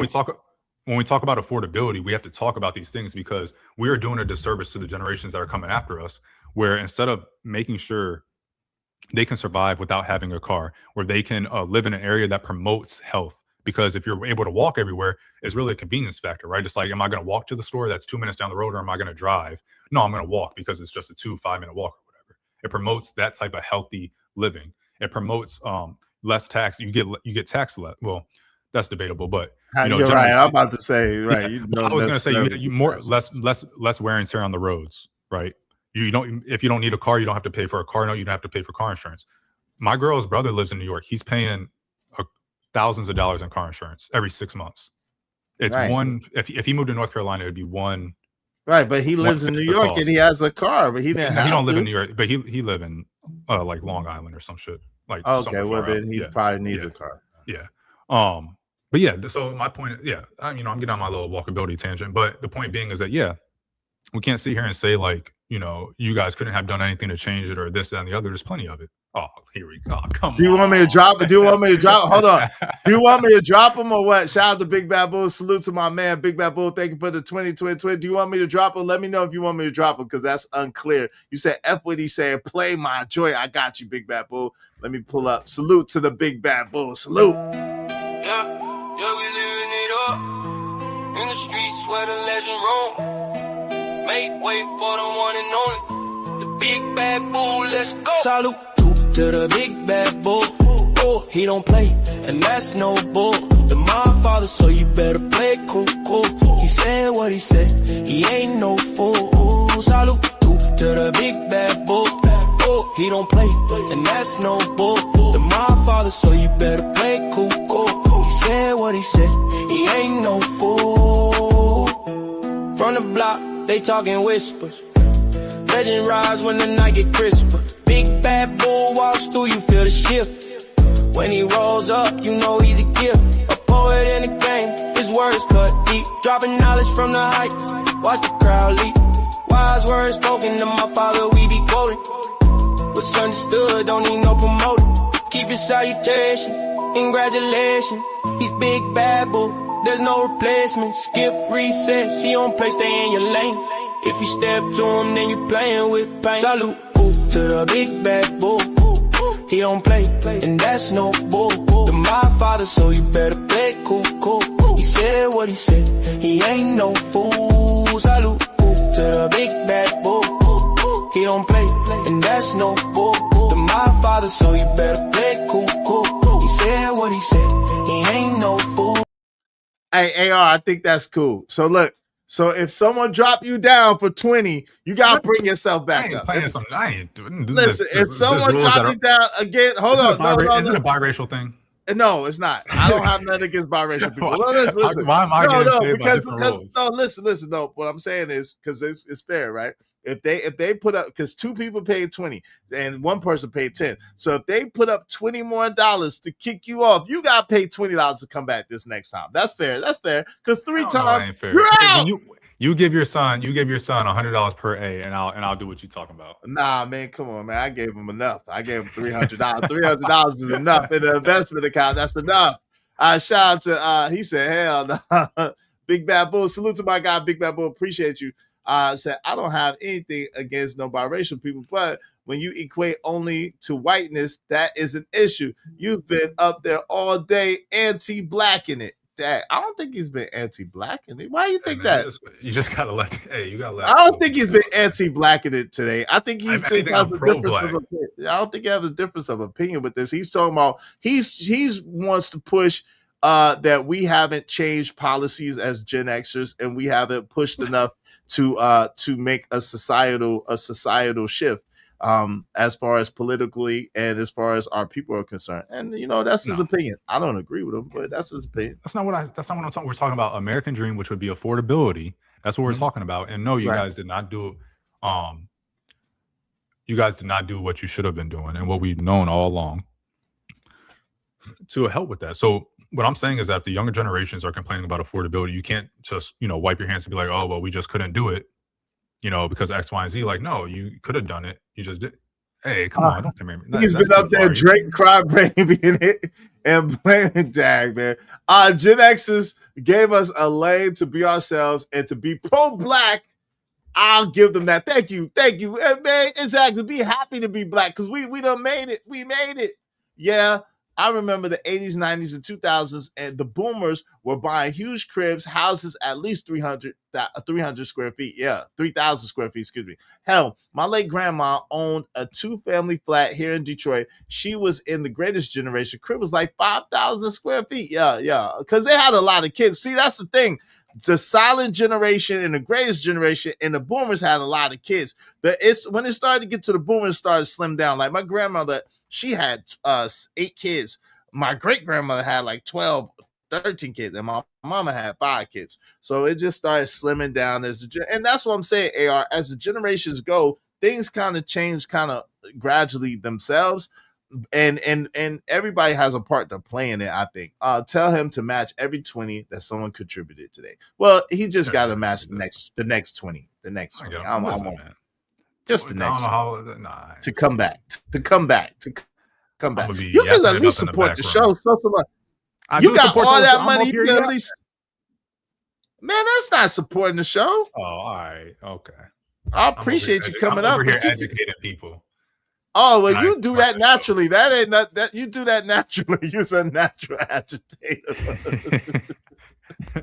No, I said I'm educating. I'm doing that too, but I said educating. No, I thought you said agitating. I do that too. Yeah, you're natural. Education can be agitating. Man, there you go. Especially when you're on the receiving end. But this is the thing. I don't necessarily agree with you because when you have a denser, as you put it, a denser housing situation, then there's a host of other issues and problems that come with that denser housing. For example, right? If one of the units catch on fire, then the whole place catches on fire, and then if people have rodent problems or insect problems, then the whole place gets contaminated. People staying on top of each other, it's been proven that causes agitation and people to be more violent. You know what I'm saying? When they're staying in a more condensed, dense area, that's been proven and shown. That's what the whole projects was about. Go ahead. No, I'm not talking about them project buildings in New York look like they fit like 500, 600 people in them, and they're just not ugly, all of them, disgusting. They're ugly and disgusting. you know, you come down to North Carolina. I remember they came down here and they was, you know, riding around Raleigh, seeing apartment buildings. They thought it was like heaven. Yeah, to see the They thought project it was- talking about they- Walnut Yeah. Terrace and Halifax Court and stuff. Bro, they thought they was in Malibu or something. Nah, I'm I like, did bro, that. this is just I was regular like, this is apartment building. nice. I was like, this is Yeah. nice. What is this So- apartment? I did say. So yeah, you know, what I'm talking about is what the first world thinks about when they talk about denser housing, not what you Listen, guys have we built are up the- in the don't- 40s don't- and 50s and 60s. Don't do that. I wasn't No, around no 40s, 50s, and 60s. No, but the project buildings were built, you know, way. I'm just throwing out. But even the project buildings in Raleigh was built probably in the 60s or 70s. project. There's nowhere else. I haven't been to, you know, everywhere, but I've been to, you know, whatever. It doesn't matter. I've never seen project buildings like New York. Oh, All no, project they're buildings- not going to be all saying project buildings are typically, especially down here, is typically 2, maybe 3 floors. Right, But right. So two- you yeah, never 2 been floors. to, Right, Chicago. but you never been to Chicago. Chicago is same as New York. Yeah, Chicago's little New York though. But But this if you is go the to thing, DC, you're not going to see that. If you go to Philly, Philly might have. Well, Virginia, like Virginia or Carolina or down south, they're going to be different. They're going to look more like Yeah. apartments. But this is the thing. The crazy thing is, we know that they tore all those down. All the projects in Yeah. Raleigh been tore down, and they regentrified Oh, the area. So Depends there's on the that. area. There's definitely still you're tripping. Well, South they tore Raleigh. down. They tore down Halifax Court. They tore down Walnut Terrace. Should've They been tore torn down. down. They All the tore places down. need to get torn down. They tore them down. They tore They're around. prime real estate. What's the one on Newbern Rockport headed towards Newbern or whatever that was? They tore that down too. That was project. Yeah, They tore but regardless. So we're talking about, you know, you're talking about all these things, and we're talking about American Dream again. Someone correct me if I'm wrong. The American Dream not about affordability, not being able to the opportunity, land of opportunity is not what the American Dream is. Well, yeah, but I think, Okay, but so I like, think, I- but I- hold on, yeah, but hold on, give me a second. I think it's deeper than that because when I brought it up, the deeper part about it is we get taxed on everything, right? So even it costs, and maybe you disagree with me in this. I don't see how you can, but it costs more money to be broke than anything else. If you broke in America, you pay the most on everything, right? So the truth of the matter is, you pay more at that corner store for convenience. You pay more for medical care. You pay more for financing on anything. You pay more for rent. You pay more for everything. So the truth of the matter is, yeah, unless you got. Are you talking about proportion of your income? Yeah, or what are you if you talking got, about? yeah, I'm talking about period. If you got subsidized housing, if you don't have subsidized housing, that's what I'm talking about, right? Mhm. And you Like, are, so you're making above the poverty line, so you're not getting Section 8. yeah, and all yeah. So that. you make it. So- Let's just say you're making $2,500 a month, right? Yeah. You're gonna pay all of that and plus some to Maybe. live. It depends. That's the To point. live. Is that yes? Because this goes back to what I was saying earlier. Back in the day, people would leave where they're at, and they would move somewhere else where it's a lot cheaper, and they didn't have as many amenities, and they would survive. Like they were, you know what? I know it doesn't have the YMCA's, it doesn't have the gyms, it doesn't have the grocery stores, it doesn't have all these things. But I'm gonna move here because I can't afford that lifestyle, and I want to live somewhere where But my you money were goes. able to longer. live off the. But you were able to live off the land. That No, first of yo, all, I'm not. you were talking- able to live off the land. You were able. You had family. See, this is another you can thing do that it. we don't. You can. This no, is you don't- another thing. It was them and they just 20 people that moved with them. It wasn't just them by themselves. No, that's my point. Is that if y'all Gen Xers were really as rebellious as you say, y'all can get together and do all this other bullshit. You couldn't get together and move to a different rural area. Now, to your point about living off the land, the days and ages days and ages have changed. You don't have to live off the land today. You have a car where you can drive because they didn't have cars back then. Maybe they had some horses or something. They had to do that because they would have to take a horse 2 hours into town where maybe they needed something, or maybe they had to drive a car, whatever the case may be. You have a car that can get you to point A to point B, and you can go and stock up on food. You can get a deep freeze. You can have a freezer, deep freezer, fridge, and you can go to the grocery store and you can stock up on food. You can stock up on meat. So you're still living off the land, just not like they did back then. Like, it's not like you have to go out and hunt food, but you can still go and purchase stuff from wherever you need to and go back home to a cheaper area. So I'm curious, what do you think? Like, okay, as living within your means, right, and living a quality lifestyle, what's the least expensive that you think that you could live? Where would that be? And how do you think that you'll be able to make that happen? Please tell me what that looks like. I'm curious. Well, I won't say. I don't know where the cheapest is that you could live. But I would say that we could open up Zillow right now or Redfin or whatever one you want to use, and we can find plenty of rural areas where someone could get a house, someone could get an apartment for super cheap. What's super cheap? What's super cheap? Give me an idea. You can get a house with land in plenty of parts of North Carolina for $200,000. That's not super cheap though. No, that is comparatively. Relatively, I mean, but that's not super cheap but though. Again, especially if it's one person. Now, if you could get you and 5 of your closest friends and y'all can live together, but unfortunately, you don't need to. trying to get black people. Hold on, the mortgage on a $200,000 house is going to be what? $1,000 a month or something? No. In this let me day look. and age, let me look at a with the interest rate. No, it depends on the interest rate. I know that's what I'm saying. With the interest rate, but a $400,000 house with like a 6% is like 2,800 or something. Yeah, about $2,800 a month. Right? No, that's for 400,000, not a no, 200,000. No. Hold on, $200,000 house in this day and age, even at a 5.7 interest rate, 30-year mortgage is gonna be probably around like at least $2,900 a month. Let's see.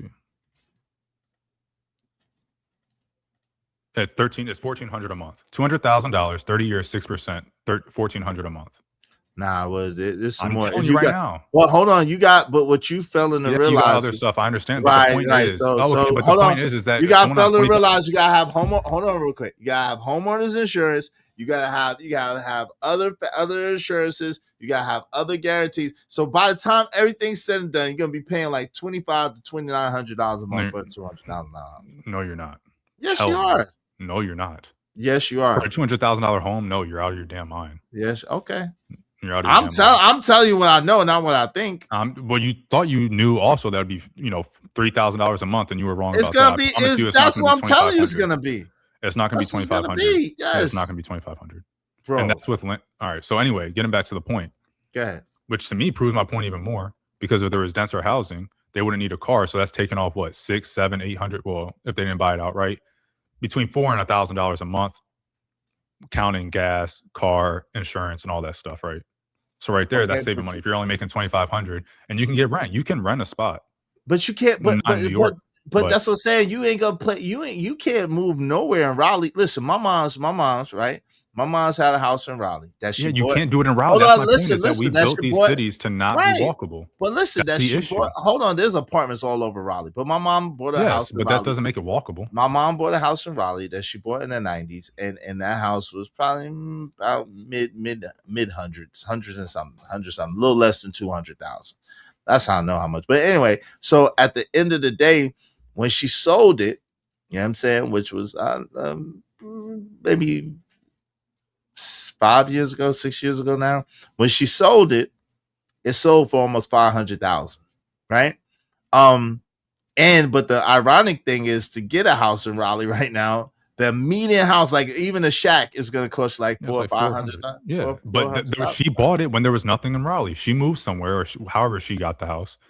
She got it, and there was nothing like it is today. Right, that's like it is today. The appreciation happened, but she took a leap. Well, maybe not necessarily a leap of faith, but she took a risk. She went there. She said, this is good enough. X, Y, and Z. I'm gonna move here, even though it's not what I'm used to. If she grew up in New York, whatever, even though it's not what I'm used to, I'm gonna move. It was here. a lot less expensive than New York. Because it's a lot. Yeah, I know. Because it's a lot, and today it's a lot less expensive. I haven't lived in New York in a while, but you can get a 1-bedroom. You can get a one easy. This is easy in Raleigh. Even in Cary, you can get a 1-bedroom for $1,400. Yeah, it's gonna be like $1,400. Yeah, it's gonna be like. You can go other parts of Raleigh and get a 1-bedroom for $1,000, $1,200. Yeah, $1,400. Yeah, it's about the average. I should say studio, because there's a lot of studio. I mean, it's about the average. That's about the average rate. That's about right. Yeah, hey, Bridget, cheap. You can't get that in New York. I know, but that's not super cheap comparatively. But this is the thing. No, but if you work a job, let's say you work a job and you make $20 an hour, right? And then you work for let's do the math, right? Let's do the math. First of all, most people are not working. Most people, I think there's only like 10% of people that work minimum wage. No, but $20 an hour is not minimum wage in Raleigh. Last time I checked, minimum wage is still $9 and some change in Raleigh. No, but I was talking about the people that you said are barely above poverty. Well, let's do this. Let's do this. 20 times 800. I mean, excuse me, 20 times 40 equals 800, right? So 800 times 4 Yeah, 800 times 4 is 3,200. 3,200, right? So now look 3,200 a month minus now taxes, so you're probably minus- going home with 27, 26, 27. Nah, depending on what your tax rate is. Let's okay, we'll Yeah, go with 20%. we'll go with 20%. 27. Yeah, 26. 20% around everything together. Yeah, so let's go with 2,700. We'll go with 2,700. 2,700. No, we need to go with 2,600. 2,600. Okay. Oh, man, we can go whenever you want to go with to make your argument sound better. No, but it's fair. But listen, 26. Let's go with 26. I'm fine with that. I will stand on my argument. You said a one 1-bedroom apartment, a studio is going to be about $1,200, which is accurate, right? Yeah. A 1-bedroom apartment is probably going to be closer to 14. We could agree on that. 2-bedroom apartment depends on where it's at. Yeah, if you're in Cary. But Cary's a rich area of Raleigh. Cary is the richest suburb. Even in Raleigh, bro. Trust and believe me. Listen, when you're saying Raleigh, are you talking about Wake County or are you talking about downtown Raleigh? I'm talking about Wake County. I'm talking about over there in that Okay, no, you're wrong. Hold on. I'm not wrong. Hold on. You are wrong. I'm not wrong. I'm talking about 6 years ago when I had to help my mom, you know what I'm saying? 6 years ago before COVID. Hold on. No, relax for a second. What I'm saying to you is 6 years ago, when I had to help my mom find a place, a 1-bedroom, the average price of a 1-bedroom apartment was $1,200 to $1,400. When I tried to help my mom find a place, two bedrooms in Raleigh, forget about it. 3 bedrooms, forget about it. It's crazy. So what I'm telling you is, you're not going to get a 1, 2-bedroom or 3-bedroom by yourself. You would be getting a roommate at that point. I mean, but yeah. Or let's say you have a family. Let's say you have a family, but that's what I'm trying to. That's what I'm trying to get you to understand. So let's just go with this. Let's just say $1,300 a month. $1,300. You don't have if you're only one income, you shouldn't have a family, right? So we're not going to go with that. We're going to buy a single person because that's what we're talking about right now. People that can. Okay, well, I'm saying 1-bedroom. Family, then we can double up the incomes because it should be a two income household. Oh well, it don't. Okay, so if you $1,300 is half of your rent. It's half of the money that you make. It's half the money. Yeah, so that's half the money you make. $1,300 is a lot of money. All right, hold on. I got this. No. Hold on real quick. So now you got $1,300 left. Yep, that's a lot of money. That's not a lot of money. Yes, what are you talking about? $1,300 is a lot of money for someone. The average, what is the average? What do they call it? What is the Car average? payment? No, what is the average power bill in Raleigh right now? The what? The average light bill in Raleigh right now. Oh, a month. I have no clue. I think I have no clue, but about 150. It doesn't matter because that's the average. That's taking in account to houses and apartments and all these other things. If you're talking about apartments only, you're probably looking at between. I mean, if your gas and electric, if your HVAC and stuff is electricity. When I lived in an apartment and it was about a 700 to 900 square foot apartment, I was paying I think like between $70 and $90 in electricity, and all my stuff was electric. Yeah, it's about 150 now. Yeah, that's average because it's taken to a house. When I lived in a I'm talking about an apartment. It's about 150. I know what it is. No, it's not. It is. Okay. It is. So anyway, and that's on the low side. It's not. I've lived in an apartment. My girl lived in an apartment. I have friends that have lived in apartments. None of us had $150 electricity bill. Most people, I know people that got way more than that. That 150 is generous. Not in North Carolina. No, you don't. Yes, it is. In Raleigh, are you not in a one? How are you paying $150 in electricity in a 1-bedroom 700 square foot apartment? Bro, you doesn't make sense. It doesn't even sound logical. Just think about what you're saying. I don't know nobody that stay in a 700 square foot apartment. How big do you think 1-bedrooms are? I know how big a 1-bedroom. How big are they? The 1-bedroom that I'm talking about is about 940 square feet. Even at 900 square feet, which is a massive one. Hold on, 900 square feet is a massive 1-bedroom. Most 1-bedrooms, massive. yes, it is. Most studios and 1-bedrooms are. Yes, it is. Most studios and 1-bedrooms are going to be between 600 and maybe 850 on the high end. 900 is massive for a 1-bedroom. A 900 square foot 1-bedroom. If you go to any apartment complex in the Raleigh area, a 900 something square foot 1-bedroom is likely on the high end of the floor plans that they offer.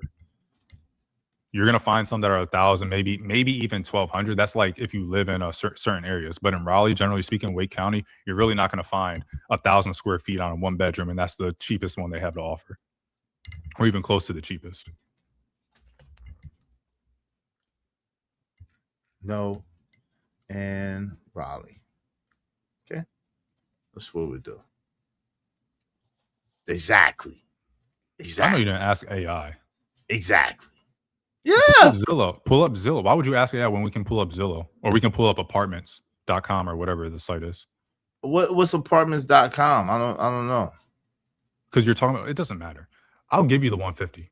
I'll even add some more. We'll do 150 on the light bill, so that brings you down to 1150. We'll do $50 on a gym membership, that brings you down to 1100. We'll do 400 on a car payment, so that'll bring you down to 700. And we'll 400. Wait, what kind of car you got for $400 a month?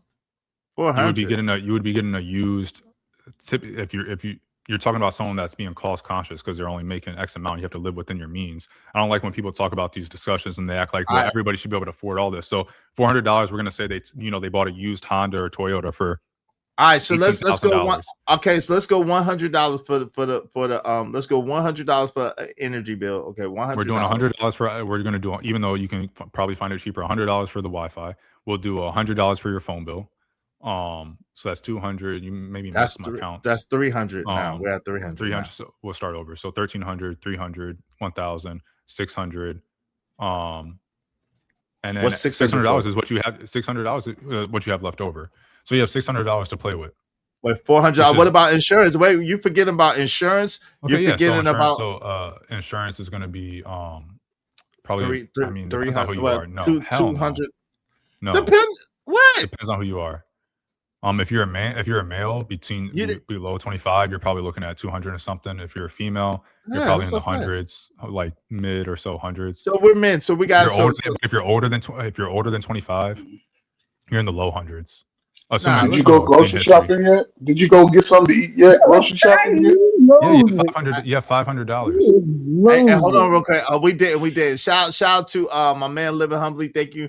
He said this man bores me. Make him spend some money and stay drop. Shout out to my man Living Humbly. I appreciate you. Salute them, Living Humbly. Hey, AR, in order to come back this time, you got to spend that 20 twin, beloved. Please spend that 20 twin and come back. I appreciate you. Or someone can pay back. Gotta eat some, right? You gotta eat some. Listen, so hold on real quick. We gotta get it. We gotta get there. But even like, yo, you struggling. You ain't doing nothing extra. You ain't got nothing going on. You can't go nowhere. We ain't even talking about gas. We ain't talking about nothing extra. We ain't talking about eating yet. We ain't talking about cosmetics or toiletries or whatever you want to call them. We ain't talking about none of that shit. You struggling, bruh. You struggling. And that's the bare minimum living. Shout out to AR. That's the bare minimum living. What's that easy weed money? You don't need weed money. You're struggling. You're struggling. Hey. What up? Go ahead, Miss Sherry Berry. Hey, I just came up here because he was talking about budgeting. And I understand budgeting. I think you understand budgeting. I think you got it, but I don't know why y'all be saying the same thing and won't agree with each other. Y'all be saying the same thing. Well, he don't want to concede to the fact that, listen, it $3,200 a month is decent, but that's not enough to really live a decent lifestyle in America today. It's really not. No matter where you live, you need more than that. To live, and you ain't even got no savings, you ain't got no investment money, you hurting. You hurting. You know what I'm saying? You hurting. $3,200 a month, you're broke. Yeah. You're living below the poverty line. You really are. Like, oh my God, that one young man just said it. What about groceries? Right. Give me 1 second. Let me celebrate Kojak 3 through the Great. I appreciate you real quick. Shout out to Kojak 3 through the Great. Here's an extra 20 to keep him down. Now he got to spend 40. Play my shit. Shout out to my man, April Kojak 3 through the Great. Appreciate you, bro. Salute. Let me play to that. Yeah. Let me play that. Yeah. Hey.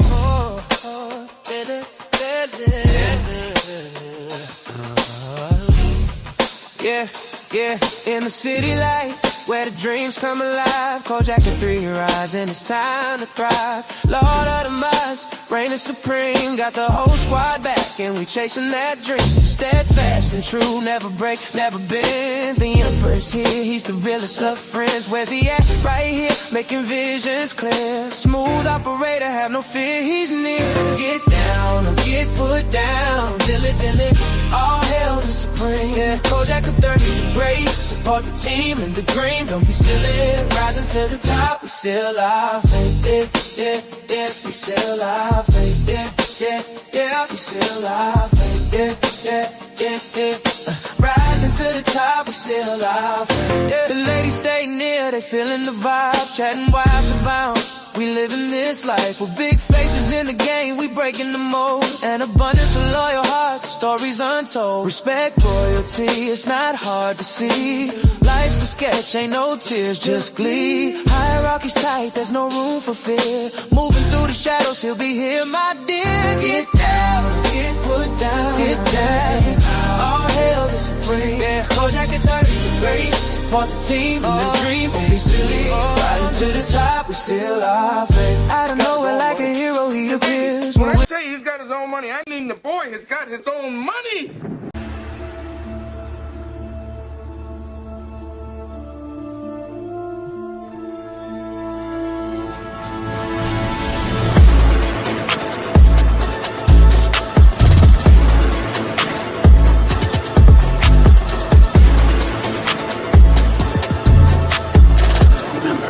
With great power comes great responsibility.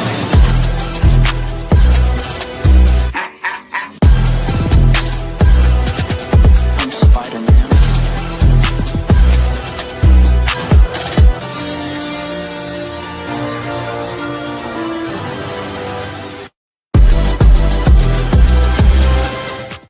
Yo, shout out to Emperor Kojak 3 and 3 the Great. All hail the Supreme Emperor Kojak 3 and 3 the Great. Either bow down to get put down, batches. Dilly, dilly, dilly, dilly. Yo, if y'all want an exclusive theme song like my man Big Bad Bull, my man Kojak 3 and 3 the Great, and several others, then make sure you sponsor the show. If you're doing it through the super chat, if you do $60 or more, I will create you a theme song. If you do it through the Cash App, it's $50 or more. And if you sponsor the show, I would create you a theme song. If you are not sponsored, but you donate either of those amounts to the Cash App or through the Super Chat, and you say, yo, can you make me an exclusive theme song? I got you. I will still make you a theme song. All right. So support the show, support the stream. Now, help us reach our goal. Help us reach our goal today, and support the show, support the stream. I'll make you famous. I'll make you famous. Can I ask Kojak, can I borrow $60? So you want a theme song?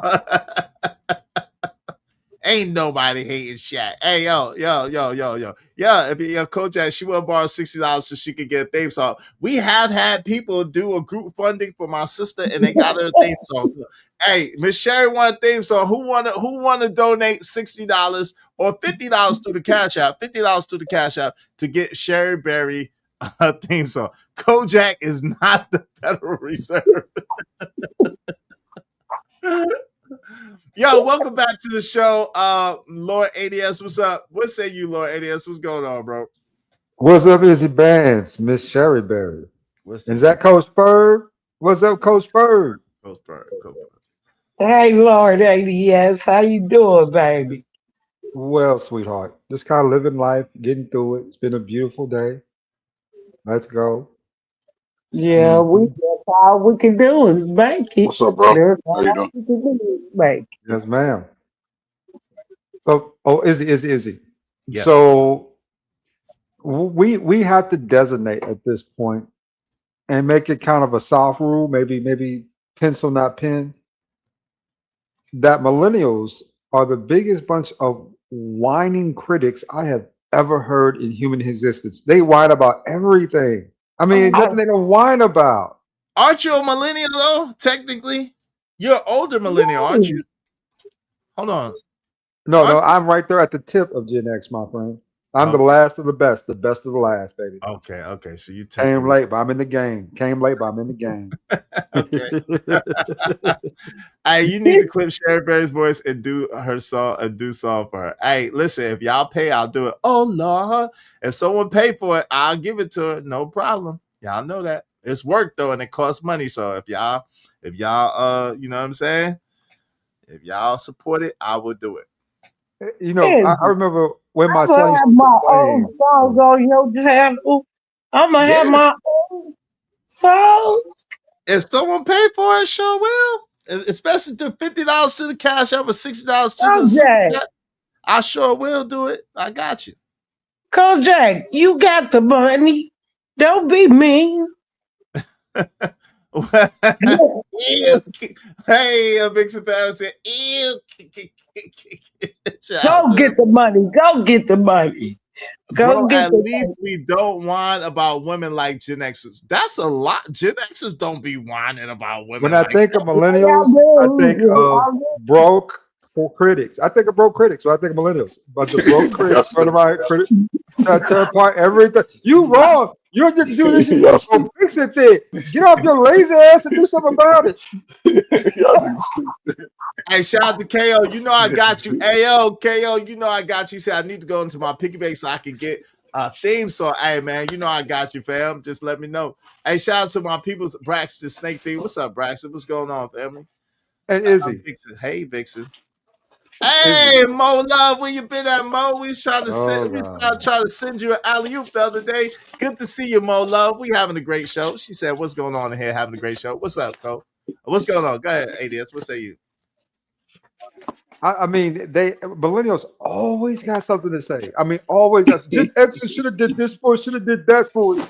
Gen Xers we was as nice to you as we possibly could be. We overcorrected. That's why y'all messed up now. Oh Lord, that's a fact. That's 100% fact. I can lie. That's 100%. I mean, I've never heard such strong opinions from broke people. It is wild to me. These are the brokest folks out there that start talking trash. You know what I'm saying? It's like it's crazy. That's a fact. We held their hand too long. Every young millennial, LOL. I don't be whining. Shout out to my guy, Avixen Forever. Thank you so much. Hey, thank you so much, Avixen Forever. I appreciate you. I appreciate you. She said for the support. Thank you so much, my sister, Avixen Forever. Y'all be like Avixen Forever. Support the show, Sports Street. I mean, give me 1 second, y'all. I apologize. Let me celebrate Avixen Forever. You gotta celebrate. Hope you don't mind if I say this out loud. How wonderful life is, 'cause you're in the world. I love you. I love you. I love you. I love you. I love you. Thank you, Avixen Forever. Because of Avixen Forever, we just need 8 more people. 8 more people, at least $5 a piece to reach our goal. Help us reach our goal. ADS, I know your system ain't talking. Have you ever thought of working at one of them auctions? One of those what's those 555552221? Come on, 555 44444. I got 3.5. I got 3.5. Gotta get 2. Gotta get a 5. Thanks. 7. Thanks, man. I didn't think about that. Why should I do that? You're good at it. That's why. I just count the money. I don't know if I'll be good. I can't really do it that fast. You know what I'm saying? But I know somebody who can. Well, there you go. But complain about my food, right? Huh? My son used to complain about my food all the time when he was little. Daddy, you cook too bland. You don't put no seasoning in nothing. You know what I used to say? Look at here, Squirt. There's a bag of potato chips on the counter. You want that? You can eat that. What was wrong with your daddy? Was he making slams or something? Why he ain't got no food? What is this, Sherry Bear? What are you doing? Hey, your daddy What's going on here, Sherry Bear? Yeah, why you have no seasoning? That's the white side of his family. The white side of his family ain't no seasoning. When I season stuff, people complain now it's too seasoned. So you know what I start doing? I stop seasoning shit. Just I'm gonna put it on the grill, I'm gonna cook it. And there's all the salt, pepper, whatever seasoning you want, all the barbecue sauce on the counter. Because you're going to whine about it and put too much on it. So there you go. You can, you know what I'm saying, do it yourself. Wait, you ain't using no Cajun. You use none of that slap your mama seasoning. Just none of that. All you knew was salt and pepper. And like he said, you and probably was Pepper, burning this shit. he said No, you was burning it. hey, I was a good cook as a dad. I was a good cook. Can we pause to have ADS tell this AR person about my work? ADS still remembers how I got him together. Hey, don't get got together, AR. Wow. Leave Kojak alone, bro. Leave Kojak alone. You'll be messed up in here. Leave Kojak alone, Hey, AR. this face is on, like, it's hype this last couple of days. Let me see. Well, day before last, I got called light skin. Yesterday, nigga told me you hate light skin. I ain't gonna say who. Hey, light skin. Wait. Someone say, hey, light skin? Like they was trying to talk to you? Like rap No. to you? They were just mad at somebody else. And they Oh, called what's that up? nigga light skin, talk about they hate light skin. Oh, they But hate light skin. Oh, okay. What's then up? last night, you would not believe, I got damn near Bogart on the panel. And now today, look at y'all. Look, what is it? Is it me? Is it? Am I the new target in this space? Am I the new guard around here, nigga? Do I gotta break out my lightning rod? Can I just be cool? Oh, you the light skin? You the new light skin guard? Or what? You light Break out skin my guard? lightning rod. I ain't no guard, but I got a lightning rod, nigga. I don't know what happened. I don't know where you was at, what you talking I about. don't know what's going on either. Everybody been on my ass the last couple of days. You know what? Because you talk about food with no seasoning. Like a really mule, Miss Sherry That probably Berry. would do it. That does it with black people. Food with no season is pretty angering with black folks. I will say that. Coach Furr, we don't like that, do we? And look, he better leave me alone too. He'll be a characteristic reveal from behind that avatar. Oh Lord, damn. No, bro. AR, We they don't trying like to that. expose you. They trying to expose you. Pause. No Bracy, no RuPaul, no Diddy. Low sodium tendencies. Hey, listen, but hey, you don't want too much sodium. You can't have too much sodium, but you need the right balance of sodium for proper blood flow. You need proper balance. Yeah. No? You don't need no seasoning. You need it either way God made it. But To God me, put the it in worst this thing, thing. no. Yeah. Good enough for you. Hold on. How did God make seasonings? Because if we gonna talk about how God made seasonings, you got to think about dandelions that clean your system, partially, all that stuff. Is that not a seasoning? Yeah, it's a seasoning. The only thing you gotta do is Okay. dry it out. Like I said, That's all seasoning. why you over here bragging about food with no season? Sherry Berry, I had to cook that food myself. I didn't have you in there to cook for me. I did the best I could. And the boy is And healthy. he had high That's what blood really pressure. matters, right? Yeah. Right. And he I had high blood pressure. There's no way. My husband ain't. Oh, I was scared. Yeah, don't dox him. Hey, right, too low sodium causes brain swelling, stroke, and cardiac arrest. So you don't want to have too low sodium, but you don't want to have too much sodium because it causes the same thing. How does that happen? How does too much and too little cause the same effects? That's crazy. Because That's what you're crazy. eating isn't natural. Natural food has the right balance. Meat has enough protein and sodium in it to sustain you. So does corn, green beans. Corn ain't natural. Corn is man-made. You know Corn that, right? is natural. It grows from the earth. No, it don't. Corn is man-made, bro. You didn't Where know you that? from? I'm from Kentucky, man. We picked corn stalks when I was a kid. What do you mean? I know, but it's a man-made seed. You didn't know that? Ah, Izzy. Just go ahead. You got it. Man. You ruining a good steak is a complete waste without the right seasoning. You got to have the seasoning, dog. Seasoning is natural. You got to have the seasoning, dog. Everybody telling you. See, your son was right. Shout out to little ADS. We believe you, sir. We sorry that you had to grow You up. know, I'll tell him the same thing I tell you. Well, guess what, Squirt? There's a bag of potato chips. Go ahead and get that. A bag Fact. of potato chips. That's a mess. A bag of potatoes. That man don't want no bag of potato chips. He wants some seasoning on his food. You can eat this chicken, or you can go for them potato chips. You got options. You got choices here. You know what I'm saying? Pick one. Hey, Lord Diaz, can I ask you something? Is mustard a seasoning or is it a condiment? Is it a condom? I don't think you put mustard in it. Condom and Condiment. mustard. You know what I Oh. ketchup.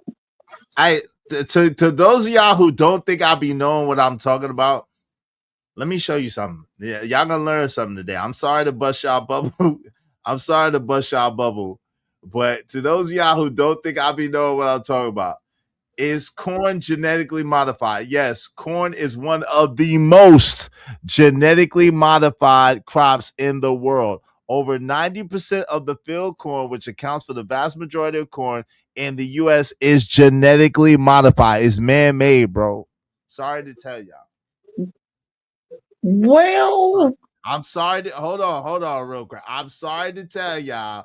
I apologize. I didn't mean to burst your bubble, but I know exactly what I be talking about. I ain't crazy. I know exactly what I be talking about. But let me just tell you. Get mad at me, nigga. I'm here telling the truth. If somebody else should have told you. Somebody else should have told you. I apologize. I didn't mean to burst your bubble, but yeah, corn is genetically modified. Corn is not. Yeah, but what y'all think it is? I think you look up if corn is natural. It's genetic. No, it's not. It's genetically modified. The corn that y'all see today is not real. It's not really modified per se, Izzy. If you do the math, modern corn is it's a domesticated crop, right? Developed by humans over 9,000 years ago. It's perfectly natural because of how it's bred, but you're right. It was created genetically from other harvesters. Right. Yeah, 9,000 years ago. Yeah. Right. I don't know about 9,000 years ago, but I know that it was man-made. I know corn is man-made. Yeah, it grows. They could grow it, but it's a man-made seed. Yeah, because it comes from southern Mexico, right? Yeah. I don't know. Yeah.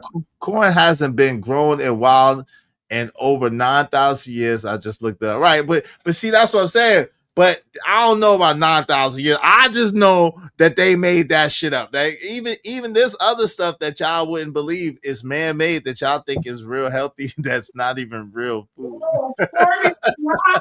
Wait. Carrots are not real. Carrots are not real.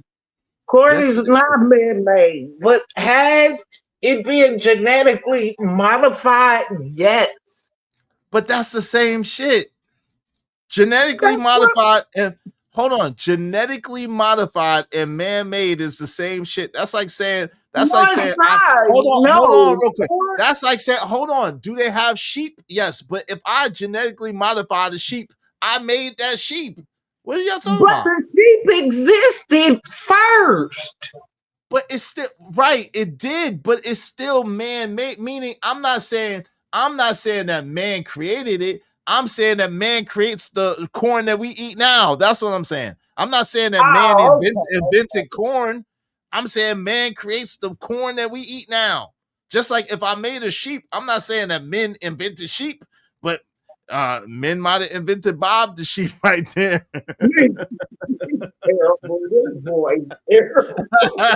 Man invented Bob the sheep. That's right there.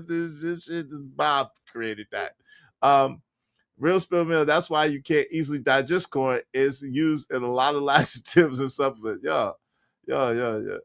Just like we wear cow on our backs too, but we add it with other things and chemicals to preserve the skin. Well, I don't know. Right. Corn, broccoli, cauliflower, garlic are all GMO. Carrots. Carrots are GMO too. Yeah. There's a whole bunch of them. Let's get back to the main topic, Izzy, right? Of life in America. Home of the GMO. If we put it this way, if we were known better in the 90s when we were in our youth, if this internet thing would have been around like here it is now to give out this information that a lot of people are catching and gathering, right? Yeah, we've been a lot smarter and a lot more kind of intuitive as well. You know what I'm saying? When it comes to certain things, right? But we had to learn this all along the way. You know what I'm saying? This is all kind of being developed as we all kind of, move along, right? Mm-hmm. You know what I'm saying? But let's keep this in mind though, too. You know what I'm saying? They were born in this age with all these utilities and all these things that are accessible to them for them to learn, grow, and build things, right? Mm-hmm. And you know what I'm saying? First world country, full of supplies. You know what I'm saying? We don't have a lack of resources just for anything, really. And only thing I've seen from them is halter tops and mini skirts amongst the boys. That's all it's done for them is made their minds crazy. They read at a 4th grade level. God. The girls are more masculine and feminine due to this feminist information that they've learned. And they haven't achieved a damn thing. One thing about Generation X, you can say we changed culture. We came in and we made some achievements. You know what I'm saying? Some things of note, right, in human history. What has a millennial done in note of human history worth talking about? I wish we could have. I wish AR just paid her $20 so he could come back. Uniquely stunning. You're more than welcome to come up here and state your case. She said that's what old people always say. You're more than welcome to come up here and state your case. You know the panels. Old people. It's obvious. What have millennials invented? I can Google it right now. Let's see what we got here. Well. Actually, technically, let me just say this. Technically, Zuckerberg is a millennial. Mark Zuckerberg is technically a millennial. Just for the record. He reaching. You really reaching. How am I been on this trip all day long? Mark Zuckerberg is a millennial. He is. What y'all want from me? He created Facebook, the greatest invention ever created. What you want? Oh, Gates wasn't. Bill Gates wasn't nobody. Yeah, he was. Hey, yes, a Vixen Forever. Facebook was created by a millennial. Yes, it was. That's why I said that Mark Zuckerberg is. Okay, let's do this. Let's do this, right? These are the people born 1 year after my birth, 1981 to 1996. Damn.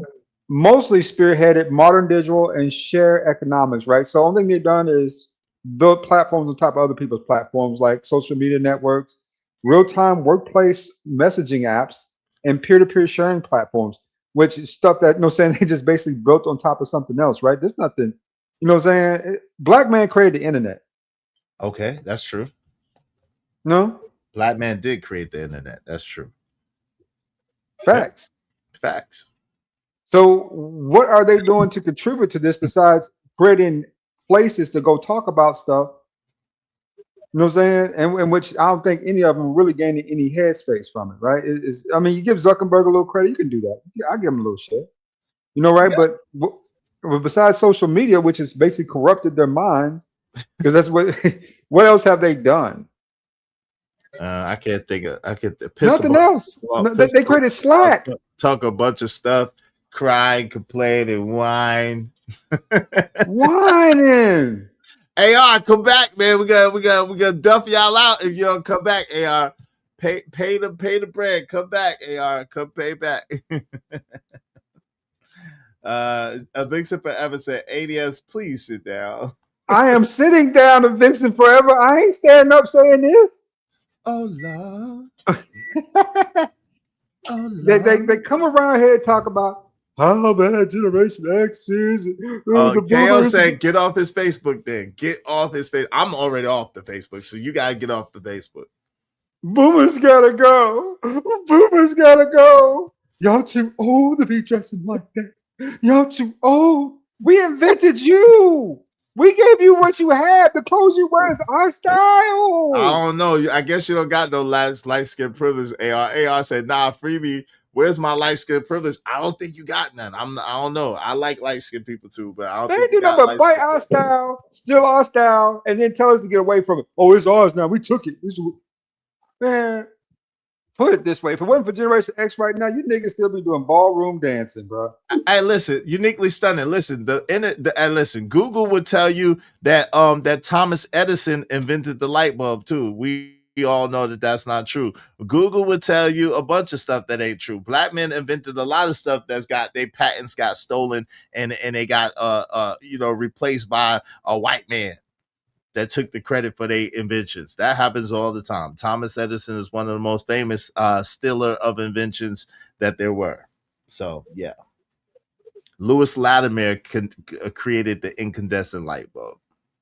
She's doing that intentionally because everybody knows that Alan Armitage created Archie in 1989, which was the first internet if you do the research on the internet. But see, they don't want to know that stuff, right? They don't want to know about Mark Dean. You know what I'm saying? Right. The ISA bus, right? Architecture, right? For modern computer components. They don't want to talk about Dr. Phillips because at the end of the day, guess what? That makes them look slow. It looks like they ain't did shit. They're the laziest kids ever. I mean, they're the laziest kids. You know what I'm saying?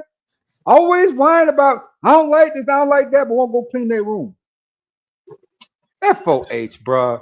FOH. It's still everything. Google would tell you French architect Charles Lafont designed Washington, D.C. when it was Benjamin Banneker. That's a fact. That was Benjamin Banneker that did it, his apprentice. That's a fact. What? Now you gonna tell us that Benjamin Banneker did not design Washington, D.C.? What are you talking about, ma'am? No, he didn't. Who did then? You just talking. Okay, you just talking. You just talking. You can't tell us who did. You just talking. Benjamin Banneker absolutely designed Washington, D.C. Huh? Because Israel, you the type of man, if I say, no, that's not true, you're going to judge me and you're going to argue, and I don't feel like arguing. Well, tell me who did it then. Look it up. I already know. Well, I gotta look up something I already know. He already told you who's going to have done it, and we already know who actually did it. Okay, I agree with you. Who's going to have done it? Right. Okay. A white man told me Benjamin Banneker designed Washington, D.C., and I confirmed it. Why you gotta believe it because a white man told you? But I already knew that, and a white man never told me that, but I knew that. Issues and for the white man told me that. Because you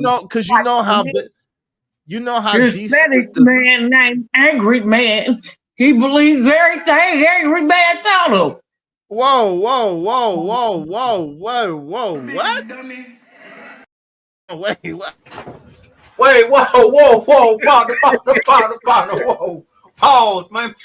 Goddamn lie. Some of my bitch. The lie detector determined that was a lie. Where did that come from? Hold on.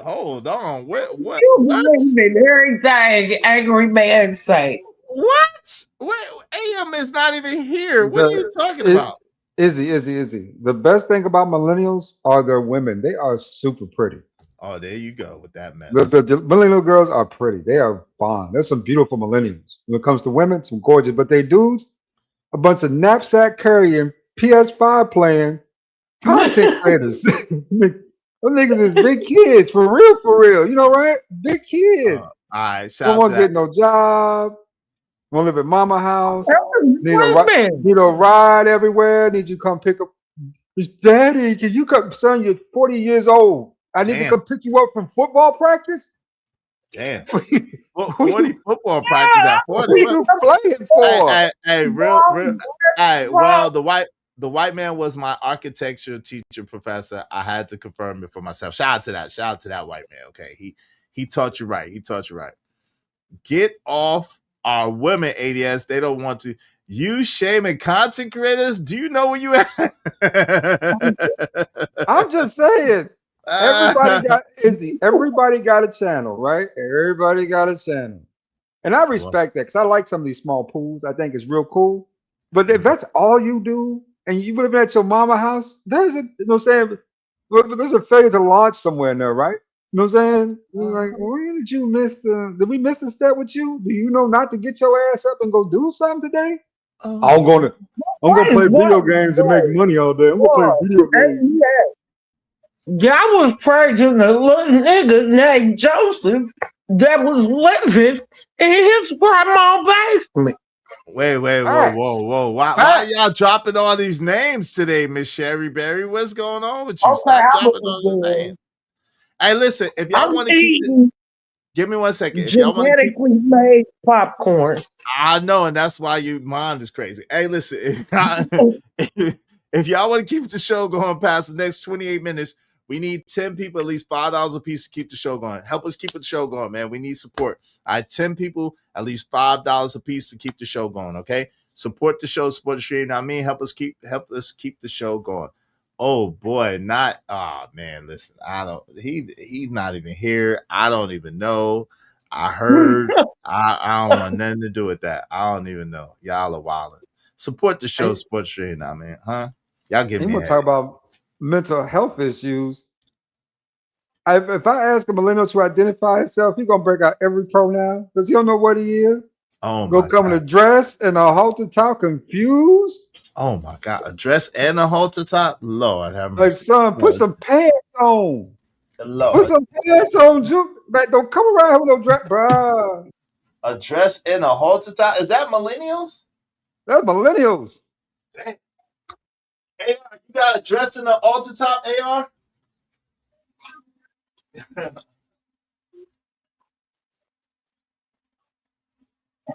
Oh Lord.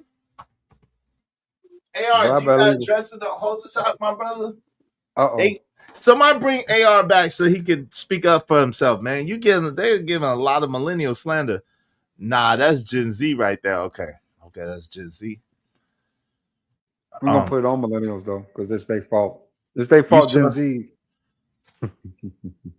You saw the court records. I cannot argue with that, but I don't want no parts of that. I wasn't around for none of that. We know what y'all was doing in the 70s. Well, I was in a baby. What you mean? I was born in 1980. What was I doing in the set? I was crawling in a crib. I was crawling in a crib. What you talking about, uniquely stunning? You got your generations wrong. I was in a crib in the 70s, like meh, mama.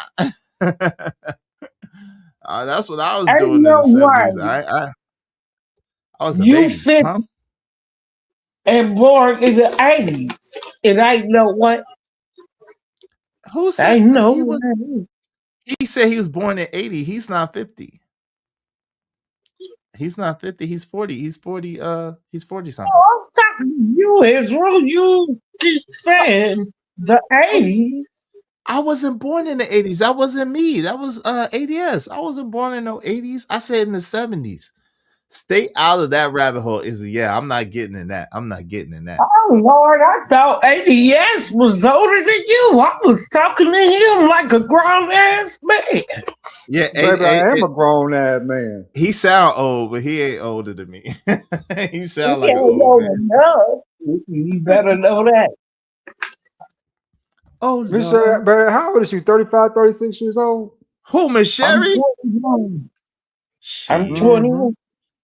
For your young thing up here. What's up? Shit, Miss Sherry is 20 times 20 times 20. Don't be like that.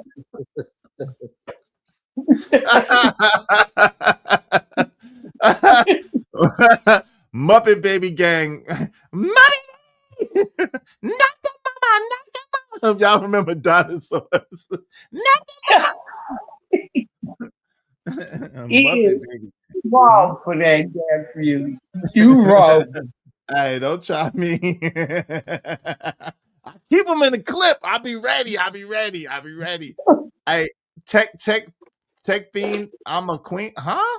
What the freak is that? What does that even mean? Yeah, dinosaurs was the shit. It was not the mama, not the mama, not the mama. I'm the baby. Gotta love me. I know some people on the internet that look like that. Look like that look like the Papa dinosaur, and then they look like that little baby. You know what they need, Izzy? You know what they need, Izzy? What's up? A good ass whooping. They need a good ass whooping. I mean, you take the millennials, you put that belt on their ass and let them straighten up. I told your little ass about talking too much.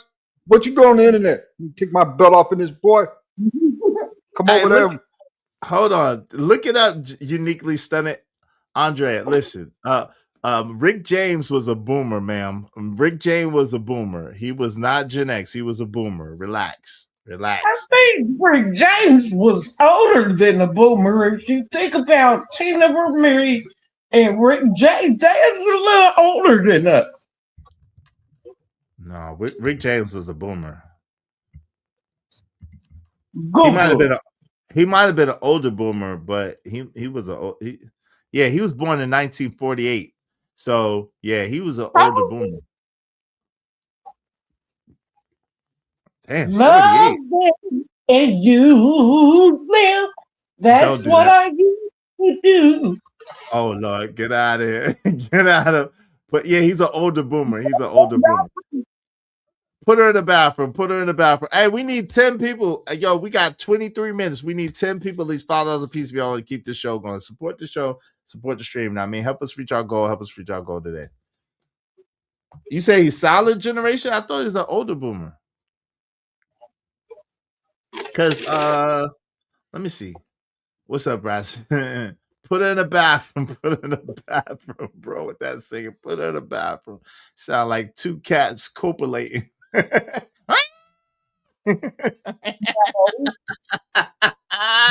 stop feeling like you right when you wrong. Rick James is older than a boomer. Rick James is way older than me. All you gotta do is look up his age. Just ask Google, how old is Rick James? You're right. He was a solid. Oh, he was on the cusp. So Rick James was on. Wait a minute. Typically classified as those born between 1928. He was born in 1948. So he was a boomer. No, 64. I think if I got it correctly, you're a boomer starting at 64. No. Boomer, no. Ask Google. That's just, hold on. What age are you a boomer? Time out. I'm trying to tell you. Silent generation, they're trying to say he might have been silent generation, but silent generation is between 1928 and 1945. So he's an older boomer. He's an older boomer because he was born in 1948. He's an older boomer. He was born in 1948. No. Let me help you. Solid as a rock. Oh Lord. He don't want to believe it. He don't want to believe it. Oh, as for the Simpsons. Now, Sherry Bear, I'm starting to wonder how old you is, because that's my mama music right there, baby. And for love's sake, each mistake, oh, you forgave. Woo! What the hell is happening here? What is going on here? Everybody mentioned Ash for the Simpsons. I know Ash for the Simpsons. I listened to that all the time as a kid. Your ass is ancient, man. My mama loved that shit, man. My mama loved that shit. Also, Shaka Khan, Ash for the Simpsons, Slave, all that shit, man. I grew up that around the house, bro. Your ass is old as hell. Listen. So let me let this sizzle in y'all spirit. Because Izzy Bands does. Listen, Izzy Bands be knowing, even though it seems like I don't know, I always know. Always right. It's like when I'm right, I'm right. And when I'm wrong, I could have been right. So I'm still right because I could have been wrong. And I'm sorry because I could be wrong right now. I could be wrong right now. But I'm right. The baby boomer generation is generally defined as people born from 1946 to that's a lot. Hold on, loud woman, to 1964. That's the boomer generation. So when you say that Rick James was born in 1948, he was an older baby boomer. Thank you very much. No, I'm not gonna let you guys like these people. Boomers started in 1964. That's Gen X. You not. That's probably why you ain't never learned nothing and think you know everything. I'm lying. Gen X starts in 1965 to 1980. That's Gen X. That's Gen X. Okay. What I'm saying is, and you better hear me again, Google it. I just did. I just read it to you from Google. Oh, you cried. No. Because now you talk about my mama and daddy age. No. Well, hold on for a second. What years is a boomer generation? This is from daggone Google. The baby generation is generally defined as people born from 1946 to 1964. This time frame corresponds to the surge in birth rates. That's a lie. following the end of World War II. So you think they're gonna lie to you? They gotta lie to you about what a boomer is? Google it. Because I think you're lying. I think you up here gaslighting these people. You don't know what gaslight is. I think you're drunk. I don't give a damn. I am drunk. Everybody know I'll stay drunk. I can afford to buy it. I think your Google is drunk too. What you think? He's lying, but he's lying to y'all. Hey, Sherry, ain't no damn way. I know you freaking lying to say Miss Sherry is Gen X. I know you freaking lying. Miss Sherry ain't no damn Gen X. She's 79. She's 79,000 years old. You ain't no damn. I am. I'm Gen X. I'm Gen X. Yes, I am. You ain't no damn Gen X. You's a boomer. I'm a pretty Gen X too. You's a boomer. You ain't no damn Gen X. So you just stop that lying. No, you lying. Why you always lying? Why you always lying? Hey, Israel, I might be wrong. I know maybe you're wrong. Maybe I could be wrong. Could you let me admit that maybe? Okay, maybe I should have asked you to look up baby boomer. I might be wrong, Giz. It's the same shit. Yeah, baby boomer generation is generally No, that ain't true. I didn't even finish getting it out my mouth. I didn't finish getting it out my mouth good.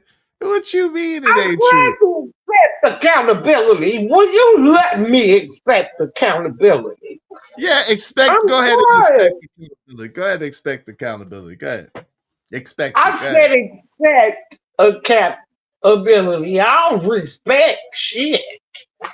I was say that out loud. I'm sorry. We know you don't. Go ahead and accept accountability. Go ahead. We're listening. We love to hear it. Love to hear it. Go ahead. I'm finna Google it for myself. I put it up there. Look at the screen, woman. Look at the screen, I don't care man. about the screen. I care about my screen. Your screen don't work. You don't believe nothing. You don't believe screen nothing. don't work. That's the problem. You don't believe nothing.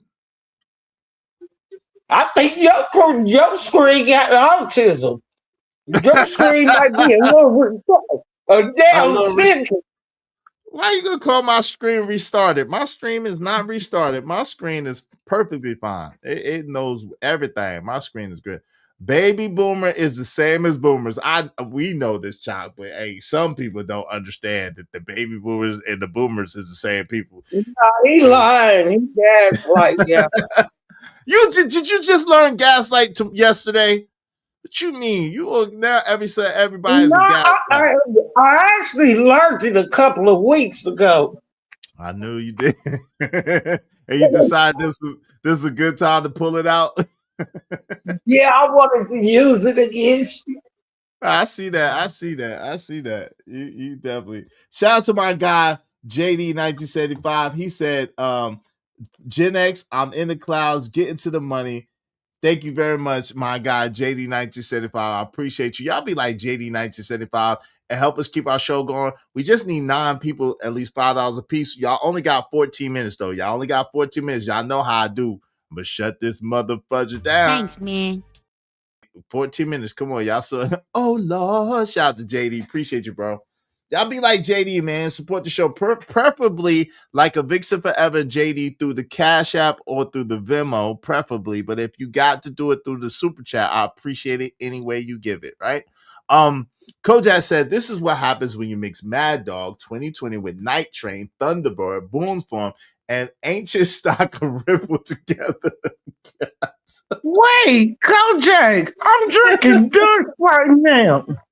I'm drinking dirt. What's that? Deucey? What? Douce, but I pronounce it as. Oh, you got some do say? Okay. Don't blame Jigga. Hey, boomer and baby boomer is the same damn thing. We not.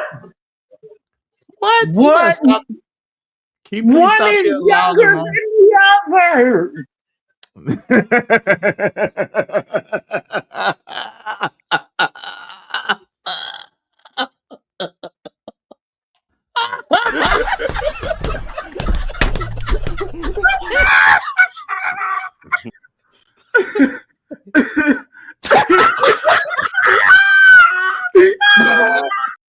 We love you, Auntie Sherry. Thank you for the comedy session. Lord have mercy. Lord Jesus. Oh Lord, not Deucey. She drew some Deucey. Some Deucey.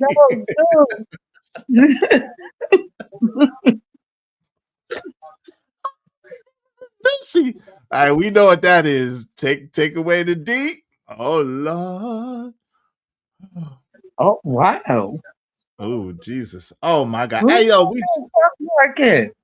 we just need 9 more people. 9 more people, at least $5 a piece in the next 12 minutes. If y'all want to keep this show going, help us keep our show going because this is entertainment. Nah, he finna get chastised. He gonna learn to respect his elders. Who was down there? I respect my elders, but come on, you just said baby boomers. Oh, okay. But you said baby boomers are younger than boomers. That's crazy. Do you recognize how crazy that is? That's why they call it baby boomers. You have your boomers, then you have your baby boomers. It's the same thing. It's not. It's the same thing. It is. It is. I promise you, you can trust me. It's the same thing. I might as well bring AR back. AR, come on, man. Put some bread up, bro. Come on, bro. Put $20 up. We'll bring you back. Hey, the baby boomer generation is officially defined as people. The baby boomer generation is generally defined as people born between 1946 to 1964. I think that's a lie. I think that's just wrong. Because baby boomers started in... Hey, Google. Let me find out. I'm going to use my goddamn Google. Use your Google. I don't know what kind of Google you got that's going to tell you something different, but go ahead and use it. What's your Google site? I'm curious. What does your Google site? I'm feeling fine. Hey, Google. You got up-to-date Google? Is it? Yeah. If my Google was out of date, that means my Google was older than your Google.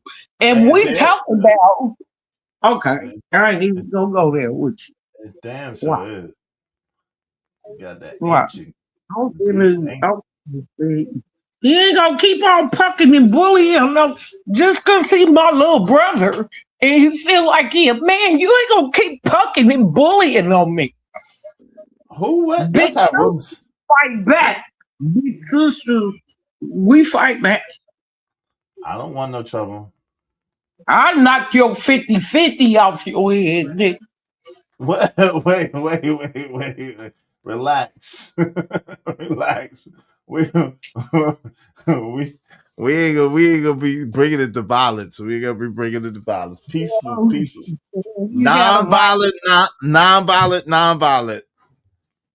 It didn't get Martin Luther King nowhere. Hey. Well, I can run fast, so I'm not. I like to thank what's that man Malcolm X? Any means by necessary. You messed that up. Okay, I'm done. I'm saying because your Google done told you that boomers and baby boomers are the same daggone people. That's why. No, they not. God, what do I gotta Google? Hit the Google. Now. Let me Hey, Google, is boomers and baby boomers of the same age? Yes, boomers and baby boomers are the same. Oh, bitch! People born between 1946 and 1964. You That's a shortened nickname for the baby boomer generation. Yes. You was supposed to be on my side.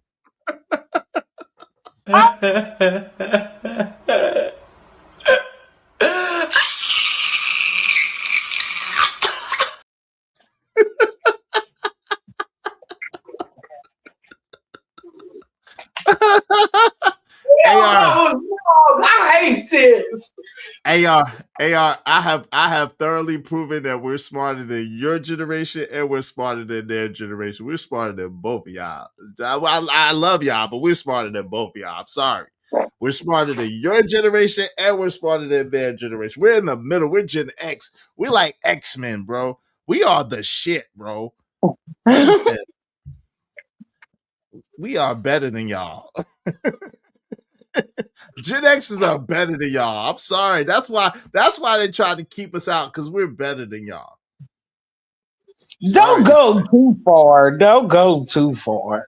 I tried to tell you, you be wrong all the time. Ain't you tired of being wrong against me? Just have your little celebration.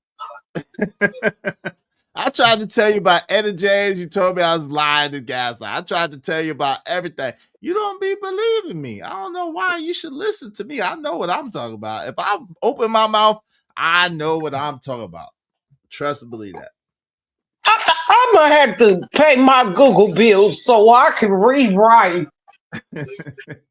You want to write? You can't write on Google. What you see? This is what she's trying to cheat. You can't cheat. You can't write on Google. What you trying to do? You can't cheat. Hmm? You can't I do said that. I was wrong, Izzy. Okay, I was won't. wrong. You was right. Shout out to you. Much love to you for admitting it. I won't rub it in. Gen X is the degenerate generation. Ooh, you shut your lying nigga lips up. Ooh. You shut your lying nigga lips up. Ooh, hush up. Hush up, woman. Generation X is the degenerate generation. No, we are not. No, we are not. I guess y'all don't want to keep this show going. We do need like 8 people in 6 minutes to keep the show going. So it don't look like y'all want to keep the show going. I don't know what y'all got going on. Miss Sherry, what's your last words? I appreciate you hanging out with me and being a good sport. I appreciate that. I have fun whenever you come around because we could talk a little junk. You know, I like to talk junk. So what say you? Thank you for having me up. It was fun. Thank you. I have fun too. Shout out to Miss Sherry Berry. Yay, Miss Sherry Berry. Oh, W's in the chat. W's in the chat for Miss Sherry Berry.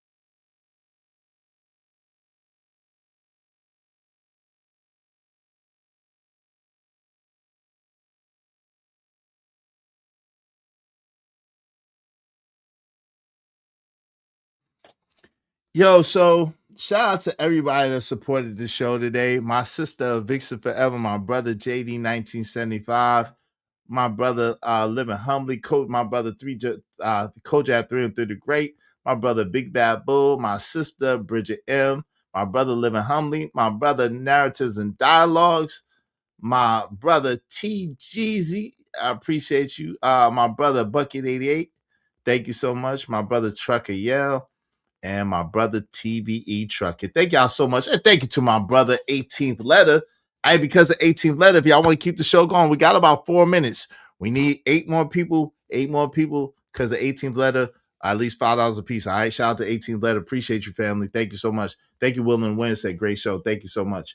You, the Hallie, and Sherry, which equals the Berry. Shout out to 220 Love 07. Say great show. Izzy, thank you so much. I appreciate y'all.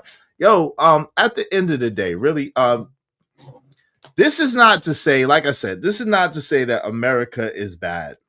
or really that America is good. I really didn't want to sway in any one direction. I really wanted y'all to come to the conclusion for yourselves. But the question was the American dream or the American sales pitch. Because let's just be real. There's a difference between being free and being too exhausted to use your freedom. See, most people aren't chained. Most people aren't in prison. Most people aren't forbidden from chasing opportunity. Yet many still feel trapped. And the question is, how is that possible? The question isn't whether America is free. The question is whether freedom feels the same at every income level. And now, really, the truth of the matter is that AR made an interesting point, and it really does kind of base to a certain degree on economics. However, you know what I'm saying, to a certain extent, even if you're a certain skin color or skin hue, even if you have a lot of money, sometimes you're still restricted, right? Thank you for the double up 18th letter. Appreciate you. We just need 7 people because the 18th letter. America is viewed through rose-colored glasses. That's 100% factual. 100% factual.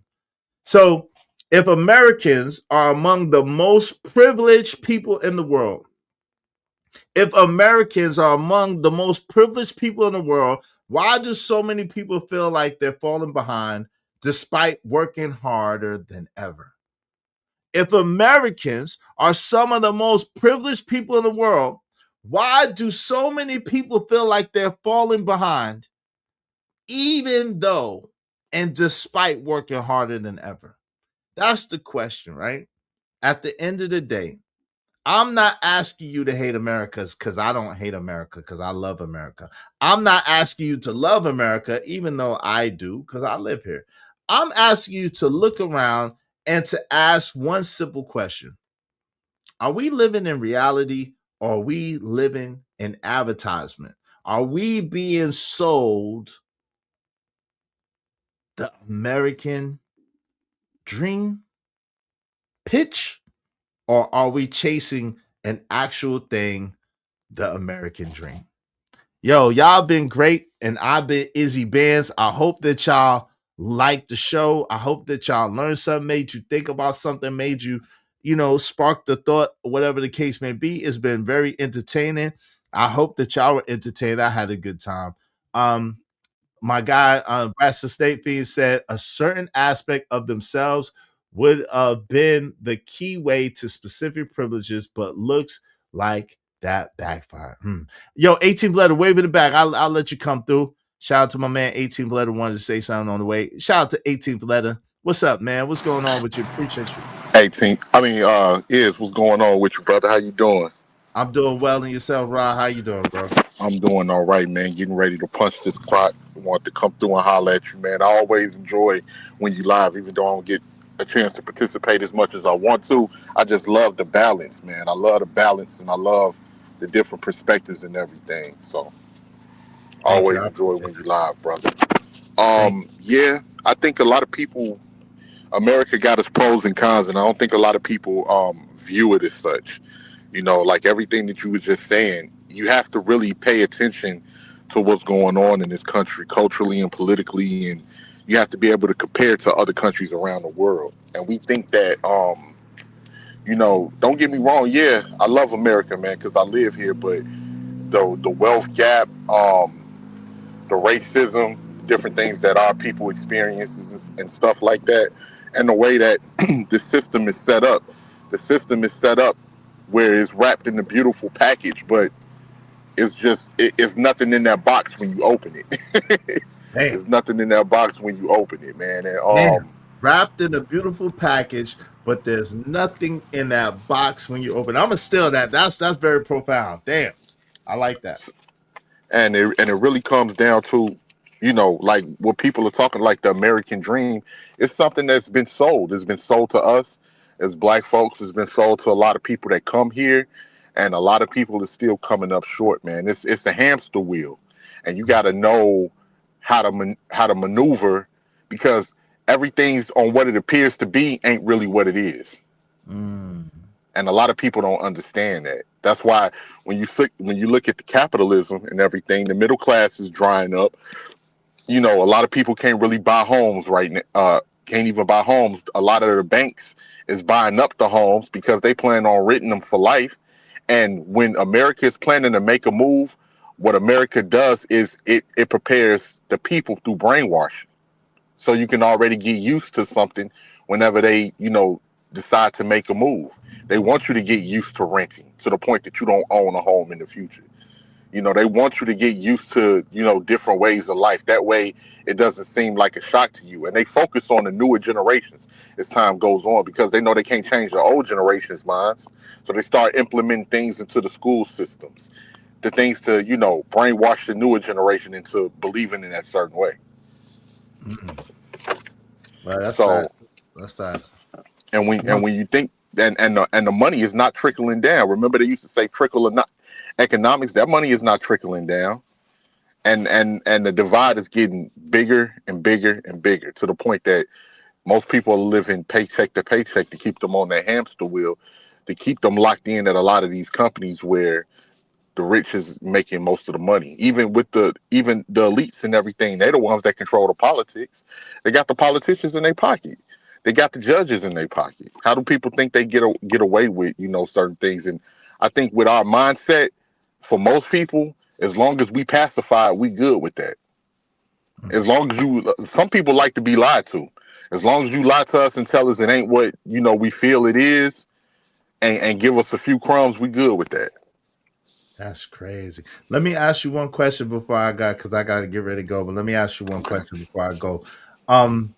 Do you think that that this is still the greatest nation on earth, or do you think that they've kind of given us a facade with that too? Like there's some other nations that might be greater to live in.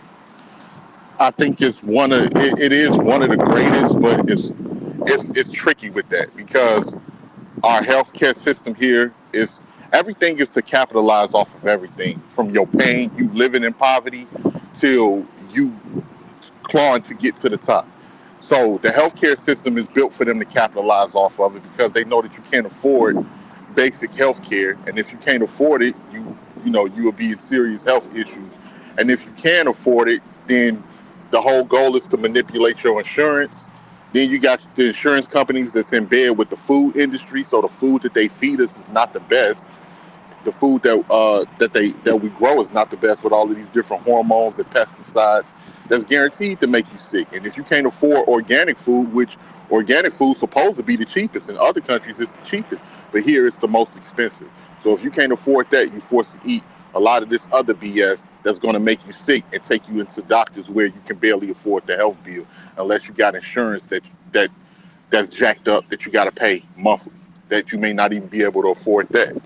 I think that it has its pros and cons, like as far as being one of the best countries in a first world country, but even that's starting to wane, man. The only thing that's keeping us going really is our military, because to make us a first world country, America has done so much dirt in a lot of these other countries that they're starting to unify with other, and trying to make a currency to get away from the petrodollar and the United States dollar. So it depends on how you look at it.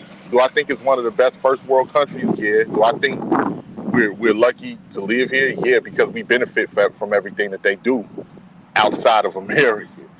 But yeah, like I think it is, people, we enjoy living here, but the cost of living is getting to the point that you can barely afford it. That's facts. Yo, man, I appreciate you coming through. I appreciate your insight. Now, the thoughts, feelings, and opinions of Roz, the 18 letters was his alone, but he did echo a lot of sentiments I said at first. Y'all, appreciate you coming through, brother.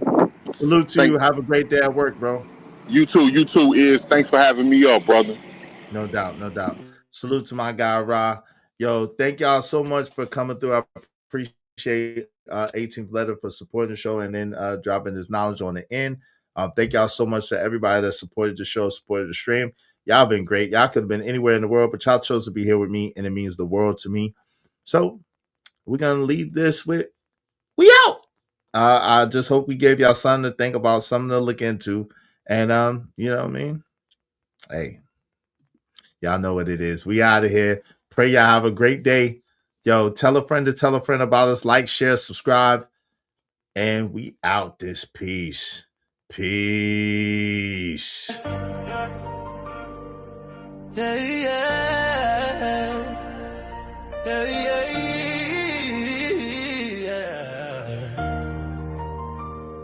They say I have no talent, but they stay watching, counting every move. Yeah, they be clocking, speculating while I'm stacking my dough. It don't make sense, I'm trying to put on a show. They try to play me like my funds are low, but I'm easy Baines, never just a name. J Prince for president, now I'm in a different game. With every step I take, I'm painting my lane. When will they realize hard work beat talent every time? No dollars make sense, so I stays on the grind. Hard work beats talent, when talent don't work hard, I stays on their mind. Told them stay in their lane, yeah. 'Cause no matter what, you can't block my shine. Yeah, yeah, yeah. Born to win, we may win and look easy. Stay on my grind, they try and do me greasy. Round here we put in work, don't nothing come easily. Low down dirty shame, wait, don't get to tease me. Watching from the sidelines, wishing they could ride, but my hustle got a heartbeat, can't let it slide. Every single dollar, I earned it, nothing borrowed. In this life my passion lies, through the pain and sorrow. When will they realize hard work beat talent every time? No dollar makes sense, so I stays on the grind. Hard work beat talent, when talent don't work hard, I stays on their mind. Told them stay in their lane, yeah. 'Cause no matter what, you can't block my shine. Yeah, yeah, yeah. They sit and speculate, try to throw some shade, but I'm more like a king, this hustle's well displayed. With every setback, my fire grows deep. Watch how I play, I'm relentless, not weak. Got this ambition in my heart, can't do my life. It's a grind day and night, till my future feel right. I'm building my empire, brick by brick. Even when they doubt, I'm the one they can't stick, yeah. The streets they talking, but I stay on my toes. Watch this dream unfold, watch how the story goes. Oh, I ain't just a rapper, I'm a brand, can't you see? They might hate the game, but they love the real me. When will they realize hard work beat